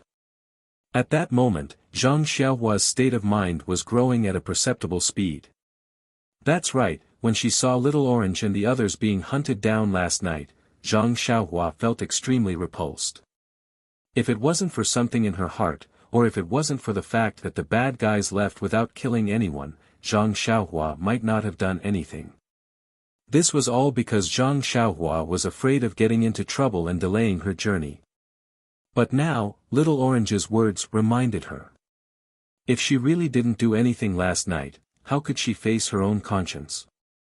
She was afraid that many times in the future, she would think about this matter and ask herself, that night, why didn't I do anything? I wonder what happened to those two pitiful girls in the end. Sigh, luckily, I did do something last night, and I did my best. Zhang Xiaohua thought to himself with a smile.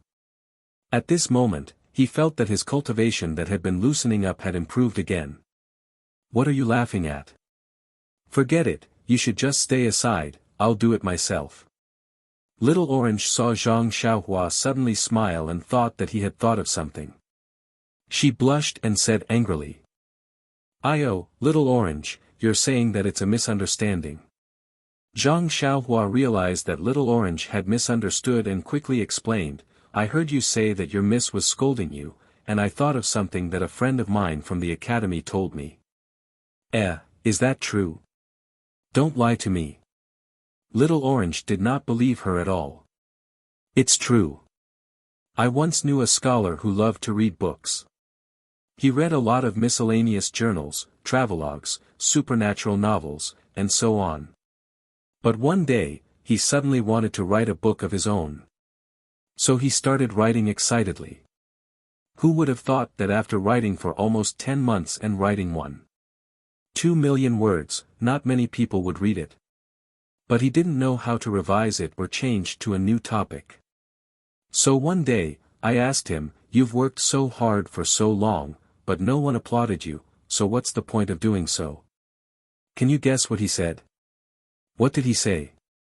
Could it be that he is as smart as my miss? How can you say something so philosophical?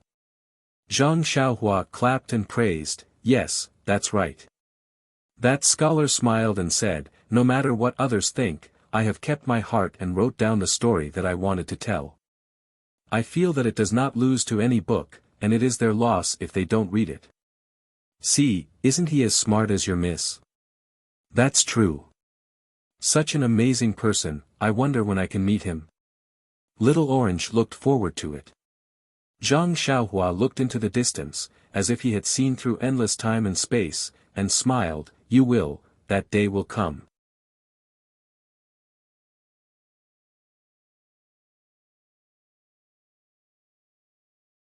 Chapter 350. Although Little Orange was worried that her young miss would be taken advantage of by Zhang Xiaohua, she couldn't do it on her own. She was also afraid of being hunted down by bad people, so she could only hold her nose and ask Zhang Xiaohua for help. Thankfully, Zhang Xiaohua was a gentleman. She closed her eyes and even wrapped her hands with clothes as if it was something she really needed to do. She helped Little Orange support Miss Nya and successfully changed into the farmer's clothes. After changing, Zhang Xiaohua opened her eyes and couldn't help but praise, "Little Orange, look at your young miss. She's wearing farmer's clothes and looks even more authentic than me, an authentic farmer's child. Could it be that your family is a landowner in the countryside?" "Hey!" Little Orange almost spat on Zhang Xiaohua's face again. This guy looks ordinary and unattractive. He was still acting like a serious nerd in the morning. How did he become so glib in just one morning? She actually couldn't help but want to hit him. "Sigh, let's drink some water first. We'll talk again when you're hydrated." Little Orange looked at Zhang Xiaohua exasperatedly. She picked up the water skin from the carriage and drank several mouthfuls in succession. After she finished, she thought for a moment and handed it to Zhang Xiaohua, saying, "Ren Xiaoyao, you've been busy all morning and didn't even drink a sip of water. You must be tired. You should drink some too." Zhang Xiaohua took it with a smile, but as soon as she handed it over, Little Orange regretted it. What? She drank from the waterskin's mouth just now. Now, if Zhang Xiaohua also drank from his mouth like her. Wouldn't that be? Thinking of this, Little Orange's face flushed red. Unfortunately, the water skin was already in Zhang Xiaohua's hands. Even if she wanted to take it back, she didn't have a good reason. She just needed to lower her head, look sideways, and glance at it from time to time. Zhang Xiaohua saw her strange behavior and did not understand at first. But when he was about to drink, he felt Little Orange's body tremble slightly. He looked at the water bag and immediately understood. He smiled and said, "I'm not thirsty. I'm not tired.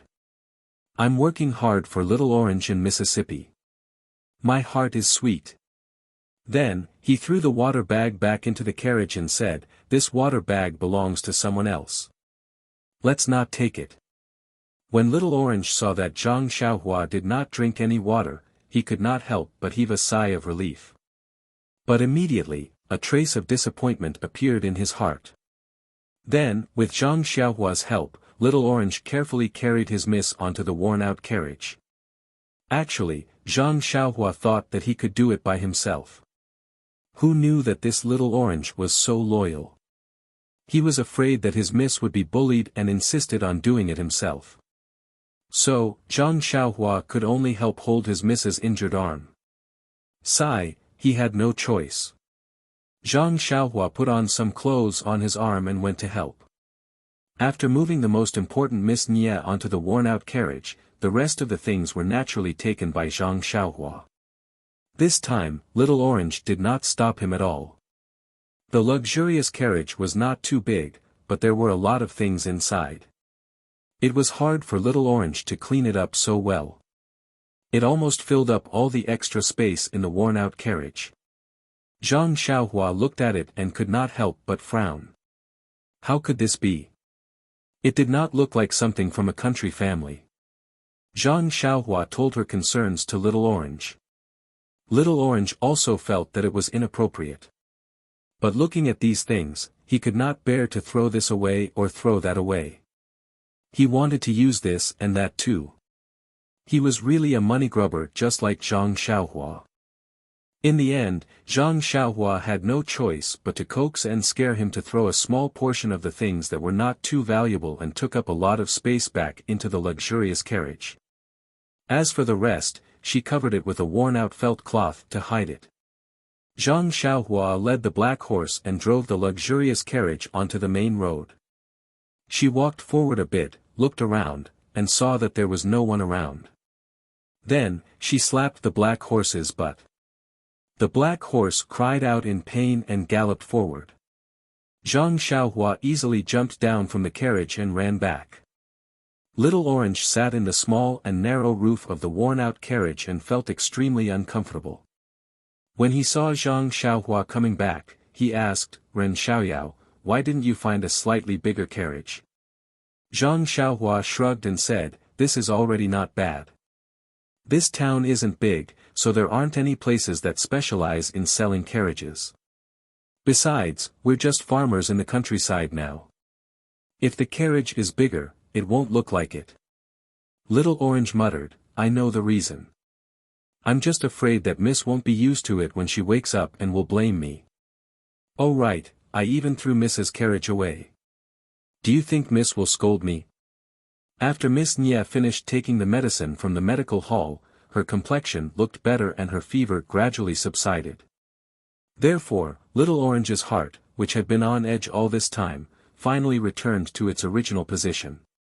He also had the leisure to think about other things. Zhang Xiaohua looked at Little Orange strangely and said, "You're your Miss maidservant." "I'm not. How would I know your Miss temper?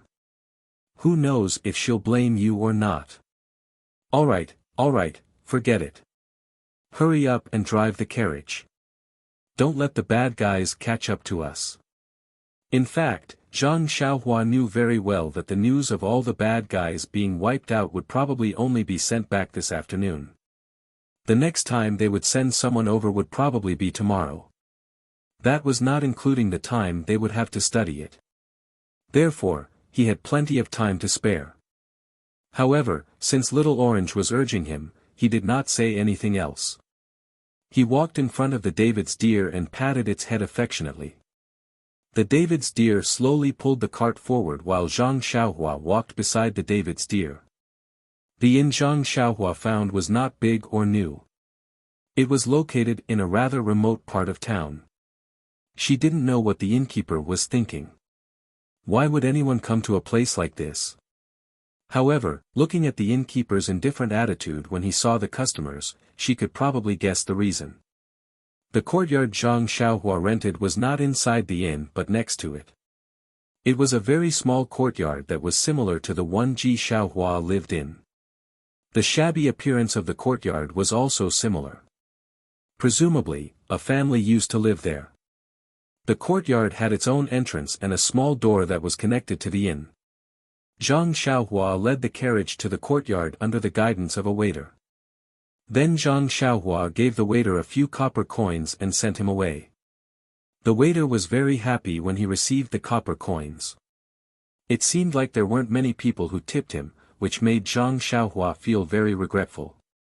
If she had known earlier, she wouldn't have tipped him. There were 3 rooms in this small courtyard. Little Orange carefully tidied up the largest one before carrying Miss Nye onto the bed with Zhang Xiaohua's help.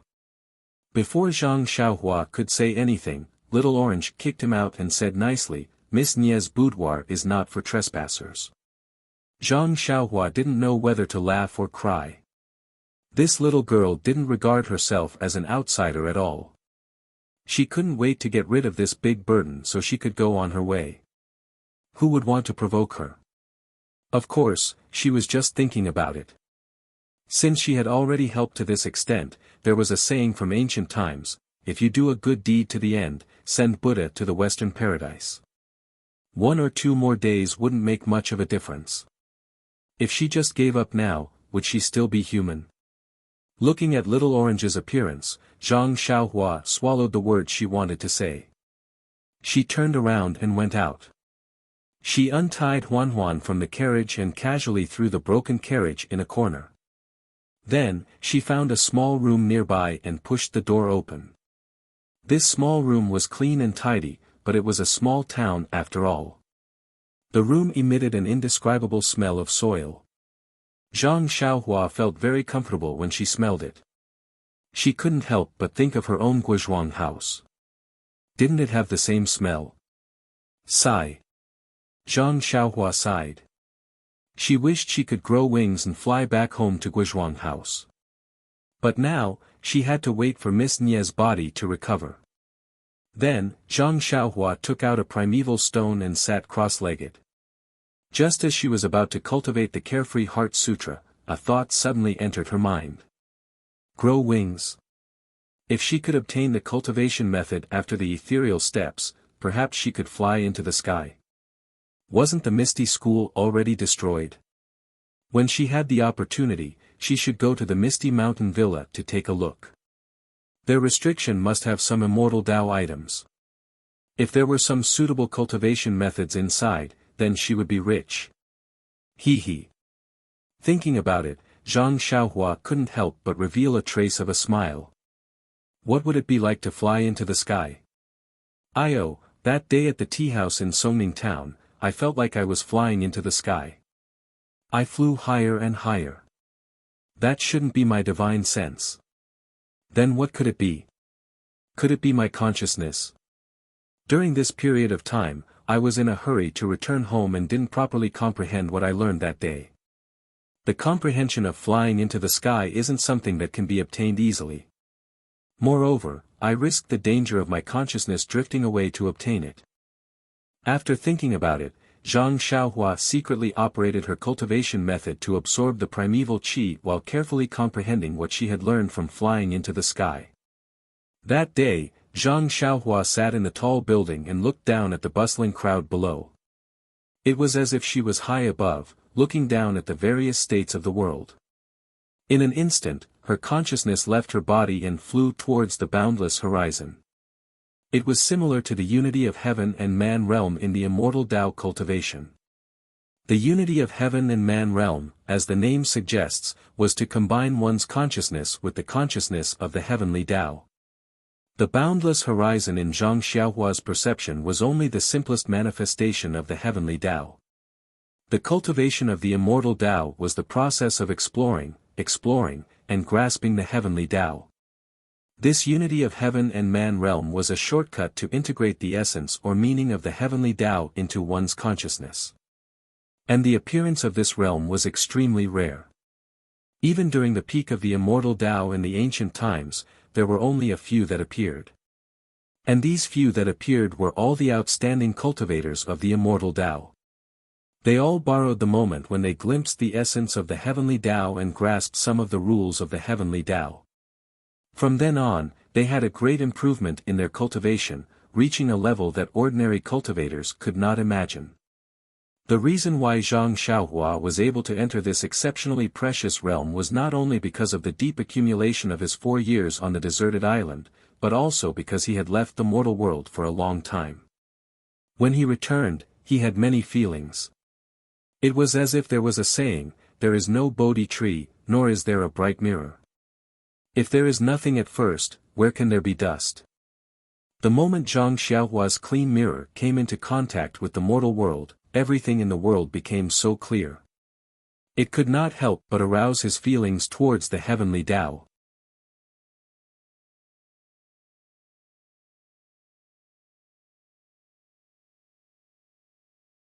Chapter 351. Of course, the appearance of the realm of being one with the world was not based on one's level of cultivation. Sometimes, when one had just entered the first layer of Qi practitioner, they might encounter it by chance. Furthermore, in this realm that cultivators yearned for even in their dreams, the amount of comprehension and benefits one could obtain was not based on one's level of cultivation. Two people with the same level of cultivation might experience a situation where one's level of cultivation made a breakthrough while the other gained nothing. With Zhang Xiaohua's current level of cultivation that was close to the edge of the sixth layer of Qi practitioner, it was truly rare for him to enter this realm by chance. However, because his level of cultivation was too low, he had never received any systematic education in this area. As a result, as soon as he entered the realm of being one with the world, he flew towards the horizon uncontrollably without comprehending the mysteries of the realm in detail. As his consciousness drifted away, some comprehensions that he was unaware of were deeply engraved into his mind. However, the greater danger was that his consciousness would expand endlessly and draw closer to the boundless heavenly way. In the end, it would dissipate into the horizon, and his body sitting in the tea house would become an idiot.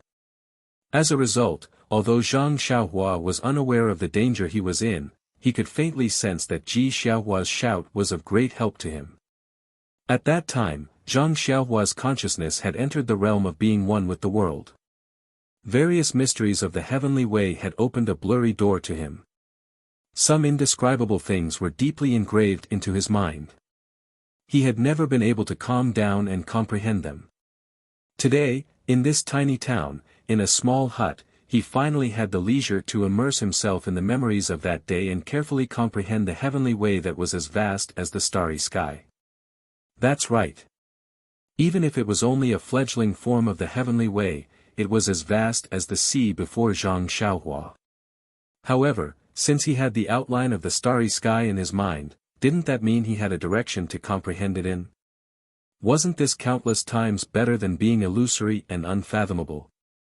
As long as he continued to comprehend it, the mysteries of the starry sky would be completely comprehended one day. Didn't that mean that the heavenly way was within his reach?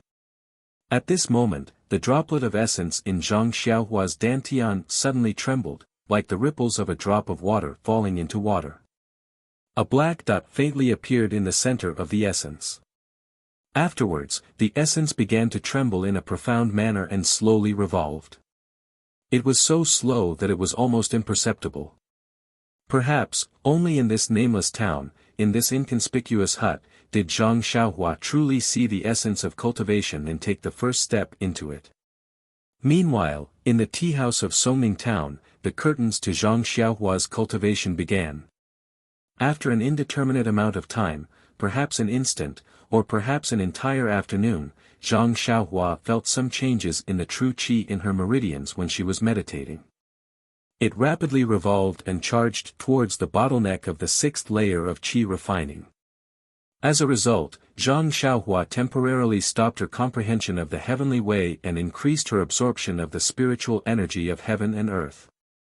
The accumulated true qi finally broke through the final barrier after several collisions and created new meridians in Zhang Xiaohua's body. Zhang Xiaohua finally broke through to the sixth layer of qi refining. Zhang Xiaohua suppressed the joy in her heart and slowly circulated her true qi according to the sixth layer of the Carefree Heart Sutra. She absorbed spiritual energy from origin stones and refined it in the new meridians before flowing it into her dantian, gradually stabilizing her sixth layer of qi refining. Just as Zhang Xiaohua was comprehending the heavenly way and cultivating the Carefree Heart Sutra to a new level, Miss Nia also slowly opened her eyes in the hut next to her. Miss Nia opened her eyes and felt weak all over. She turned her neck with difficulty and examined her unfamiliar surroundings. Only then did she see Xiao Orange sleeping next to her. Miss Nia was startled and stared at Xiao Orange's clothes for a long time. If it weren't for the fact that Xiao Orange's hair was very familiar, she would have thought it was a stranger. She called out softly, but her voice was weak and hoarse. Xiao Orange's head didn't move at all, as if she was deeply asleep. Miss Nia smiled bitterly in her heart. Of course, Xiao Orange must have had a sleepless night after such a big incident last night, and she even had a high fever. She looked outside and saw that the sky had already darkened, so it should be the afternoon of the next day. Xiao Orange must have used up all her strength to drive her from the wilderness to this place by herself. With her body, it would be strange if she could still endure it. Looking at Xiao Orange's clothes, Miss Nia lowered her head and looked at herself, gratification filling her heart. This careless girl knows how to change her appearance. At that moment, pain came from her right wrist. Miss Nia couldn't help but look at her arm on the bed out of the corner of her eyes. It was actually also in a splint. Although it looked sloppy, it had fixed the broken bone in place. She had treated it simply last night, so she wasn't sure if the bones were aligned properly. With that thought, Miss Nia raised her arm worriedly and placed it in front of her chest. Her light movement immediately caused Xiao Orange, who appeared to be deeply asleep, to shiver. She lifted her head and opened her hazy eyes. Mississippi, seeing Miss Nia open her eyes, Xiao Orange's sleepiness immediately disappeared. She cried excitedly, "Miss, you scared me to death. You're finally awake." Then, she placed her hand on Miss Nia's forehead and tested it. "Miss, your head still has a bit of a fever." Seeing Xiao Orange wake up, Miss Nia smiled weakly and said, "Give me some water to drink." Xiao Orange quickly stood up and poured some water from the teapot on the table. She lifted Miss Nia's head and fed her the water. Miss Nia gulped down the entire teacup, then licked her lips and said, "What's the taste of this water? It doesn't taste good." "Oh right, Xiao Orange, where are we?" Xiao Orange placed the teacup on the table and helped Miss Nia lie down. Then, she recounted the morning's events in detail. When Miss Nia heard about Zhang Xiaohua's appearance, a strange light flashed through her dim eyes. She said in a low voice, "Eccentric, he really is an eccentric." "What?" Xiao Orange smiled. "Miss, you're wrong this time. No matter how I look at him, he's just a normal country bumpkin who can't be normal." "Why do you say that?" Miss Nia was confused. "Oh, miss, you didn't see him. He's petty and rustic. He wants to speak like a scholar, but he can't. He's neither fish nor fowl. No matter how I look at him, I don't find it strange."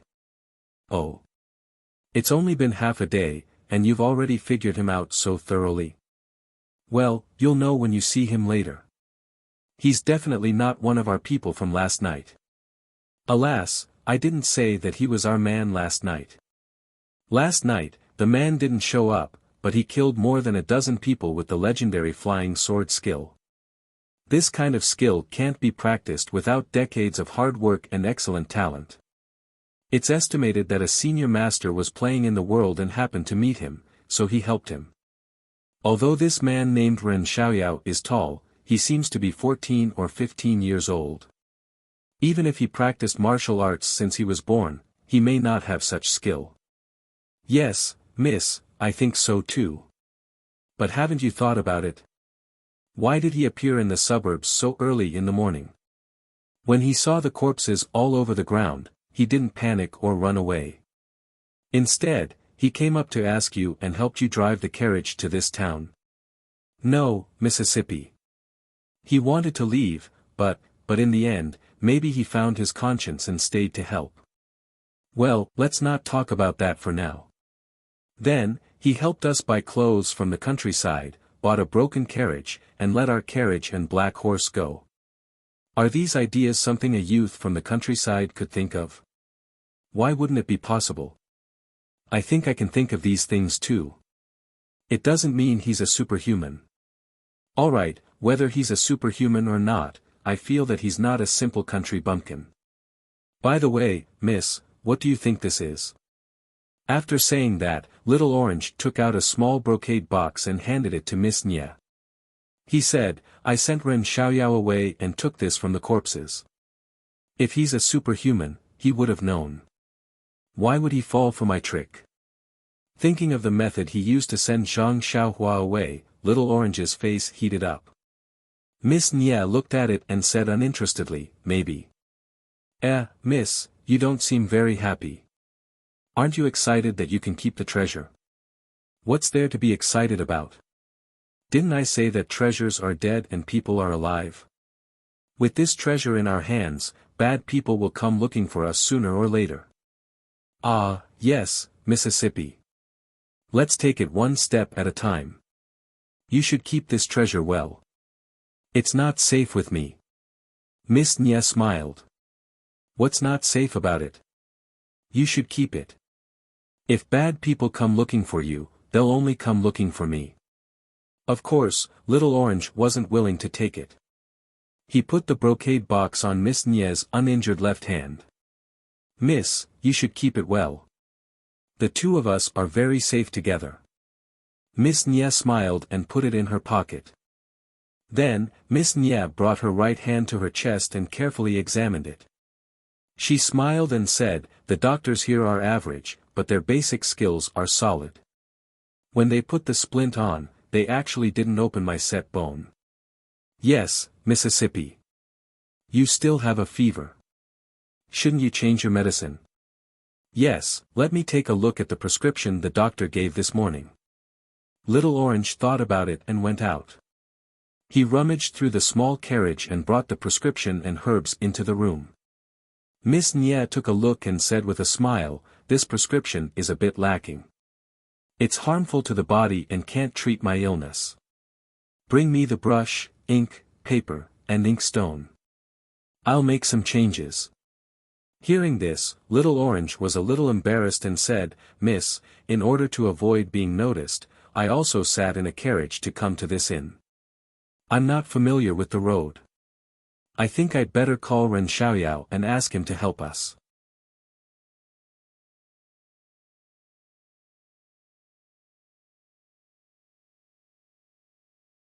Chapter 352.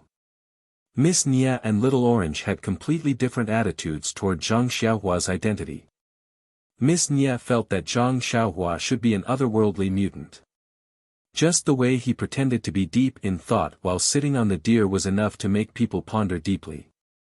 Of course, this was also because Miss Nia knew and understood the habits of animals like the deer. If it was anyone else, they would just think this guy was a mule-riding brat. Speaking of brats, Miss Nia was a bit hesitant because of Zhang Xiaohua's age. Although Zhang Xiaohua's height was basically all grown up, his facial features weren't much different from a few years ago.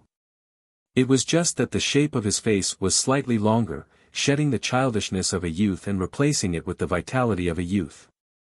The youthful aura that assaulted her face all indicated that the young man in front of her was in his prime during the rainy season. This puzzled Miss Nia. How could a mutant be so young? However, Miss Nia, who had a good eye for people, could read a certain depth in Zhang Xiaohua's seemingly normal eyes that she had never seen before. This was the key to why she kept saying that Zhang Xiaohua was a mutant. However, she couldn't explain what that depth was. It's just a woman's sixth sense. Miss Nia said.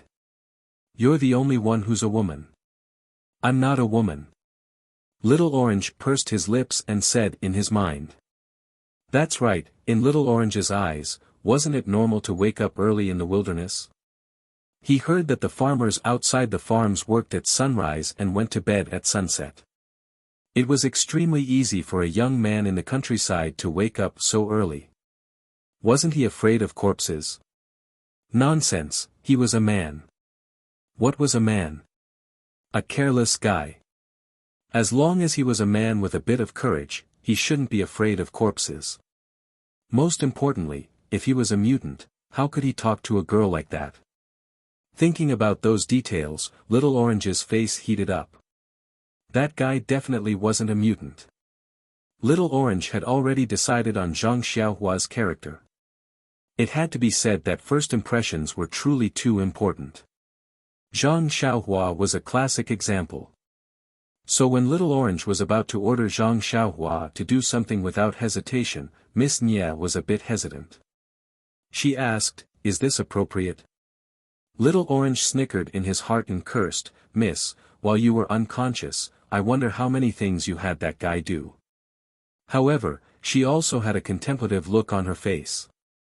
After a long while, she probed, it should be possible. Young miss, look at his honest face, and the way he speaks is also amiable. Even if he's a mutant, he should be approachable. Moreover, this kind of thing that men like to do the most to help beautiful women. I guess they can't wait to do it. Bah! Miss Nia spat at Little Orange and said with a smile, I'd believe you if you said you were a beauty, but how am I? If Zhang Xiaohua released her divine sense, she would know why Little Orange liked to beat him up. Xiao Juezi's face blushed and she smiled, everyone judges a book by its cover, but they don't know how much beauty you have in your heart. Not only do I not dare to look up to you, even ordinary men cannot compare to you. Miss Nia rolled her eyes in boredom and said, Little Orange, why are you blushing? Normally, you're always so proud of yourself when you praise yourself. Why is it different now? Could it be? Little Orange's face became even more embarrassed. She rolled her eyes and changed the topic, miss, it's really a pity to talk about this prescription. If you didn't give all the pills you brought with you to that injured heroine last time, we probably wouldn't have to go to the pharmacy to sell medicine right now. Plus, we'd have to trouble the mutant in your heart. Hearing this, Miss Nia's interest was piqued, and a trace of redness appeared on her pale face. She said in high spirits, speaking of which, Little Orange, you're wrong. If we didn't meet heroine Xue and help her by taking care of her for half a day, our journey would have been delayed. Think about it, if we were attacked yesterday morning or the night before, it would have been a problem whether we could have met someone to save us. Who knows, we might have been 2 corpses by now. This is the cycle of karma, 1 drink, 1 peck, it's really fated. Little Orange also nodded thoughtfully. Then, Miss Nia became even more interested. She seemed to have forgotten about her illness and continued, looking at heroine Xue's valiant appearance, I'm so envious. Sigh, it's a pity that I'm still young. Father only wants my daughter to take over his business and doesn't want me to practice martial arts. But father doesn't know that I've always liked to roam the Jianghu since I was young. It's a pleasure to repay kindness and revenge. Little Orange didn't want to disturb Miss Nia's mood and could only say half-heartedly, that's right. If Miss Nia was skilled in martial arts, you wouldn't have to bring along a maid. You wouldn't have to hire those 8 bodyguards either. You could have just used Qingdong to move around. Naturally, you wouldn't have encountered such danger. Little Orange's words hit Miss Nia's soft spot. She was a little dispirited and said, Sigh, even if I've been practicing martial arts since I was young, I might not be able to fight against 8 bodyguards right now. Do you know who that expert with the flying sword is? If I had the chance to meet him, how good would it be to have him as my master? Then, Miss Nia's eyes turned and she said, I wonder how that mutant's martial arts are. Miss, didn't I tell you before? His name is Ren Xiaoyao. You can just call him by his name. Why does this mutant sound so weird to me? Oh, right, Miss Nia, we just wanted to chat. Don't you still need to go get the medicine? Hurry up and tell me. I'll write down the prescription first. Later, I'll ask your mutant to go get the medicine for us. Miss Nia was also speechless. Although she was still sick, she was overjoyed to be out of danger. She couldn't help but chat a little more with Little Orange, tossing the matter of getting the medicine to the back of her mind.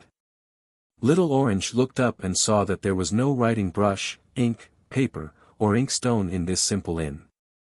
He had no choice but to stand up and say, Miss, I'll go find the inn's manager and get some writing brush and ink.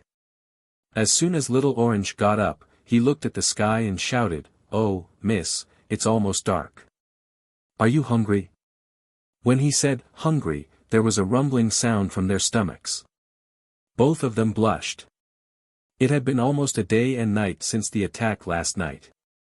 They only drank a little water and didn't eat a single grain of rice. How could they not be hungry? Little Orange stomped his foot and said, This Ren Xiaoyao, why didn't we see him for the whole afternoon? He must have fallen asleep.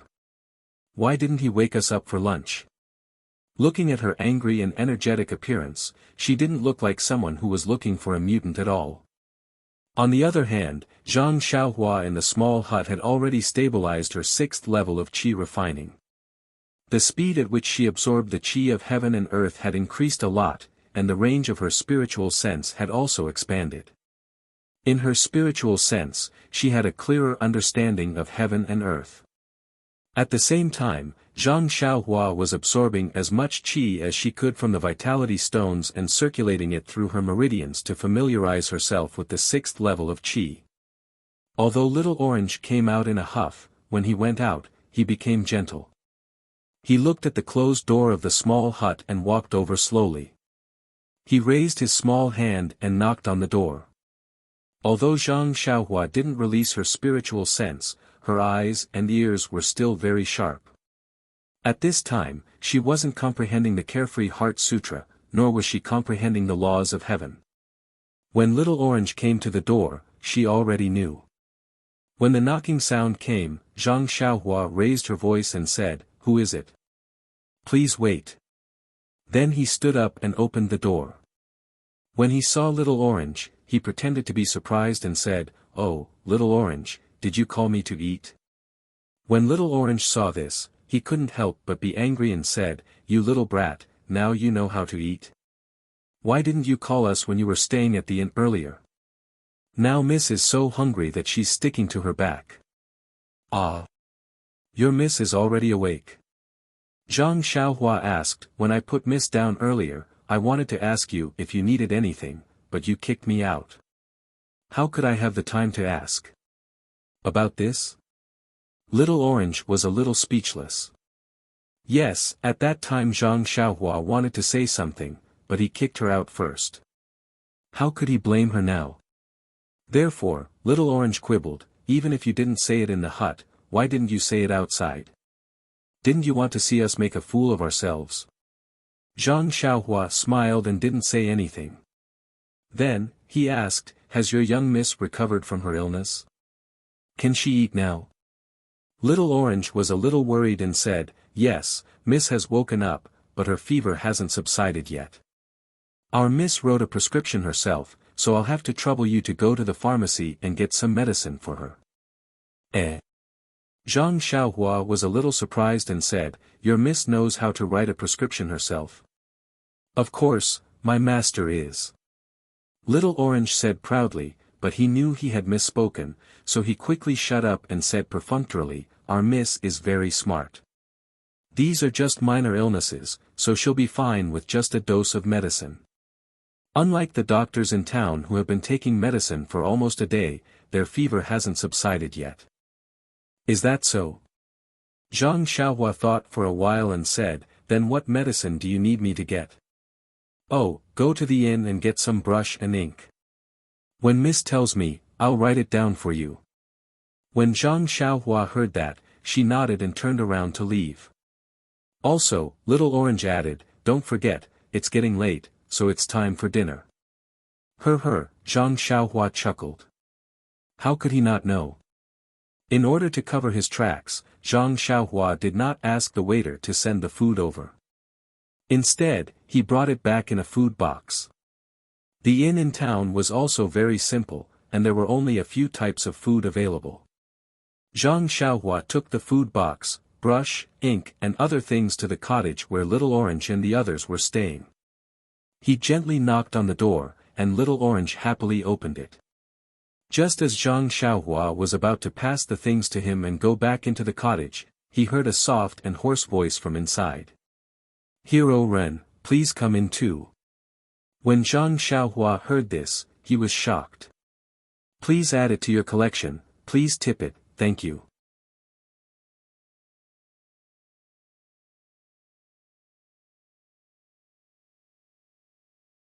Chapter 353. Hero. Zhang Xiaohua was a little puzzled and a little surprised. It was impossible for this girl to see him using a flying sword. She also did not see him using any martial arts such as Qin Gong. Why did she call him a hero? Hearing Mrs. greeting, Little Orange flashed and invited Zhang Xiaohua in. Zhang Xiaohua entered the room and put the food box, pen, ink, and other things on the table. At this time, the room was already lit with candles. The light of dusk and the dim light made the whole room not clear. Miss Nye was nestled on the Kong with her back on the thick quilt. Her upper body was slightly raised, and her lacquered eyes stared at Zhang Xiaohua without blinking. Zhang Xiaohua coughed and said, "Miss, did you recognize the wrong person? My name is Ren Xiaoyao. I'm not a hero." Little Orange heard and hurried over to introduce, "By the way, Ren Xiaoyao, I haven't introduced my family's miss to you. Her surname is Nye." Zhang Xiaohua cupped his hands and said, "So it's Miss Nye. I heard from Little Orange that Miss Nye's health is still not good. Do you need to get medicine?" Miss Nye nodded and said, "My surname is Nye, and my full name is Nye Qianyu. If you don't mind, you can call me Little Yu or Little Qian." Zhang Xiaohua touched his nose helplessly and said, "Miss Nye is too polite. I'd better call you Miss Nye. I'm just a country bumpkin with little experience. You're a girl from a big family, so I don't dare to be so close to you." Zhang Xiaohua kept saying "I," afraid that Nye Qianyu would put the hat of a hero on him. But the more humble he was, the more Nye Qianyu felt that this person had the attitude of a master. Nye Qianyu said, "Hero," just as she opened her mouth. Zhang Xiaohua waved his hand and said, "Miss Nye, you'd better call me Ren Xiaoyao. This hero makes my hair stand on end. I suddenly thought of the pile of corpses in the morning. I guess that was the masterpiece of a hero." Nye Qianyu thought for a moment and said, "If that's the case, don't be angry. I'll call you by your name." "Emichim, that's great. Miss Nye, you don't have to be so polite. I'm not some hero." "Ren Xiaoyao, I think Little Orange has already thanked you in the morning, but I still want to thank you in person now. Thank you for lending a helping hand when we were in danger. I will never forget this kindness. When I return to the villa, I will definitely report it to my father and give the hero. Oh, give you a big reward." Upon hearing this, Zhang Xiaohua had a strange expression on her face. She smiled and said, "Miss Nye, you're being too polite again. I was just passing by. It was a piece of cake for me to bring you and Little Orange to this town, so how could I owe you a favor? If you think highly of me, just give me some gold and silver.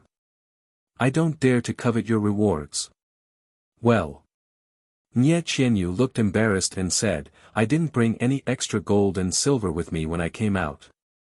If we return to the villa, I can still take it out. But now, I'm just saying it without any evidence. Please don't laugh at me." Zhang Xiaohua laughed in her heart, but she didn't say it out loud. She pretended to be surprised and said, "I see. Miss Nye, Little Orange gave me a lot of money earlier. I bought your carriage, medicine, and paid for the inn. There's still a lot left. You don't know, right? I'll give it to you now." "Ah." Nye Qianyu's eyes flashed with surprise. She thought to herself, that counts as money? Seeing that Zhang Xiaohua was about to take something out of her pocket, she quickly stopped her and said, "Ren Xiaoyao, there's no need to take it out. You should keep the money. Don't you still need to buy medicine later? We'll need money on the way. I'll have Little Orange give you some later." Zhang Xiaohua scratched his head and said, "All right then, Miss Nye. This humble one is just a country bumpkin and has never seen money before. Little Orange has already given this humble one a lot of money. When this humble one leaves, you can just give this humble one a little bit. If it's too much, this humble one won't be able to accept it. Leave." Miss Nye and Little Orange both called out in a low voice. Miss Nye looked at Little Orange and asked Zhang Xiaohua, "Ren Xiaoyao, from what you said, are you leaving soon?" Zhang Xiaohua smiled and said, "That's right, Miss Nye. I still have my own matters to attend to.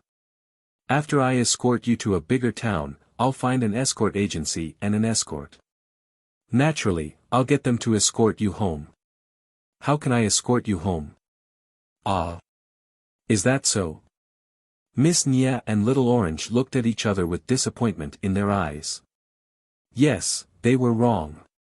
They had always thought that since Zhang Xiaohua had lent a helping hand and brought them back to town from the wilderness, she would definitely protect them all the way and escort them safely back home. But who knew that she didn't have that intention at all? Zhang Xiaohua didn't seem to notice their disappointment and only said, "Unfortunately, this town is still too small and doesn't even have an escort agency. So, I can only send you two back." Ren Xiaoyao, can you send us back to the mountain villa? Little Orange bit her lip and asked in disappointment. However, Zhang Xiaohua still refused and said, "Little Orange, it's not that I don't want to, but I really don't have the ability to escort you two back. Actually, when I saw the ground full of corpses this morning, I was scared out of my wits. Wasn't that because I didn't want you to laugh at me? That's why I pretended to be indifferent. Didn't you hear that I kept dropping my satchel? That was just to cover up my fear. I think Miss Nia, you too must have encountered some enemies or robbers.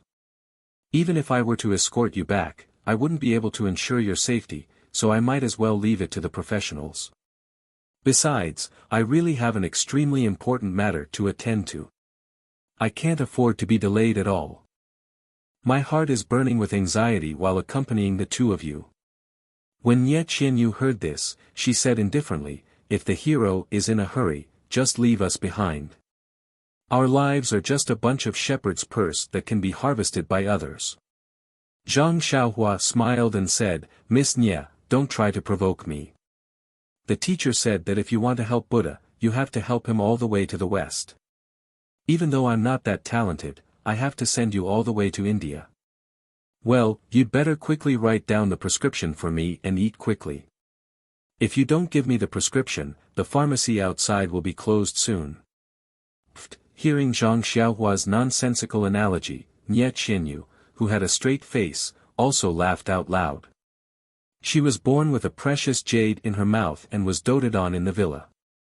This time, she came out because she was stubborn and refused the arrangement of her family. She wanted to rely on her own ability to do something. Now that she encountered a setback, she was already bitter in her heart. Moreover, she was rejected by Zhang Xiaohua. She made up her mind. It was just a life anyway. Now that she heard Zhang Xiaohua's words, she could only take this opportunity to get out of the embarrassing situation. In the small room, the situation was also eased. Therefore, Nye Qianyu dictated the prescription, and Little Orange wrote it down and handed it to Zhang Xiaohua. Zhang Xiaohua looked at it and frowned. Little Orange wrote it very well, but if you take it to the pharmacy like this, it will definitely attract attention. Nye Qianyu's eyes lit up, but Little Orange was puzzled. It's written well, but it will attract suspicion. Why is that? Without waiting for Zhang Xiaohua to speak, Nye Qianyu smiled and said, "Ren Xiaoyao is very careful. Since this town is very small, there must be very few people who can write well. There are almost no women who can write with such fine and beautiful handwriting. When the pharmacy staff see it, they will definitely remember it. If someone asks, they will naturally know. Then what should we do?" Little Orange immediately became anxious. Then he looked at Zhang Xiaohua and his eyes lit up. "Do you know how to write?" Zhang Xiaohua curled her lips and said, "Didn't you hear me say that I studied the three-character classic for a few months? How can this be difficult for me? 3 months of studying the three-character classic." Nye Qianyu almost laughed out loud. Therefore, under the light of the small house, Zhang Xiaohua held an ink brush in her hand and carefully copied the prescription that Little Orange had written. Only then did she show her handwriting to the two of them. Looking at the messy handwriting of all sizes on the paper, Little Orange almost laughed out loud. Yes, any of the servants in the villa who had studied for a few days could write better than him. Nye Qianyu, on the other hand, was smiling. She couldn't help doubting her own judgment. She had been writing since she was young, so she could naturally see that this was Zhang Xiaohua's handwriting. There was no trace of falsehood. Could this young man really be a country boy? And not the hero she had imagined? Zhang Xiaohua was a little embarrassed by Little Orange's unladylike laughter. She said angrily, "Little Orange, you don't have to. Even if I can't write well, it's because I haven't practiced enough. If I practice for a few more days, I may not be worse than you." Little Orange held back his laughter and said, "Well, Ren Xiaoyao, if you come with us and send us to the villa, I'll teach you how to write on the way. How about that? By the time we reach the villa, your handwriting will be well proportioned." Zhang Xiaohua curled her lips and said in a low voice, "You wish." After saying that, he put away the paper with the prescription and said, "Then, Miss Nye, please eat first. I'll be right back." Nye Qinyu nodded and said, "Thank you." She couldn't help but feel a little disappointed. Zhang Xiaohua clasped her hands, tidied up the brush and ink on the table and left. After Zhang Xiaohua left, Little Orange said with a smile, "Miss, did you see that? I told you that Ren Xiaoyao was just a boy from the countryside. I was right. Sigh, maybe I made a mistake. But I keep feeling that something is not right. He is only a teenager of 14 or 15 years old. If he was a child from the countryside, how could he be so calm? Moreover, looking at him, he seems to be going on a long journey. Do you think his family will be at ease with him going on a journey alone? Won't they ask someone to take care of him? I remember that the children outside the village need someone to take care of them when they leave their relatives." Little Orange said disapprovingly, "He didn't say where he's going. I guess it's somewhere nearby. Besides, I heard that there are many brothers in the countryside. He's so tall, maybe he's the eldest in the family. He's been taking care of his younger brothers and sisters since he was young. Of course, he knows how to take care of himself. Miss, you should eat first and have a good rest. It's his loss if he doesn't send us. Can't we find a bodyguard?" Nye Qinyu didn't answer. She seemed to be thinking about something. Even when Little Orange was feeding her, she was absent-minded. Suddenly, she patted the quilt with her left hand and said, "Alas, I finally understand. I was almost fooled by this boy." Her words were so sudden that Little Orange was so shocked that he almost dropped the bowl of soup in his hand. "Please vote for me. Thank you."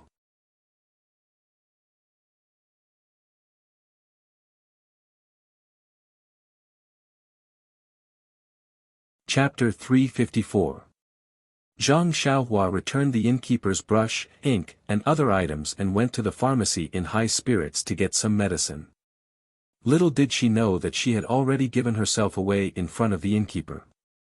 Although the sky had darkened and smoke was rising from all over the place, many shops were still lit up and open to welcome customers. The pharmacy was also open, so Zhang Xiaohua naturally did not go to the pharmacy she had visited earlier. She just went to a random pharmacy. The shop assistant was not very busy. When he picked up the prescription that Zhang Xiaohua handed over, he only frowned slightly but did not seem surprised at all.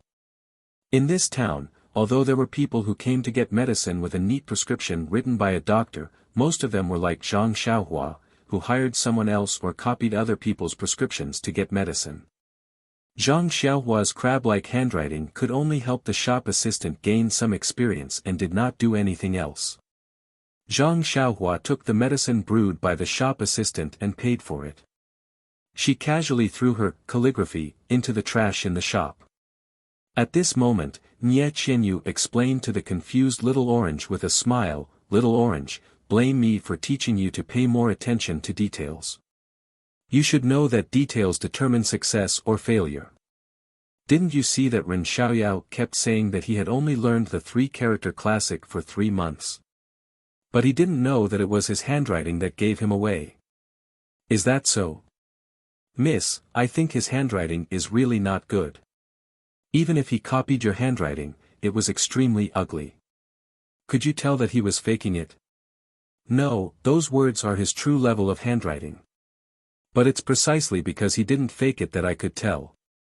Oh, miss, don't keep me in suspense. Where are the flaws? Tell me quickly.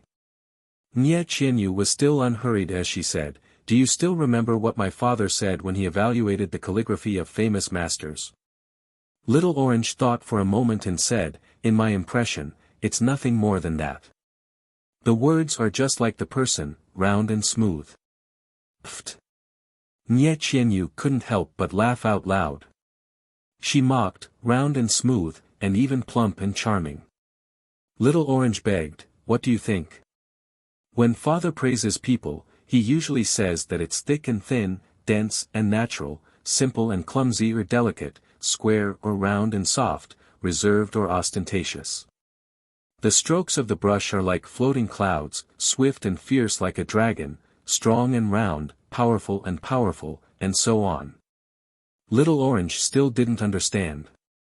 She looked at her mistress and said, could it be that Ren Xiaoyao's writing skills have so many advantages? Why can't I tell? Bah! Nie Qianyu spat at Little Orange and said, how can his handwriting have so many merits? It's just one spot. Eh? Little Orange asked curiously, that crab handwriting has a great advantage. Yeah, Nie Qianyu said thoughtfully. Strong and powerful. The force of his strokes penetrates the bottom of the paper. I heard from my father that most of the people in Jianghu are uneducated. They don't practice calligraphy, but when they write, they often inadvertently use their inner strength. Even a real calligrapher can't compare with them. Do you think Ren Xiaoyao is like that? He couldn't help but praise Nie Qianyu. She was really an expert at such a young age. Although Zhang Xiaohua was enlightened by Shuo Wen Jie and read countless books about herbs in a short period of time, practicing calligraphy was the most important thing. He didn't have time to practice calligraphy. He didn't even know the strokes of most words, let alone study calligraphy. Of course, his handwriting was extremely ugly.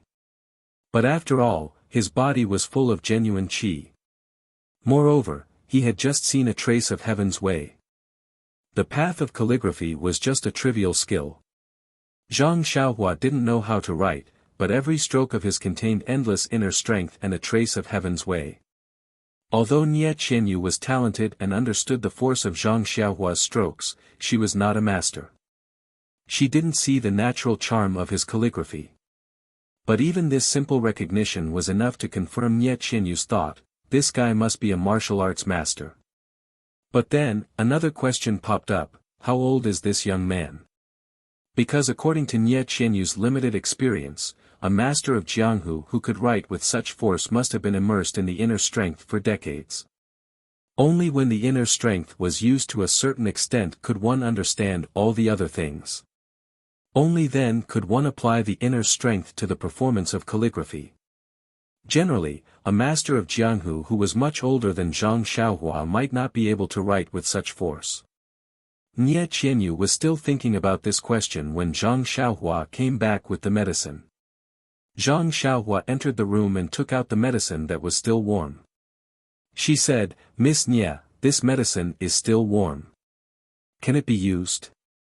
If not, I'll heat it up in the kitchen. Nie Qianyu looked at Zhang Xiaohua with a smile and said, it's okay. This medicine is warm. At this time, Zhang Xiaohua noticed that Nie Qianyu and Little Orange were looking at her strangely. She couldn't help but raise her guard and said, well, that's good. After that, she handed the medicine to Little Orange and was about to leave. Nie Qianyu wouldn't let go of such a good opportunity. She shouted, Ren Xiaoyao, wait a moment. I have something to ask you. Oh, what is it, Miss Nie? Please tell me, Zhang Xiaohua asked carefully. Little Orange looked at Zhang Xiaohua with a complicated expression and said, wait a moment. I'll help Miss Nie finish the medicine first. Little Orange's expression made Zhang Xiaohua even more uneasy. She couldn't help but step back and stand with her hands behind her back.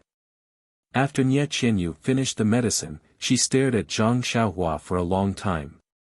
Zhang Xiaohua stood there, feeling like a fish being stared at by two female cats. She felt a little creepy and couldn't help but ask, "Miss Nya, what's the matter?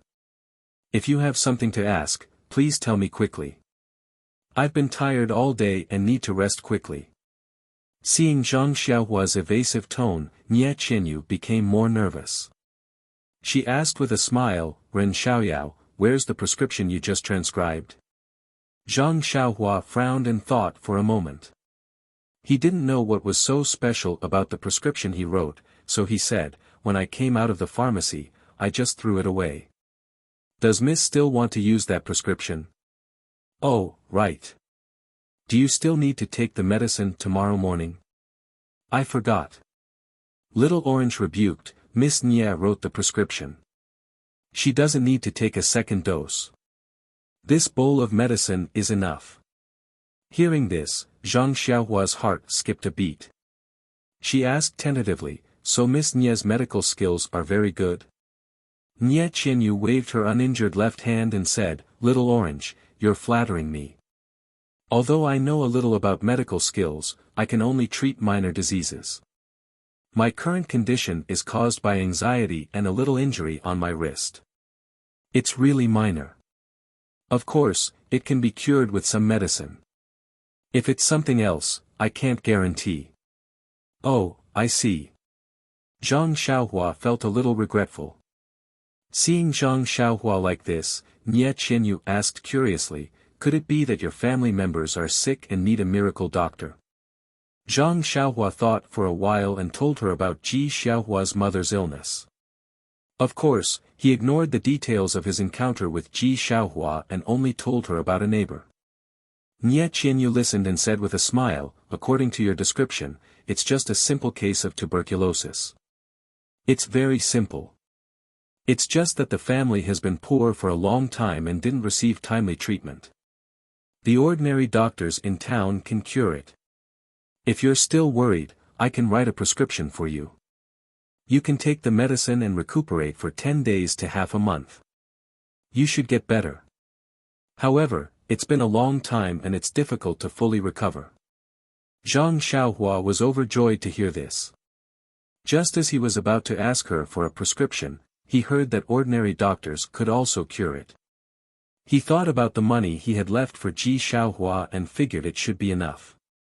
He smiled and said, "Since Miss Nya says so, let them go to the medical hall for treatment. I thought it was some serious illness." Nye Qianyu was a little disappointed when she heard this. She said, "However, this is just your description. The way to cure a disease still lies in looking, listening, asking, and feeling the pulse. Everything has to be carefully examined. If it's convenient or on the way, I'll go and have a look." Zhang Xiaohua was not willing to let her know the details. He only said, "That's too much trouble for Miss Nya. You haven't recovered yet. Let's talk about it in the future when there's a chance." Then he was about to leave. Nye Qianyu realized that she had been led astray by Zhang Xiaohua again. She couldn't help being angry and amused. She said, "Ren Xiaoyao, wait a minute. I haven't asked you the question yet." Zhang Xiaohua thought to herself, "Nonsense. Of course I know you haven't answered. I just don't want you to ask." But he said, "Then please enlighten me, Miss Nya." Nye Qianyu said, "How old are you this year?" Hearing this, Zhang Xiaohua said naturally, "Miss Nya, you'd better tell me your age first. Then I'll answer your question." Xiao Juezi was unhappy and scolded, "Ren Xiaoyao, what are you talking about? Don't you know that a girl's age is confidential?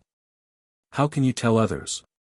Zhang Xiaohua scratched his head and said, "A girl's age can be confidential. Why can't a boy's age be confidential? The teacher once told me that if you want others to do to you, you must do to them first. I don't understand it very well, so please enlighten me, Miss Nya. When I want to ask someone a question, shouldn't I answer their question first?" Nye Qianyu and Xiao Juezi were at a loss for words. Wasn't this the reason? She had asked him a question for no reason. Naturally, she had to pay him back. Nye Qianyu couldn't help but be a little angry. How can this guy be so unkind to girls?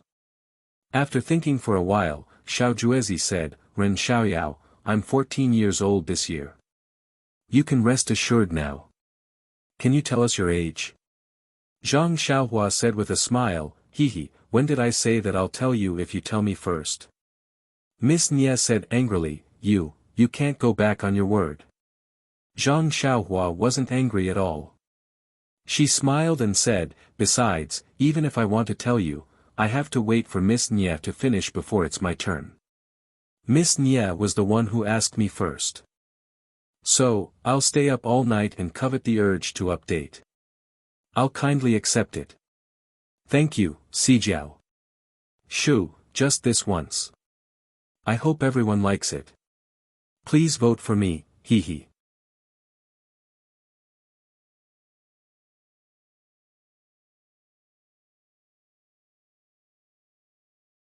Chapter 355. Seeing Zhang Xiaohua behaving like this, Nye Qianyu was really mad. She had never seen such a rascal like Zhang Xiaohua. All the men she had met before, no matter their age, were respectful and kind to her. How could she meet such a strange person today? But if she didn't ask this question, not to mention the knot in her heart, she would think about it all the time in the future. Even Little Orange would have told him her age for nothing. She would have suffered a great loss tonight. Instead of this, she might as well ask his age. After thinking about it, Nye Qianyu said, Since you said so, I will tell you my age. After you hear it, you must tell us your age immediately. What do you think? Zhang Xiaohua frowned and said, Miss Nye, why do you want to know my age so much? Is it important? Nye Qianyu smiled and said, It's nothing. I'm just curious and want to know. Little Orange also said, Does a woman need a reason to know the answer? Bang!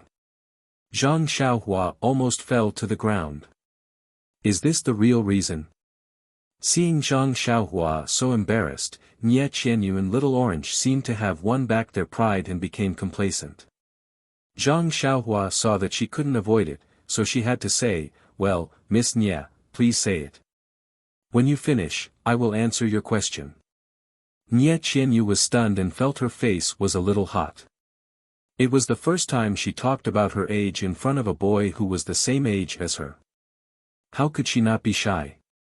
This Ren Xiaoyao, if there was a chance, she would definitely teach him a lesson. 1 month from today, it will be my 12th birthday.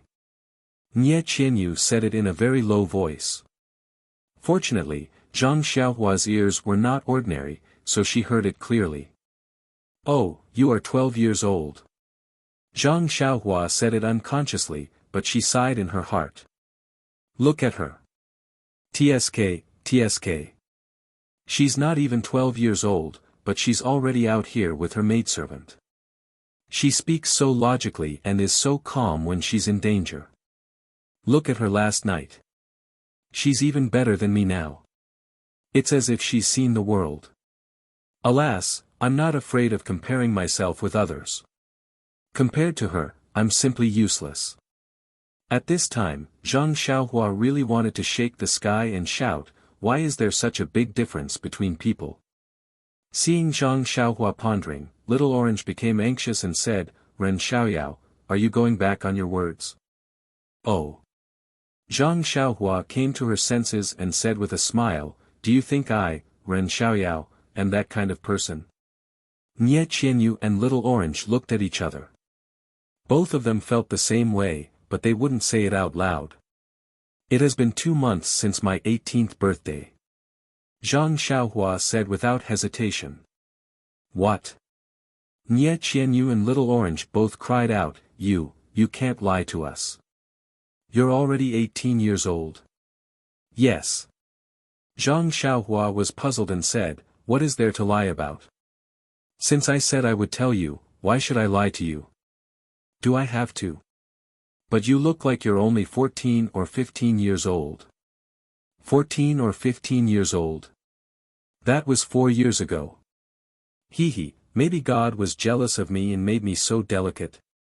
Zhang Xiaohua pinched his chin with a smug look on his face. Bah! The two girls in the hut spat at the same time. The hut fell into a subtle silence for a while. Zhang Xiaohua cupped his hands and said, Miss Nye, if there's nothing else, I'll take my leave first. It's already late, so please rest early. At this time, Nye Qianyu said in a low voice, that Ren Xiaoyao, I didn't expect you to be so much older than me.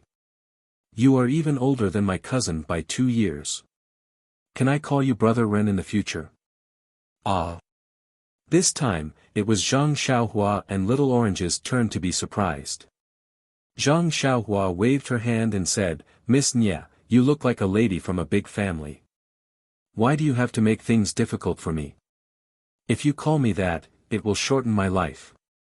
Nye Qianyu smiled and said, it is very impolite to always call you by your full name Ren Xiaoyao. What if I call you Brother Xiaoyao? Are you willing?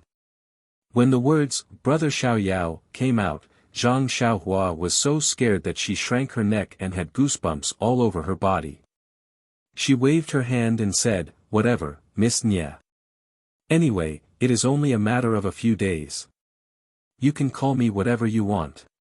Just don't call my soul away. Okay, you rest early. I will go out. After saying that, she did not wait for Nye Qianyu to reply and left in a hurry with her hands crossed. Before Zhang Xiaohua's figure disappeared, a burst of bell-like laughter came from behind. It was Nye Qianyu's cheerful laughter. Little Orange got up and closed the door of the hut. She said unhappily, Miss, how can you call him Brother Ren? He is just a person from the Jianghu. Even if you think highly of him, you don't have to be like this. Sigh, what do you know? Little Orange, could it be that you are in love? You've taken a liking to this Brother Xiaoyao, that's why you're so jealous. Little Orange looked a little uneasy and rebuked, Miss, look at what you are saying. I have only met him for a day. How could it be like what you are thinking? I just feel that he is always shameless. I feel that it is not worth it for you. Nye Qianyu looked at her seriously and laughed, I am just joking with you. Why do you take it so seriously? You don't know. I heard from Dad that people from the Jianghu are the most carefree. They are always quick to repay kindness and revenge. Looking at Ren Xiaoyao, I think he is really planning to dump us to the bodyguards as long as there is an escort agency in the next town. Hearing this, Little Orange still did not understand and said, if we meet an escort agency again, we can just find a few more highly skilled bodyguards. Ren Xiaoyao is so young. How can he be compared to the escorts in the agency? Nye Qianyu shook her head and said, the escorts in the agency are just second-rate people in the Jianghu. Even the best of them can barely be considered as first-rate. Looking at Ren Xiaoyao's young age, his internal strength should be very profound. He must be much better than the escorts in the agency. Moreover. Nye Qianyu hesitated for a moment. Little Orange continued, moreover what? Is he better than the 8 escorts? Moreover, Ren Xiaoyao has such a high level of internal strength at such a young age. Think about it, his background must be extraordinary. He must be a disciple from a famous sect in the Jianghu.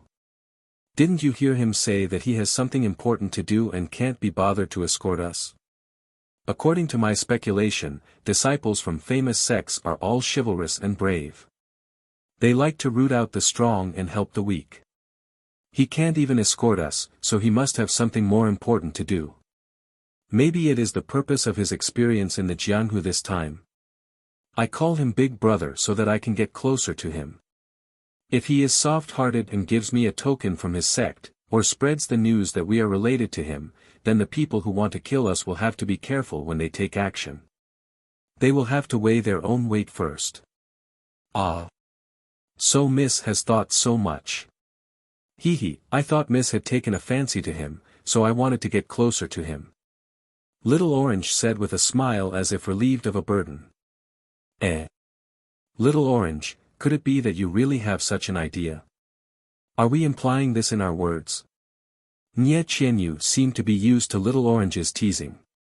She changed the topic to Little Orange and said, "If that's the case, you have to be careful. Ren Xiaoyao is a disciple of a famous sect. Although he looks ordinary, he has a deep background after all. Maybe many heroines will take a fancy to him. You have to seize the opportunity and seize the time to capture him before he leaves." Little Orange's face was not very clear under the dim light. She laughed and said, "Only Miss thinks he is a treasure with profound martial arts. In my opinion, he is just a young man from the countryside. No matter how you look at him, he does not have the demeanor of a Jianghu hero. Just look at his stingy look just now. Does he look like one? Yes, De Xia and Xiao Xia are magnanimous.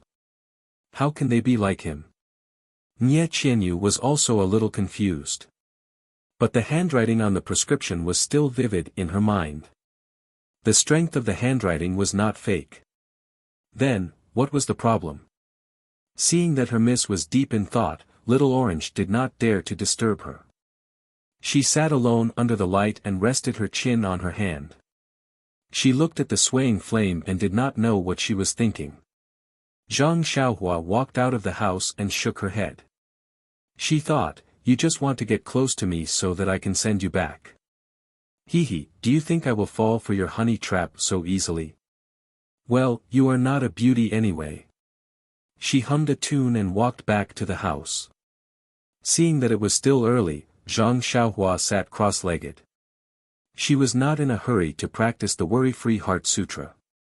Instead, she began to comprehend the first glimpse of the way of heaven. The comprehension of the way of heaven was really endless. She had comprehended it for almost an entire afternoon, but she had only seen the tip of the iceberg. And this small game made Zhang Xiaohua feel endlessly useful. She felt that she had scratched her itch. The more she comprehended it, the more she felt it was endless. The more endless it was, the more she wanted to comprehend it. It was not until this moment that Zhang Xiaohua truly understood the joy of cultivation. It was really something that could only be understood and not explained with words. Moreover, it was not until today that Zhang Xiaohua realized that only the comprehension of the way of heaven was the true way of cultivation. The cultivation of the Worry-Free Heart Sutra and other cultivation methods of qi refining, although it could not be said to be trivial, the purpose of cultivating the Heart Sutra was to enhance one's ability to understand the way of heaven. The 18th layer of qi refining and the legendary foundation building were only the extent to which one could grasp and use the way of heaven. Now that she knew this, how could Zhang Xiaohua neglect the essentials and focus on trifles?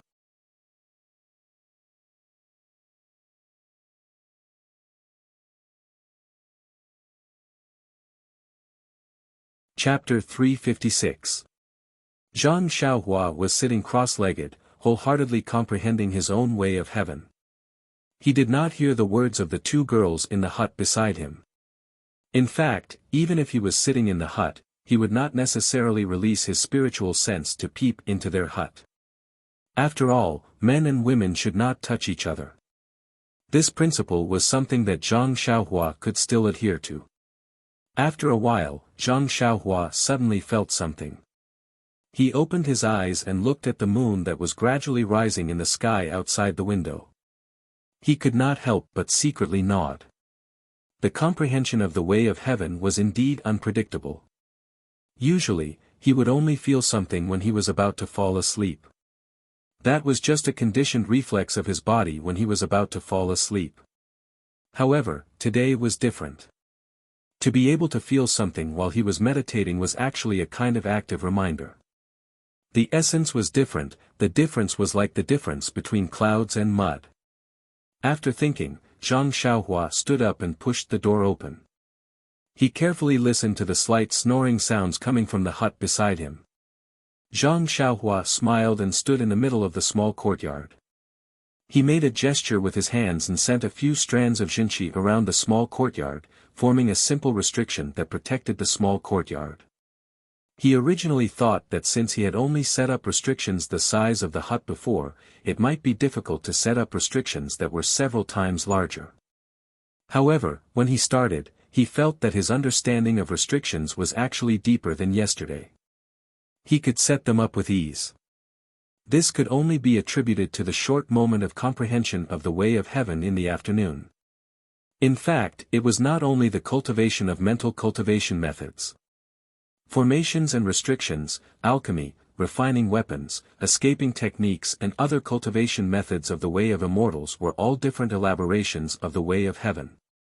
Zhang Xiaohua's glimpse of the way of heaven from afar naturally stimulated all his cultivation methods like a catalyst. Using a kind of top-down view to look at these cultivation methods, of course, there would be surprising results when using these cultivation methods.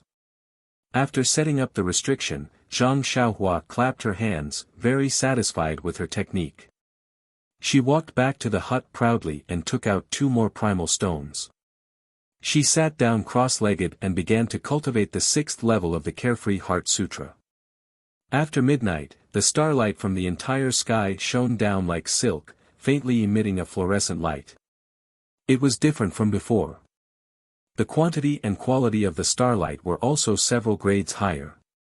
A spherical light screen tightly wrapped Zhang Xiaohua.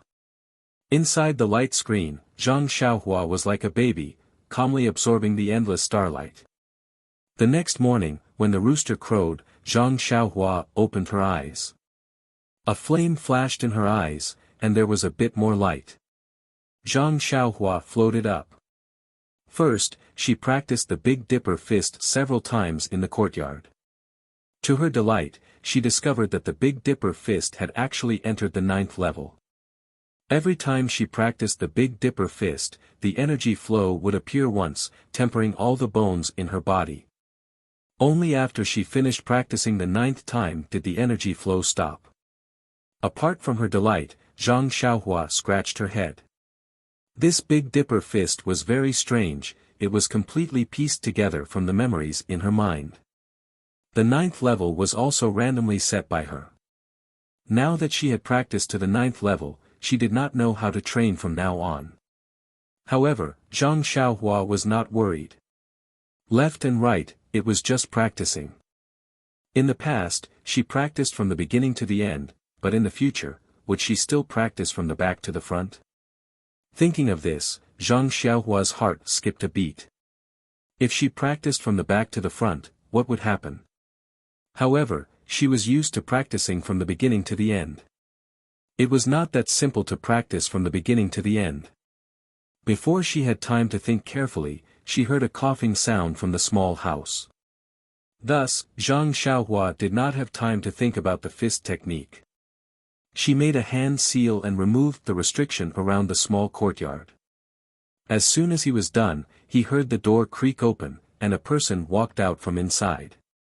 When Zhang Xiaohua turned around, wasn't it Miss Nie Qianyu?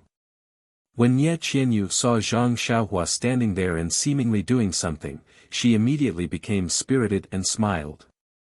"Good morning, Big Brother Ren. Are you practicing martial arts?" "Miss Nie, why don't you call me Ren Xiaoyao? I feel very awkward when I call you Big Brother Ren."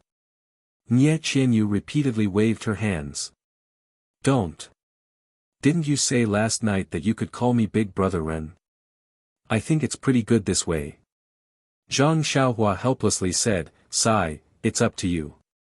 It's really up to you. By the way, why did Miss Nie wake up so early? Are you feeling better? Don't you want to sleep a little longer?" Nie Qianyu smiled and said, "Didn't Big Brother Ren wake up even earlier? Isn't there a saying, dance at the sound of the chicken? Are you practicing martial arts?"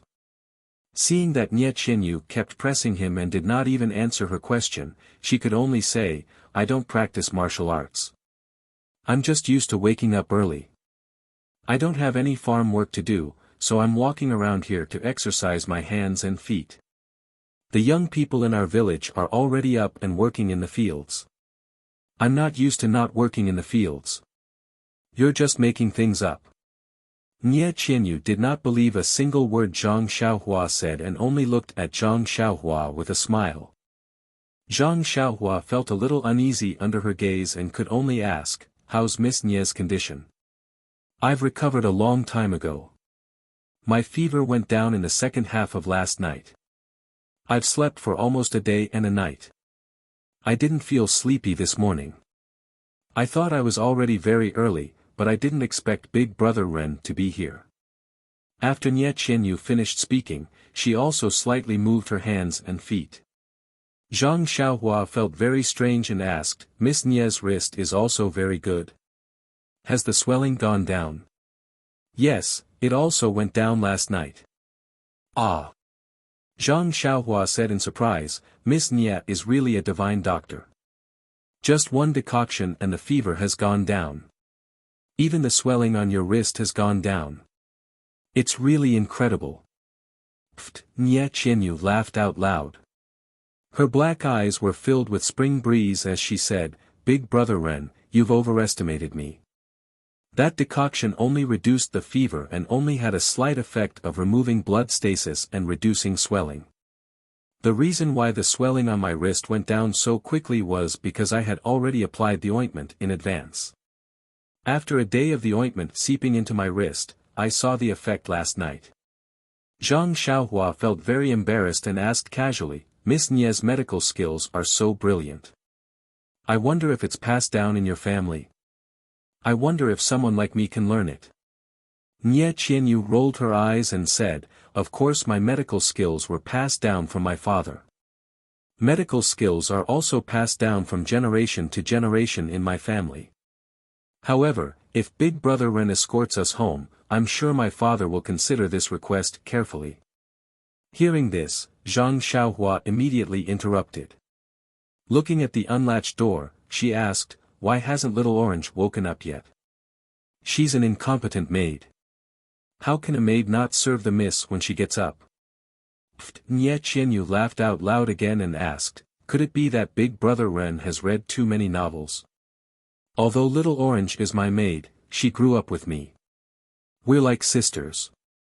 Why would I need her to serve me at all times? Moreover, Little Orange has been watching over me for a day and a night without any rest.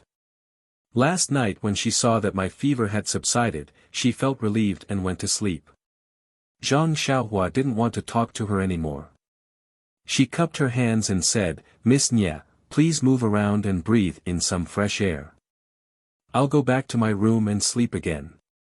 Nie Qianyu said anxiously, Hey, Big Brother Ren, even a hard-working farmer needs to sleep again. Zhang Xiaohua smiled and said, Who doesn't eat dumplings during the New Year? It's rare for me to be free. Naturally, I have to make up for the lost sleep when working in the field. After that, she turned around and walked back to her room. Without looking back, she said, Miss Nie, you'd better not go outside so as not to be seen by others. Nie Qianyu bit her lips and stamped her feet helplessly. The next 2 days were peaceful and quiet. Zhang Xiaohua and the others hid in the small courtyard. Zhang Xiaohua would go to the inn to get their daily meals. She did not allow the waiter or the innkeeper to take half a step into the small courtyard, afraid that they would leak out any information. In fact, Zhang Xiaohua also knew that even if those bad guys were from some big Jianghu sect, they wouldn't be able to search every house like the government. At most, they would go to inns and tea houses to inquire about information. However, for safety's sake, he still hid in the small house. However, even if he hid in the small house to meditate and comprehend the Way of Heaven Heart Sutra, he still released his divine sense. With Zhang Xiaohua's current divine sense, his divine sense could already cover the entire town. From time to time, he could see many Jianghu people riding on horses on the main road. There were also some unknown people inquiring about the town. However, whether they were looking for Nie Qianyu or not, Zhang Xiaohua couldn't be sure. There were also people inquiring about the inn Zhang Xiaohua stayed in. However, Zhang Xiaohua didn't know that. He was immersed in the pleasure of comprehending the Way of Heaven, so how could he waste too much time on this? When the inquisitor saw that the inn didn't intend to enter and saw the innkeeper's lazy look, he became even more impatient. When he heard that there was a carriage in the yard behind, he stuck his head out to take a look. When he found out that it was a village boy driving the carriage, he didn't waste any more time and went to the next inn. However, his carelessness saved his life. Zhang Xiaohua was already prepared. If anyone came looking for him, as long as there were only a few people, he would kill them all. Therefore, he was quietly cultivating and waiting for someone to take the bait. Early this morning, Zhang Xiaohua used his divine sense to scan outside and found that the unknown people from 2 days ago had disappeared. Therefore, he came to look for Nie Qinyu. Nie Qinyu's body was already fine. It was just that her wrist was fractured, which was inconvenient. She still needed to rest for a few more days. However, didn't she have Little Orange? She didn't feel any particular inconvenience. When Zhang Xiaohua entered the house, he didn't stand on ceremony and directly said, "Miss Nie, we've been hiding in this small town for 2 days. Come to think of it, those people who were chasing after you should have passed by now. I think it's better for us to set off now and find an escort agency as soon as possible so that we can find a bodyguard who can protect you. That's the most important thing." Nie Qinyu thought for a while and said, "It's about a 2-day journey from here. We should be in Tanha City. There should be a large-scale escort agency there. I wonder if it's convenient for Brother Ren."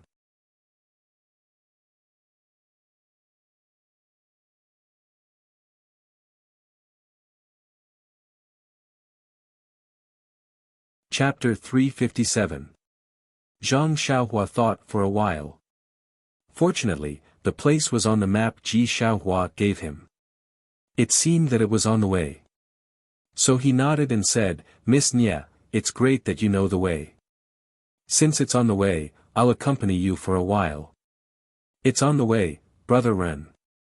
May I know where you're going?" Nie Qinyu asked in surprise. Little Orange's eyes flickered. "Where am I going?" Zhang Xiaohua thought for a while and said with a smile, "Sorry, I can't tell you." The 2 expectant ladies almost choked and rolled their eyes. Was it necessary? After all, they had gone through thick and thin together. Why couldn't he tell them such a small thing? However, the 2 of them seemed to have forgotten that they didn't even tell him where they were going. Well, maybe they had the rule of ladies first in their hearts, but the Guizhuang house was also Zhang Xiaohua's taboo. Unless it was a last resort, he would never say a word about it, especially when there were so many wolves following behind them. Seeing Zhang Xiaohua looking up at the white clouds in the sky, as if there were endless stories there, Nie Qinyu could only pout and ask Little Orange to pack up and get on the carriage.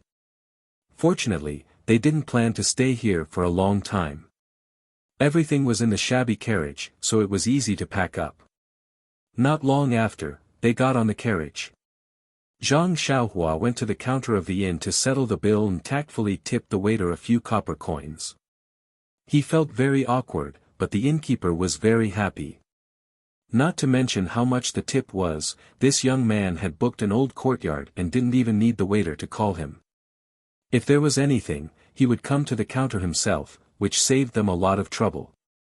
They only met a few customers like this in a year, so when Zhang Xiaohua left, the innkeeper sent him off far away, almost wiping his tears with his sleeves. Zhang Xiaohua didn't know and thought that it was the reason for the tip. He praised the charm of the money and raised his vigilance, afraid that the innkeeper would find clues from the carriage. Actually, he was worrying too much. The shopkeeper had also been running the inn for many years. Although he was lazy to run the inn and treated people indifferently, he still had a pair of eyes, didn't he? How could they not see clearly? You have stayed in the small courtyard of the inn for many days. Even if they did not deliberately observe you, they would still have a rough idea. When Zhang Xiaohua often took 2 portions of food from the inn, he had long been labeled as eloping or running away from marriage. He was taken care of by the experienced innkeeper. This was also the main reason why they were not harassed by people who wanted to find out more information.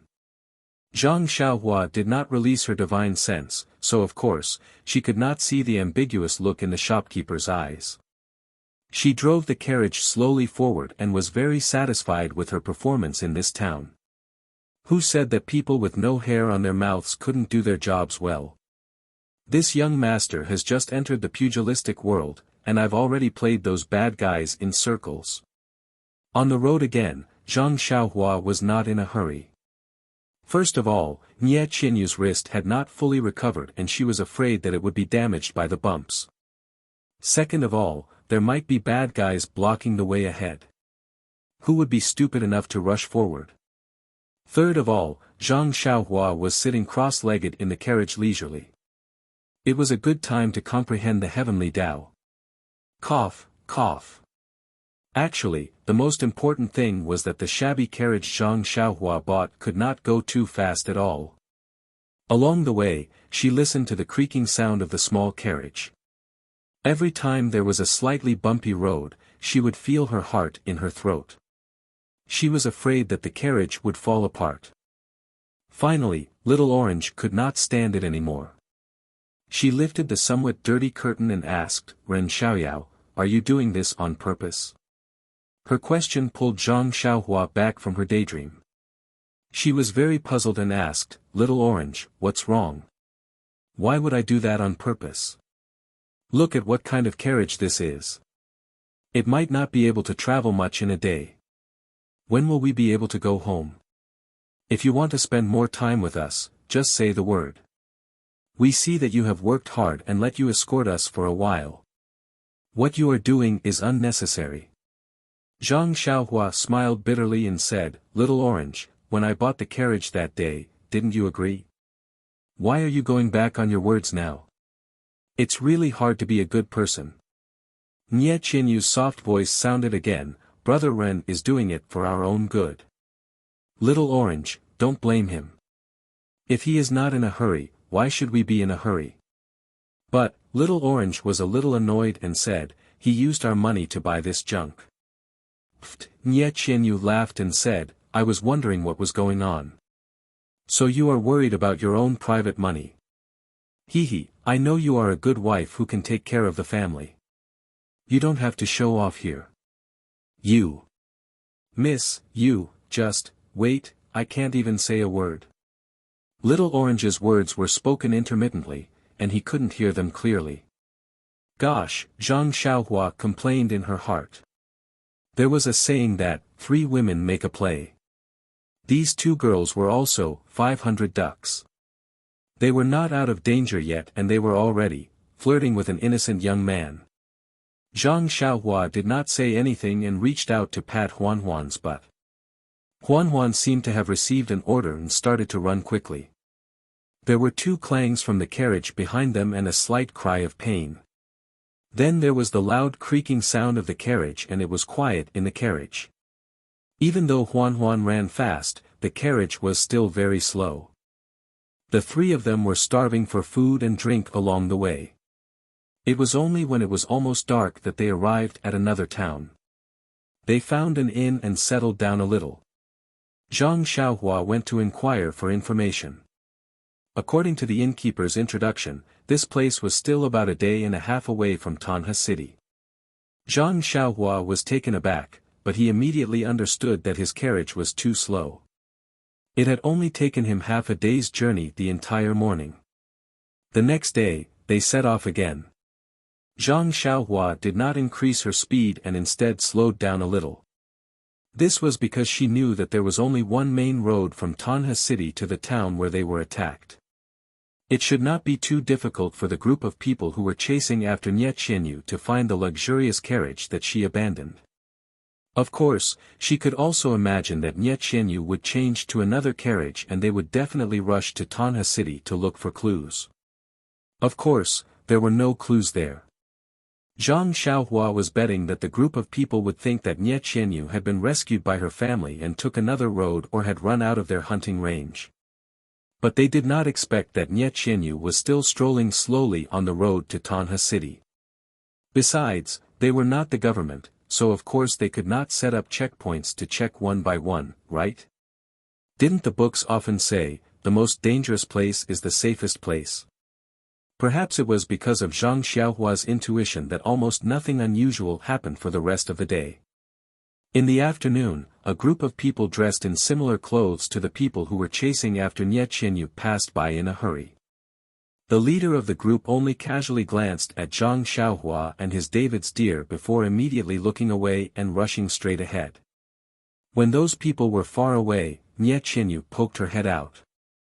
After looking for a while, she frowned. Zhang Xiaohua asked, "Are these people chasing after you?" Nie Qianyu shook her head blankly and said, "I don't know. Their clothes look similar, but there are many people in the Jianghu who wear similar clothes, so I can't be sure that it's them. Besides, to be honest, I don't know which immortal is chasing after us." Zhang Xiaohua smiled and said, "Even if you were killed, you would still be confused ghosts." Bah! Nie Qianyu spat and shrank back into the carriage. However, she immediately poked her head out again and asked curiously, "Brother Ren, didn't you say that you're an ordinary farmer in the countryside? Why aren't you afraid at all when encountering such a fierce man in the Jianghu?" Zhang Xiaohua was stunned and thought, "Isn't that right? How could there be such a calm country man like me?" He touched his nose and said, "Didn't I tell you before? I've studied the three-character classic for a few months and I know the principle of might cannot be bent, wealth cannot be obscenities. You're just making things up." Nie Qianyu angrily retracted her head. Zhang Xiaohua scratched his head and felt that arguing with a girl seemed to be as interesting as understanding the way of heaven. Not long after, there was another town that he could rest in. Zhang Xiaohua thought for a moment. Although it was still early, he stopped moving forward. Sleeping in the wilderness was something he had no choice but to do. It was better to be careful. He asked the locals and found out that this place was only half a day's journey away from Tanha City. He estimated that he would reach his destination tomorrow afternoon. What made Zhang Xiaohua the happiest was that according to the locals' introduction, there was a large-scale escort company in Tanha City called Fushan Escort Company. It was said that they were very powerful and could escort people as well as deliver items. Zhang Xiaohua secretly breathed a sigh of relief. After sending them to the escort agency, his task would be completed. He had to go home as soon as possible. It was already winter. If he hurried, he might be able to go home for the new year. Thinking that his family could sit at the same table and have a reunion dinner, Zhang Xiaohua felt warm in his heart and wanted to go home as soon as possible. Early the next morning, Zhang Xiaohua woke them up to hurry. Nie Qianyu and Little Orange looked unhappy, not knowing whether it was because they didn't sleep well or because Zhang Xiaohua wanted to leave them to the escort agency. They didn't meet any Jianghu people along the way. There were a few who were alone and had nothing to do with them. Also in the afternoon, they arrived at a slightly deserted area. While chatting with Zhang Xiaohua, they heard the sound of hurried horse hooves ahead. Zhang Xiaohua released his divine sense and saw 5 men in neat clothes riding toward them. He didn't dare to be careless and quickly asked the 2 to hide in the carriage while he pretended to drive the carriage. Huan was still the same, pulling the shabby carriage to the middle. Zhang Xiaohua quickly asked it to return to the side of the road. The 5 men in neat clothes only looked up at Zhang Xiaohua and his shabby carriage and didn't care. When they were about to pass by, a man with very thick eyebrows suddenly shouted, "Hall master, please wait for a moment. There's something wrong with this carriage."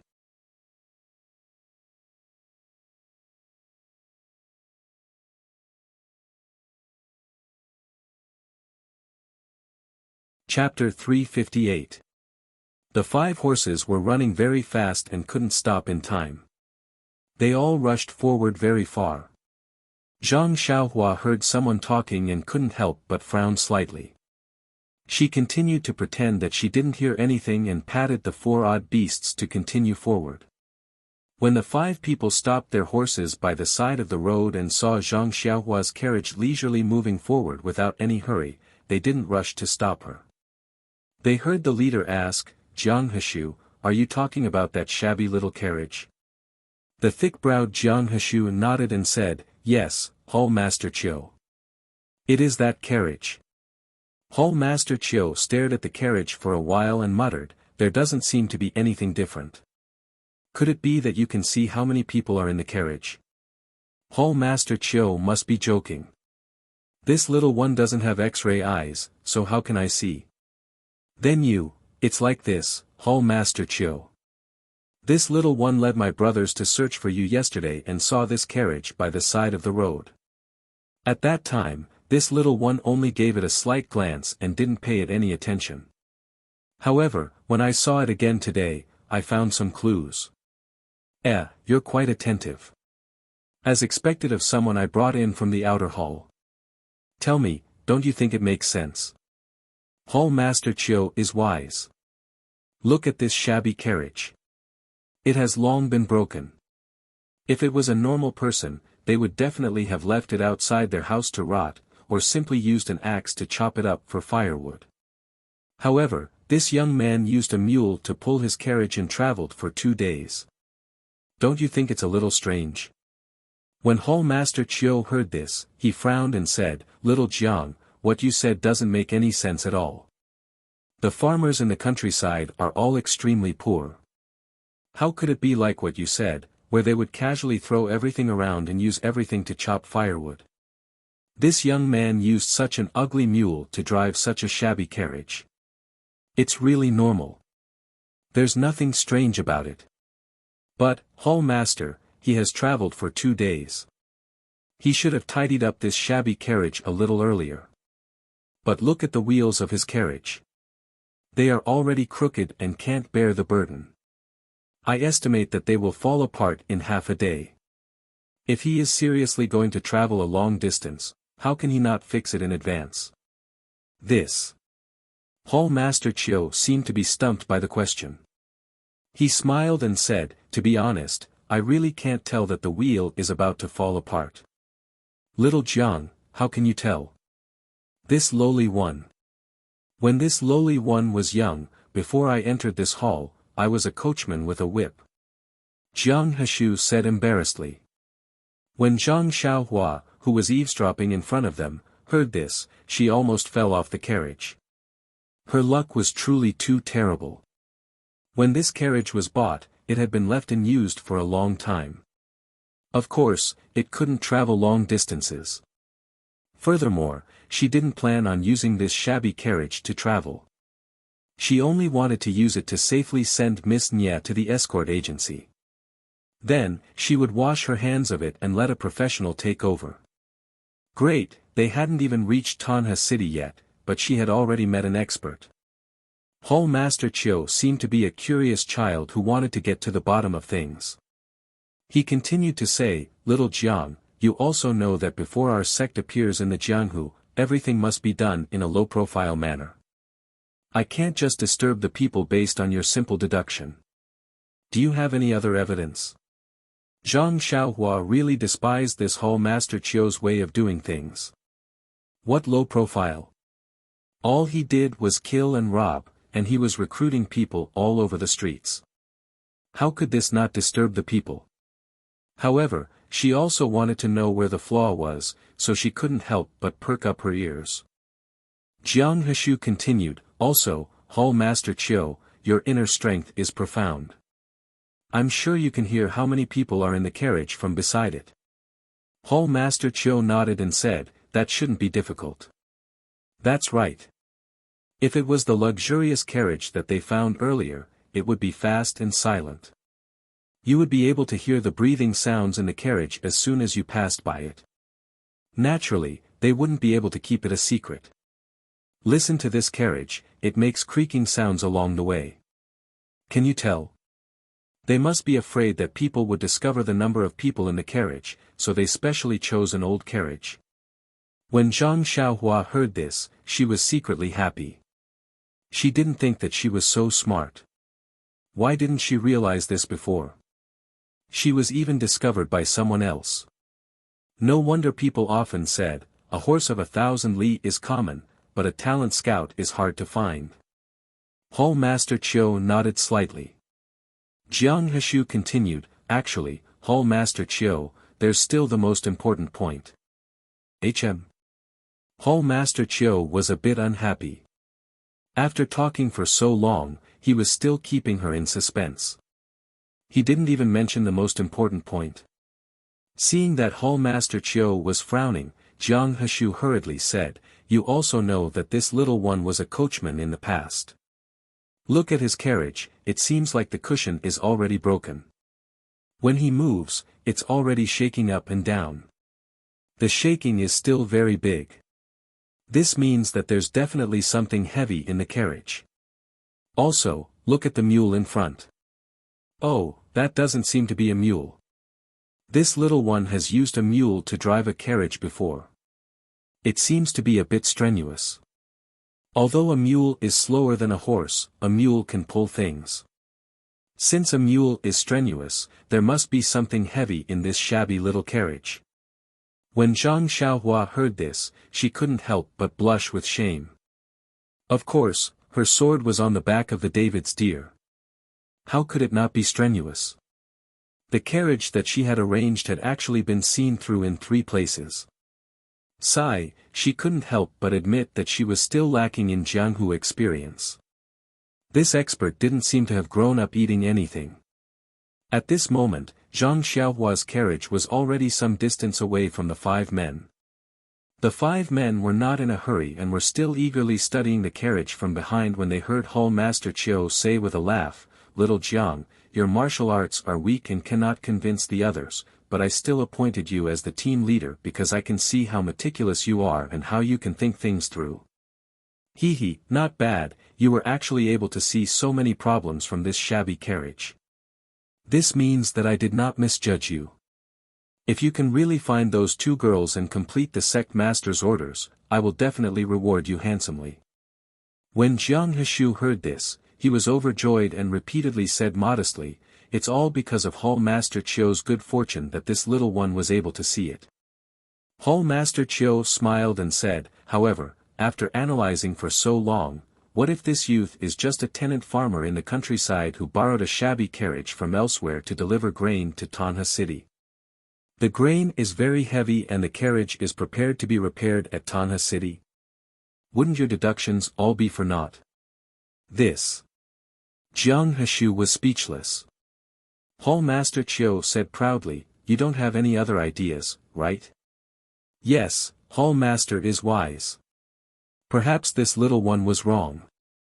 It doesn't matter if you're right or wrong. I have a way to know if you're right or wrong." Jiang Heshu's face was filled with longing as he asked, "Hall Master, please teach me." "Ha ha ha ha ha," Hall Master Chiu laughed loudly and said, "All your deductions are nonsense. Stop him and let him open the carriage's curtains to take a look." After saying this, he urged his horse to chase after Jiang Heshu. At this moment, Hall Master Chiu had tossed their gate master's order of not disturbing the people to the highest heavens. Seeing that Hall Master Chiu was happy, Jiang Heshu was also overjoyed. He also patted his horse and followed behind, not forgetting to say with concern, "Hall Master is wise.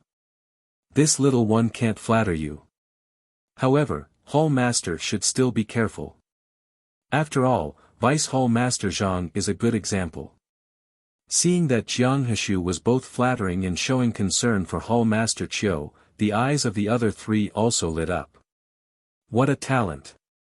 No wonder he could climb from a coachman to a captain.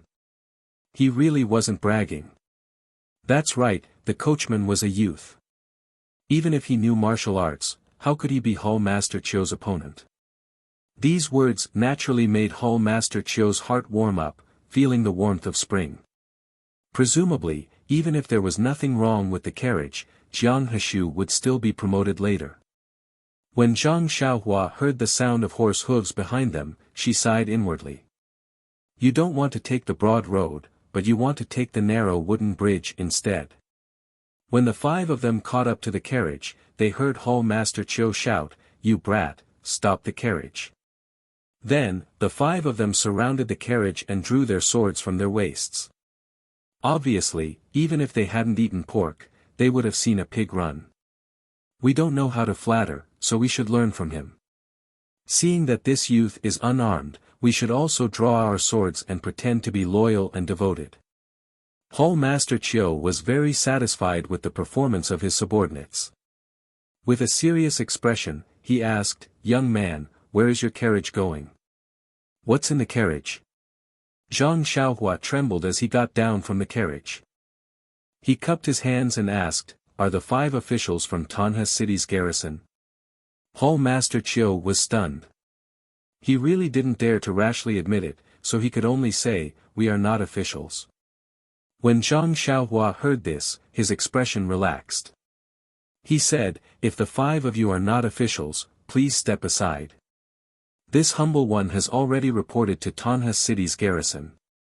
If there is anything, you should look for the city's garrison." After he finished speaking, he turned around and pretended to leave. When Jiang Heshu saw this, he raised his sword and shouted, "Brat, stand still. This lord is asking you a question." Zhang Xiaohua was so scared that he trembled. However, he still rolled his eyes and said indifferently, "Didn't this humble one say that this humble one's carriage was reported to the garrison? Since you are not soldiers, please step aside." In fact, when Zhang Xiaohua stopped the carriage, Hall Master Chiu had already carefully listened to the movements inside the carriage. His internal energy was profound, so he could barely hear the breathing of 2 people in the carriage. He already had some doubts in his heart. However, this young man kept saying that he was an official, so he was intimidated. However, if he didn't see it with his own eyes, he really couldn't be at ease. After thinking for a moment, he took out a large ingot of silver from his bosom and said, "Brat, if you answer my question, this is yours." Zhang Xiaohua was stunned. He immediately beamed with joy and said, "If you give it to me first, I will naturally answer." Hall Master Chiu sneered and threw the silver ingot to Zhang Xiaohua. He was in a hurry. Zhang Xiaohua was stunned and secretly said, "Is he going to make a move now?" Qidian Chinese website welcomes readers to read the latest, fastest, and most popular series of works at Qidian Originals.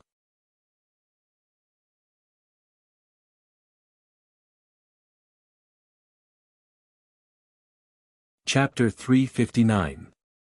Just as he was about to dodge, he saw Hall Chief Chiu's interested gaze and couldn't help but smile in his heart. He was wearing a long robe and naturally wasn't afraid of any harm from the silver. He pretended that he didn't know martial arts and didn't know how to dodge. He only reached out to grab it. In the blink of an eye, the silver was in front of Zhang Xiaohua's chest. Just as it was about to hit his body, it suddenly curved and fell down, falling straight to the ground in front of Zhang Xiaohua. Zhang Xiaohua's hand naturally missed. He's also a hidden weapon expert. Zhang Xiaohua couldn't help but be a little vigilant. He smiled as he picked up the silver from the ground and put it into his pocket. He said, "Didn't Sir just want to know what's in the carriage? That's the 200 caddies of rice that Captain Wu's brother-in-law ordered from our village last time. This little one borrowed a carriage to send it to the city. So it's like that." Jiang Heshu was clearly disappointed. Hall Chief Chiu asked again, "There's only rice in the carriage and nothing else. For example, is there anyone inside?"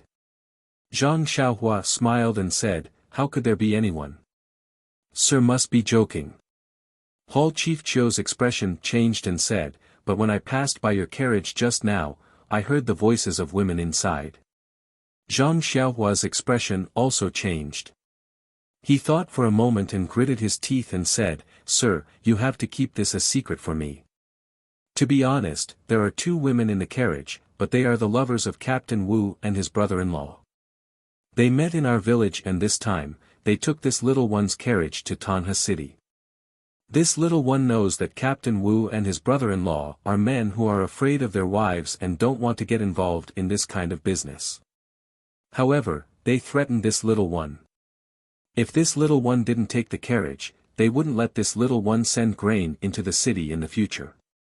This little one is really wronged." Hearing the 2 people's heavy breathing in the carriage, Zhang Xiaohua was very happy. Although Zhang Xiaohua's acting was quite convincing, Hall Master Chiu didn't seem to have any intention of letting her go. He only smiled and said, "This one has met Tanha City's Captain Wu once and I know his preferences. How about this little brother let this one take a look at his lover's appearance? In the future, this one will be able to imitate her and suit his tastes. What do you think?" Zhang Xiaohua had a troubled look on her face as she said, "How can this do? That's inappropriate." As he spoke, he unconsciously rubbed his fingers together. Hall Master Qiu smiled. She fished out another ingot of silver and tossed it to Zhang Xiaohua.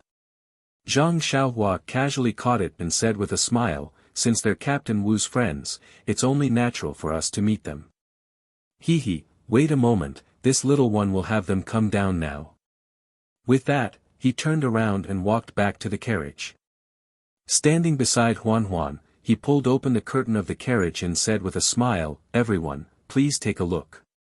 When Hall Master Qiu saw Nie Qianyu and Little Orange, who had already changed into village girl's attire, his smile froze on his face as he shouted, It's the two of them.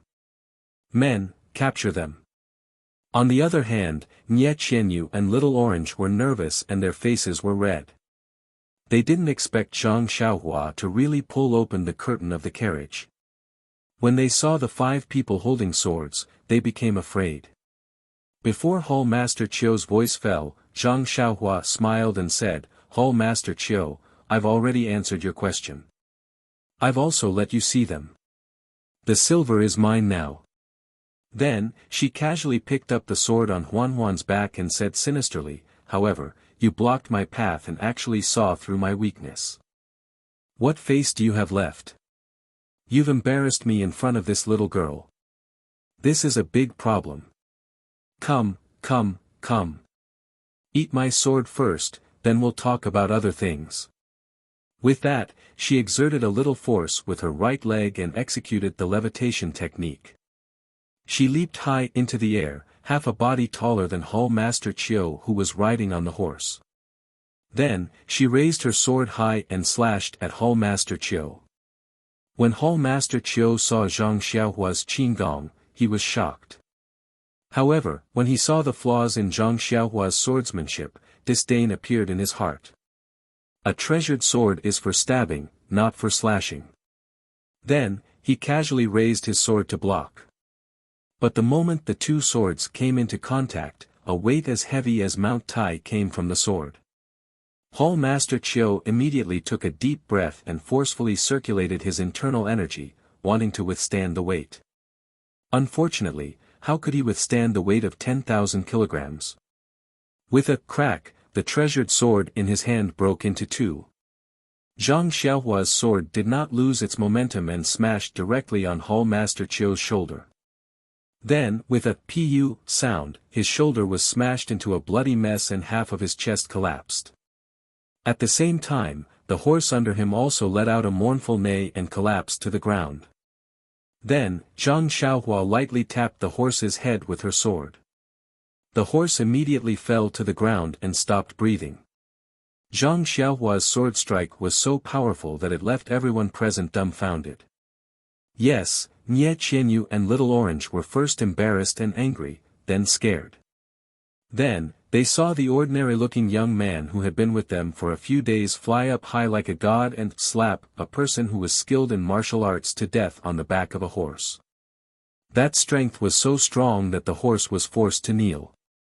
Was he still human? In that instant, the two of them had the same thought in their minds, mutant. Then, under the watchful eyes of Nie Qianyu and Little Orange, Zhang Xiaohua did not hold back. The moment she landed, she tapped her foot and flew towards another man. The tip of her sword was pointed at that man's chest. That man did not know what to do and was about to dodge. However, Zhang Xiaohua's qinggong was so amazing that before that man could think, her sword had already pointed at his chest. With just a light tap, that man's chest caved in. That man vomited blood and fell off the horse. Zhang Xiaohua kicked the horse he was on and used the momentum to shoot towards another man like an arrow. That horse, however, fell to the ground and could not get up. In just a short while, the 5 living martial arts masters and their horses were all lying on the road. Zhang Xiaohua looked left and right, then put the long sword back on Huan's back.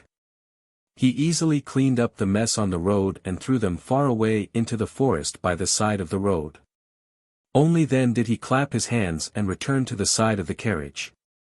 At this time, Nie Qianyu and Little Orange were completely petrified. They looked at Zhang Xiaohua, who was both familiar and strange at the same time. Their eyes were burning with a trace of fear. It seemed that they wanted to say something, but they did not wake up from the bloody scene just now. Zhang Xiaohua ignored them. She put down the curtain and sat cross-legged on the carriage. She patted Huan's butt and Huan ran happily on the road again.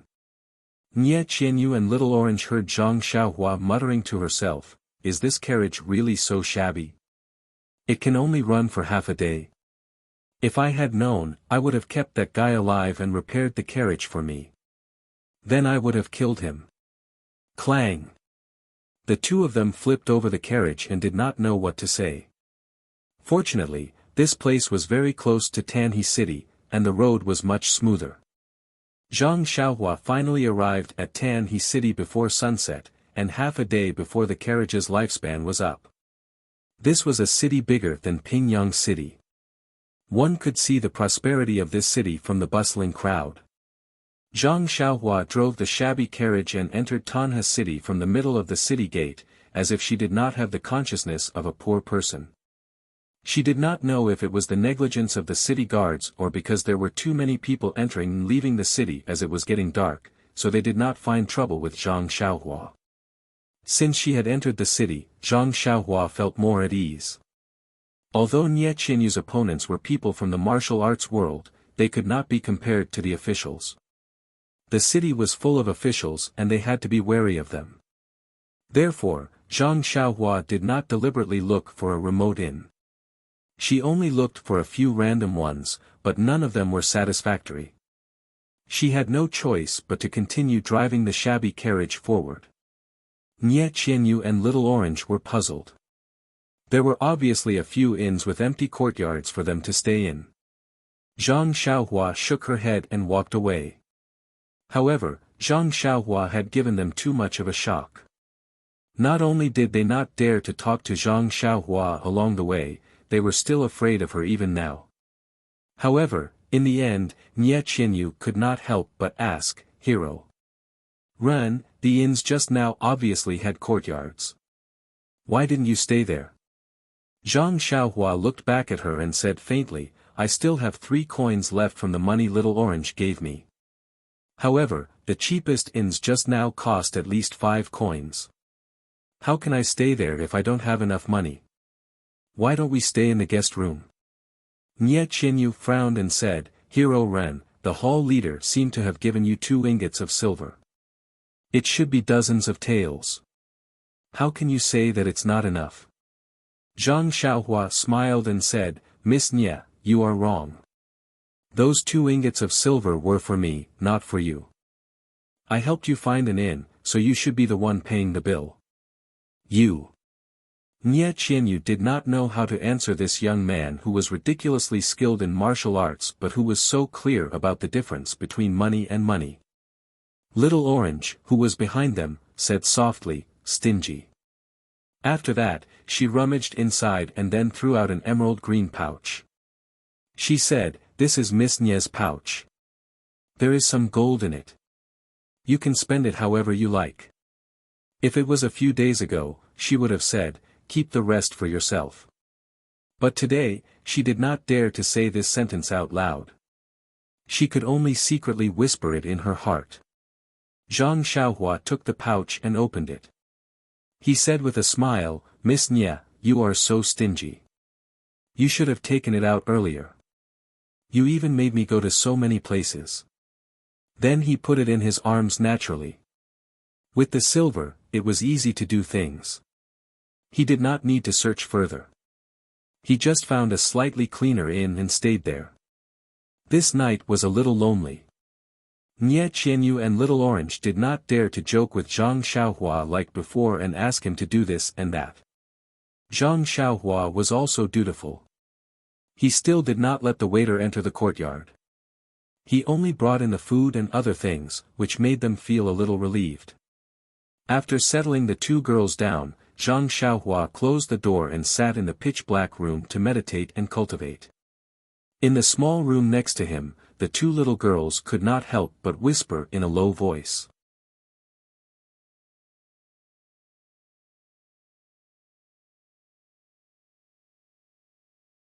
Chapter 360. There was no light in the hut. It was pitch dark, and there was no other sound except for the unnatural breathing of the two people. After a long time, Little Orange finally could not help but ask, "Miss, are you asleep?" "No." Nye Qianyu answered firmly, "How can I sleep?" "Me too, Mississippi. I can see Ren. Hero Ren killing people as soon as I close my eyes. Sigh, a few days ago, that group of people killed 8 bodyguards in front of our eyes, and those people were killed by an unknown senior. Such a bloody scene was not as shocking as Hero Ren killing people today. Not to mention you, even I, even though I was prepared, was caught off guard. I really did not expect him to be so strong." Nye Qianyu's voice was getting lower and lower. Little Orange sighed and said, "Miss, you have sharp eyes and can see the true face of this guy. I was deceived by him and even ordered him to do some servant's work. I don't know if he remembers it or not." "Bah," Nye Qianyu could not help but spit and said, "You want him to remember, but he also has to be patient. If he is not willing to do it, even if you talk until your mouth is broken, he may not do it." Then, she murmured, "Little Orange, do you think we have some fate with him?" "Fate?" Little Orange was a little panicked and said, "Miss, don't talk nonsense about fate. You see, we just saved a heroine, and after a delay, we met him a few days later. The crazy words you said were all heard by him, do you still remember? He even waved at us, and then asked about us, the David's deer. If he asked about other things, I can't guarantee, but if he asked where the David's deer is, I think in this world, maybe only our Rejuvenation Valley has it. Although the question he asked was very simple, it could be considered as a good karma." "That's right, Little Orange. Don't you think that his appearance that morning was very sudden? He seems to be related to the senior who saved us the day before. Maybe he was sent by that senior to protect us." "Pfft." Little Orange laughed, and the atmosphere in the room became lively. She said, "Miss, you're not telling me a story from a novel, are you? If he was the disciple of that senior, he would have appeared the night before.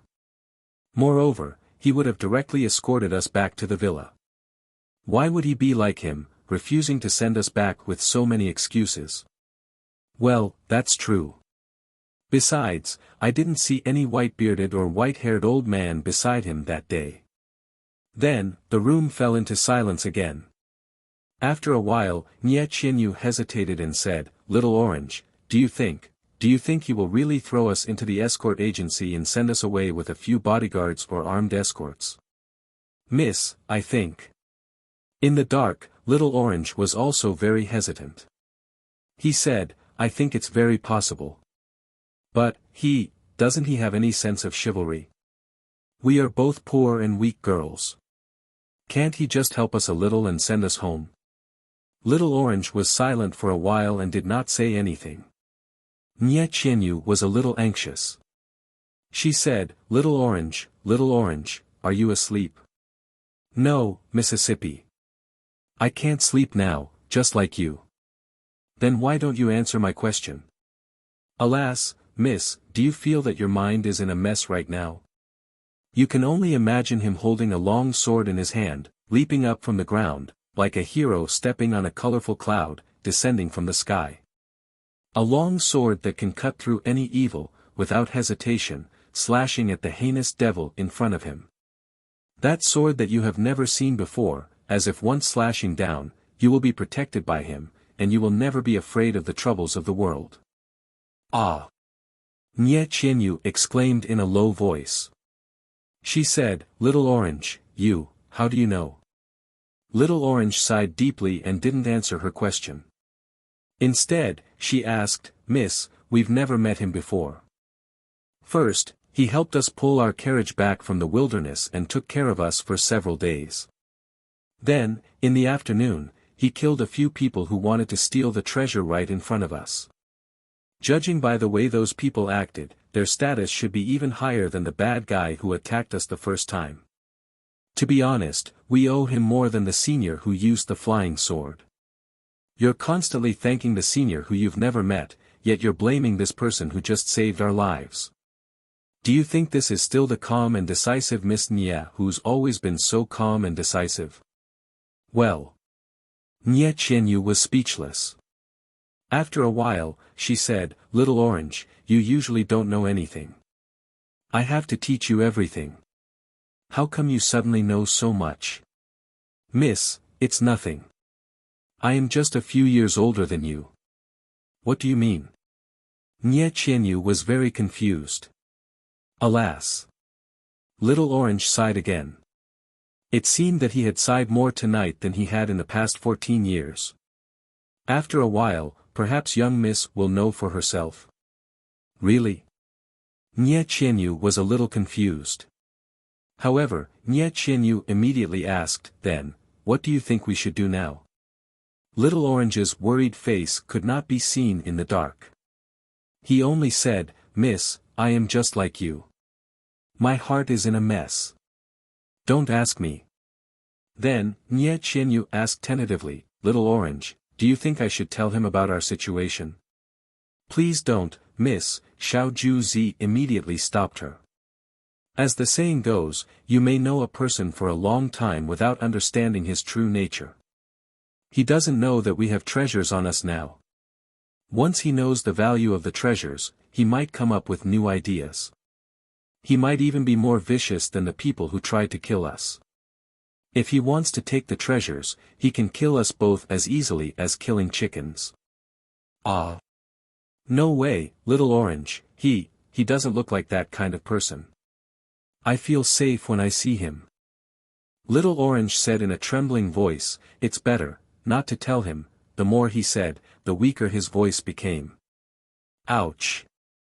Nye Qianyu suddenly thought of something and said, "Oh right, when you took the box from the bad guy, was he also there? Or did you take it before he came?" Hearing Nye Qianyu's question, Little Orange's face suddenly became hot. His heart was beating fast. He said carefully, "No, I took it before he came." "Oh, that's good, that's good." Nye Qianyu seemed to be patting her chest with her left hand. She smiled and said, "Since he didn't see it, I didn't lie to him. He won't ask anyway, right?" "Yes." Little Orange answered vaguely. It was already late at night. There was no moonlight outside the window. It was dark outside. It was a good time to sleep. However, the sound of tossing and turning could be heard in the dark room. It was the same sleepless night. It was the same aftertaste. The only difference was their mood. That tall and thin figure with superhuman abilities. That long sword in his hand was shining brightly, cleansing the world of filth. He was right in front of me, showing off his power. Although his eyes were a little small, they were bright. His nose was a little flat, but it looked good. His ears were a little small, but they were pleasing to the eye. His face looked young, but he had a mature aura. Every word he said had the charm of a game. Could it be that he flew here on a 7-colored cloud? He is my hero. In the room next door, Zhang Xiaohua didn't know that his image in the hearts of the two girls was becoming more and more perfect. He just closed his eyes and meditated, slowly understanding the endless way of heaven. Only when it was close to midnight did he take out the primeval stones from his bosom and began to circulate the Carefree Heart Sutra to cultivate the Heart Sutra. The next morning, Zhang Xiaohua had just practiced the Fist of the North Star 9 times. He wanted to understand the 108 moves and see if he could perform them in reverse. However, he heard footsteps behind him. Zhang Xiaohua frowned slightly as he stood in the middle of the courtyard.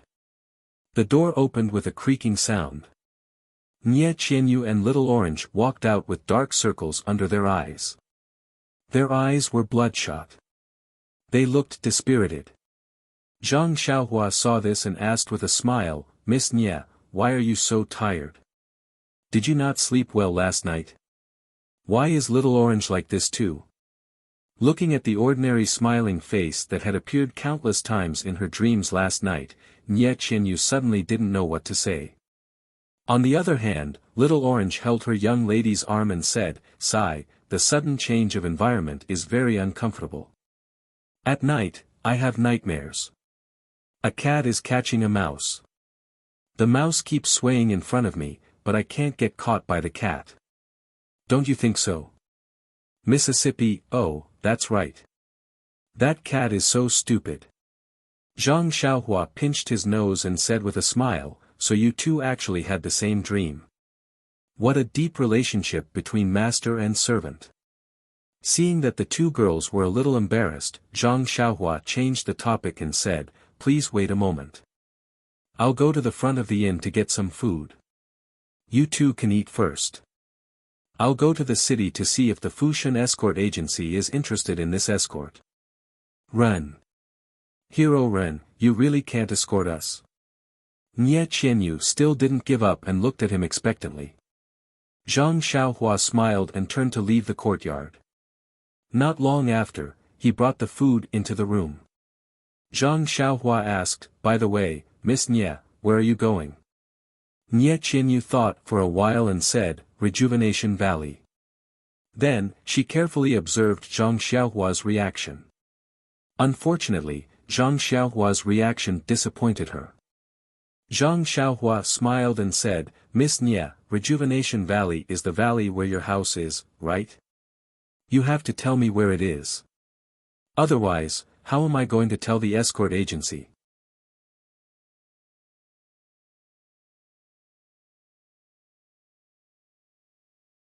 Chapter 361. Carefree City. Nie Qianyu had no choice but to name the place. Then, he said, "Hero Ren, I've never told you the name and location of our villa because I have my own difficulties. I hope you can be magnanimous and forgive me." Zhang Xiaohua felt strange and asked, "Miss Nie, why do you think I'm unhappy? I haven't told you where I'm going either. Everyone has their own privacy. I don't have the time to meddle in other people's business. Besides, we're going to part ways soon. What can I do even if I'm angry with you?" Nie Qianyu's face turned pale and tears welled up in her eyes. Zhang Xiaohua felt strange about Nie Qianyu's reaction. However, he had no time to coax her. He turned around and walked out of the house. But when he stepped out of the house, he paused for a moment. He said, "Miss Nie, you called me Hero Ren. Hero Ren, I feel very awkward. If possible, let's call me Hero Ren. What do you think?" "Well, okay. Nie Qianyu nodded like a chick pecking rice and said, "I'll listen to you, Hero Ren, no, Brother Ren." Her face, which had been gloomy just now, immediately turned sunny. She smiled through her tears. Xiao Orange, who was beside her, looked very unnatural. Fushan escort agency was some distance away from the inn. Zhang Xiaohua did not ride the David's deer. He just strolled around casually and checked if there were any Jianhu people who looked strange. Tanha City was a very big town, not inferior to Pingyang City in any way. There were many people coming and going in the city, and there were also people of the pugilistic world who held swords and sabers. However, they seemed to be in a hurry and did not look around.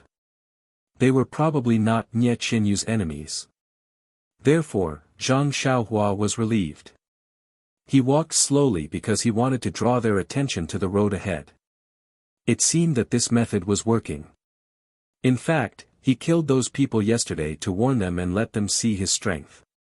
If they knew what was good for them, they might give up the search for Nie Qianyu. Of course, this situation was almost negligible. The second purpose was to confuse them and make them think that Nie Qianyu had turned back from the original path to look for help. In this way, Nie Qianyu and Xiao Orange would be escorted to Carefree City by the bodyguards of the escort agency. The risk would be reduced. In fact, man proposes, God disposes. Zhang Xiaohua was just doing his best. If nothing happened to him, it would not be difficult to send the two of them to Rejuvenation Valley. Fushun Escort Agency's entrance was huge, more than twice the size of Lotus Escort Agency in Pingyang City. One look and one could tell that it was the kind that was more powerful. Two stone-carved lions stepped on embroidered balls and glared fiercely. However, the entrance of the escort agency was wide open. There were merchants coming and going from time to time, but there were no guards at the entrance. This made Zhang Xiaohua feel a little strange. Could it be that the rules of Tanha City were different from those of Pingyang City? She remembered that the guards of Lotus Escort Agency were guarding the entrance when the door was opened. Firstly, they could greet the guests, and secondly, they could show the strength of the escort agency. Did Fushun Escort Agency not need this? Following a few people into the escort agency, Zhang Xiaohua took a look. The layout was exactly the same as that of Lotus Escort Agency. In front of her was an incomparably huge public square. In the corner were weapons, stone locks and other objects. Early in the morning, there were also a few men practicing martial arts diligently. Seeing this familiar scene, Zhang Xiaohua smiled. Although the days of recuperation at Lotus Escort Agency were dull and painful, they were also unusually heartwarming. Then, Zhang Xiaohua familiarly walked towards a large hall on the right side of the entrance. In her impression, that was the place where Lotus Escort Agency received business. In fact, there was no need to ask further. There were already a few people in front of her walking in that direction.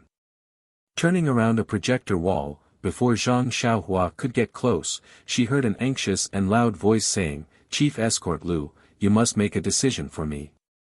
You have already agreed to the conditions earlier. Why did you suddenly change it today? If this batch of goods of mine can't be escorted to Swallow Creek Town in time, I will lose a lot of money." Another loud and clear voice sounded, "Shopkeeper Mo, it's not that I don't want to help you. We have been doing business for more than 10 years. If it weren't for the special circumstances, how could I not do business with you? Our escort agency had already issued a notice 3 days ago. Fushun Escort Agency will temporarily stop doing business in the direction of Vao City." "Shopkeeper Mo, did you not notice?" That's right. I have been preparing my goods these past few days. How could I have the leisure to consider other things? Besides, your esteemed escort agency has never delayed my matters. I simply didn't think that there would be a problem at your most reliable link. My apologies, my apologies. Shopkeeper Mo, you should think of another way first. After this period of time, I will pay you a visit to apologize. Forget it, let's not talk about apologizing. I'll hurry and find a few guards who know how to fight. Let's send my goods over first before we talk about anything else." "Oh, that's right. Chief Escort Lu, what exactly happened that made your esteemed escort agency make such a decision? Did something happen on the way to Vao City?" Shopkeeper Mo, don't ask so much about this matter. These are all matters of the Jianghu. It's not good for you to know too much. In any case, I don't think anything will happen if you ask the guards to deliver your goods. You should hurry up and do what you need to do."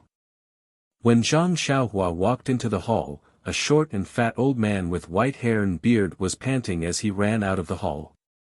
As he walked, he said, "All right, Chief Escort Lu. If something like this happens in the future, please inform me as soon as possible."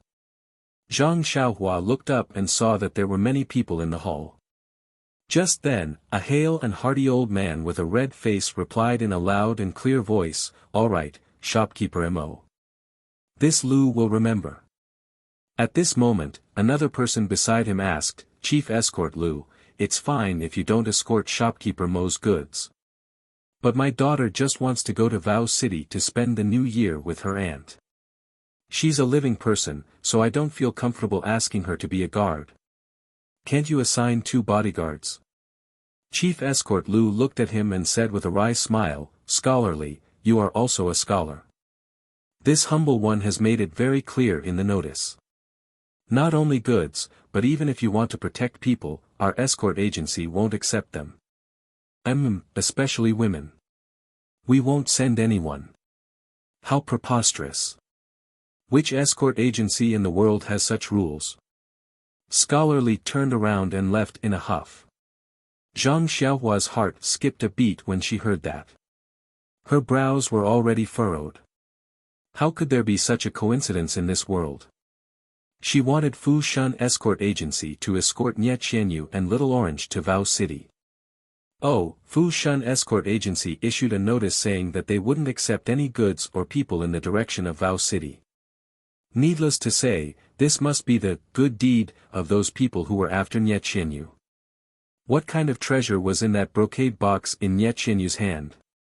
Why did they put in so much effort? Zhang Xiaohua couldn't help but feel curious. At this moment, another one-eyed man asked in a low voice, Chief Escort Lu, the notice also seems to state that all red goods entrusted to your escort agency must be inspected first. Is this true? Chief Escort Lu nodded solemnly and said, I know this is against the rules of the escort agency, but this humble one really has some difficulties that I can't disclose. Please understand. Also, I'm sure everyone knows that the other two escort agencies have issued similar notices. Therefore, if everyone can't agree with these rules of our escort agency, then please find someone else. If you are willing to be escorted by our escort agency, then please follow the notice. The one-eyed man said, my item isn't going to Vao City, so there's no need to inspect it. Chief Escort Lu replied, I'm sorry, if it's not going to Vao City, Fu Shun Escort Agency can naturally escort it, but it must be inspected. Even if we are escorting people, we still have to see their faces first. Oh, Chief Escort Lu, now that you mention it, I really do remember. Other than the East City Gate, which is the same as usual, the other 3 city gates seem to be. A few others also shouted, yes, now that you mention it, I really do remember. It seems like 3 days ago, there were a few Jianghu people with swords and sabers guarding outside the city gates. It's been a few days now, and I thought it was strange at that time. That's right, Chief Escort Lu, what's going on? Did something happen? Chief Escort Lu stroked his beard and said with a smile, it's nothing, I dare to guarantee with my life that even if something happens, it has nothing to do with you. The notice from Fu Shun Escort Agency is probably only temporary, and it will return to normal in a few days. If you're not in a hurry, you can come back in a few days to take a look, and perhaps you can escort it according to your wishes. Chief Escort Lu cupped his hands in salute and walked out of the hall.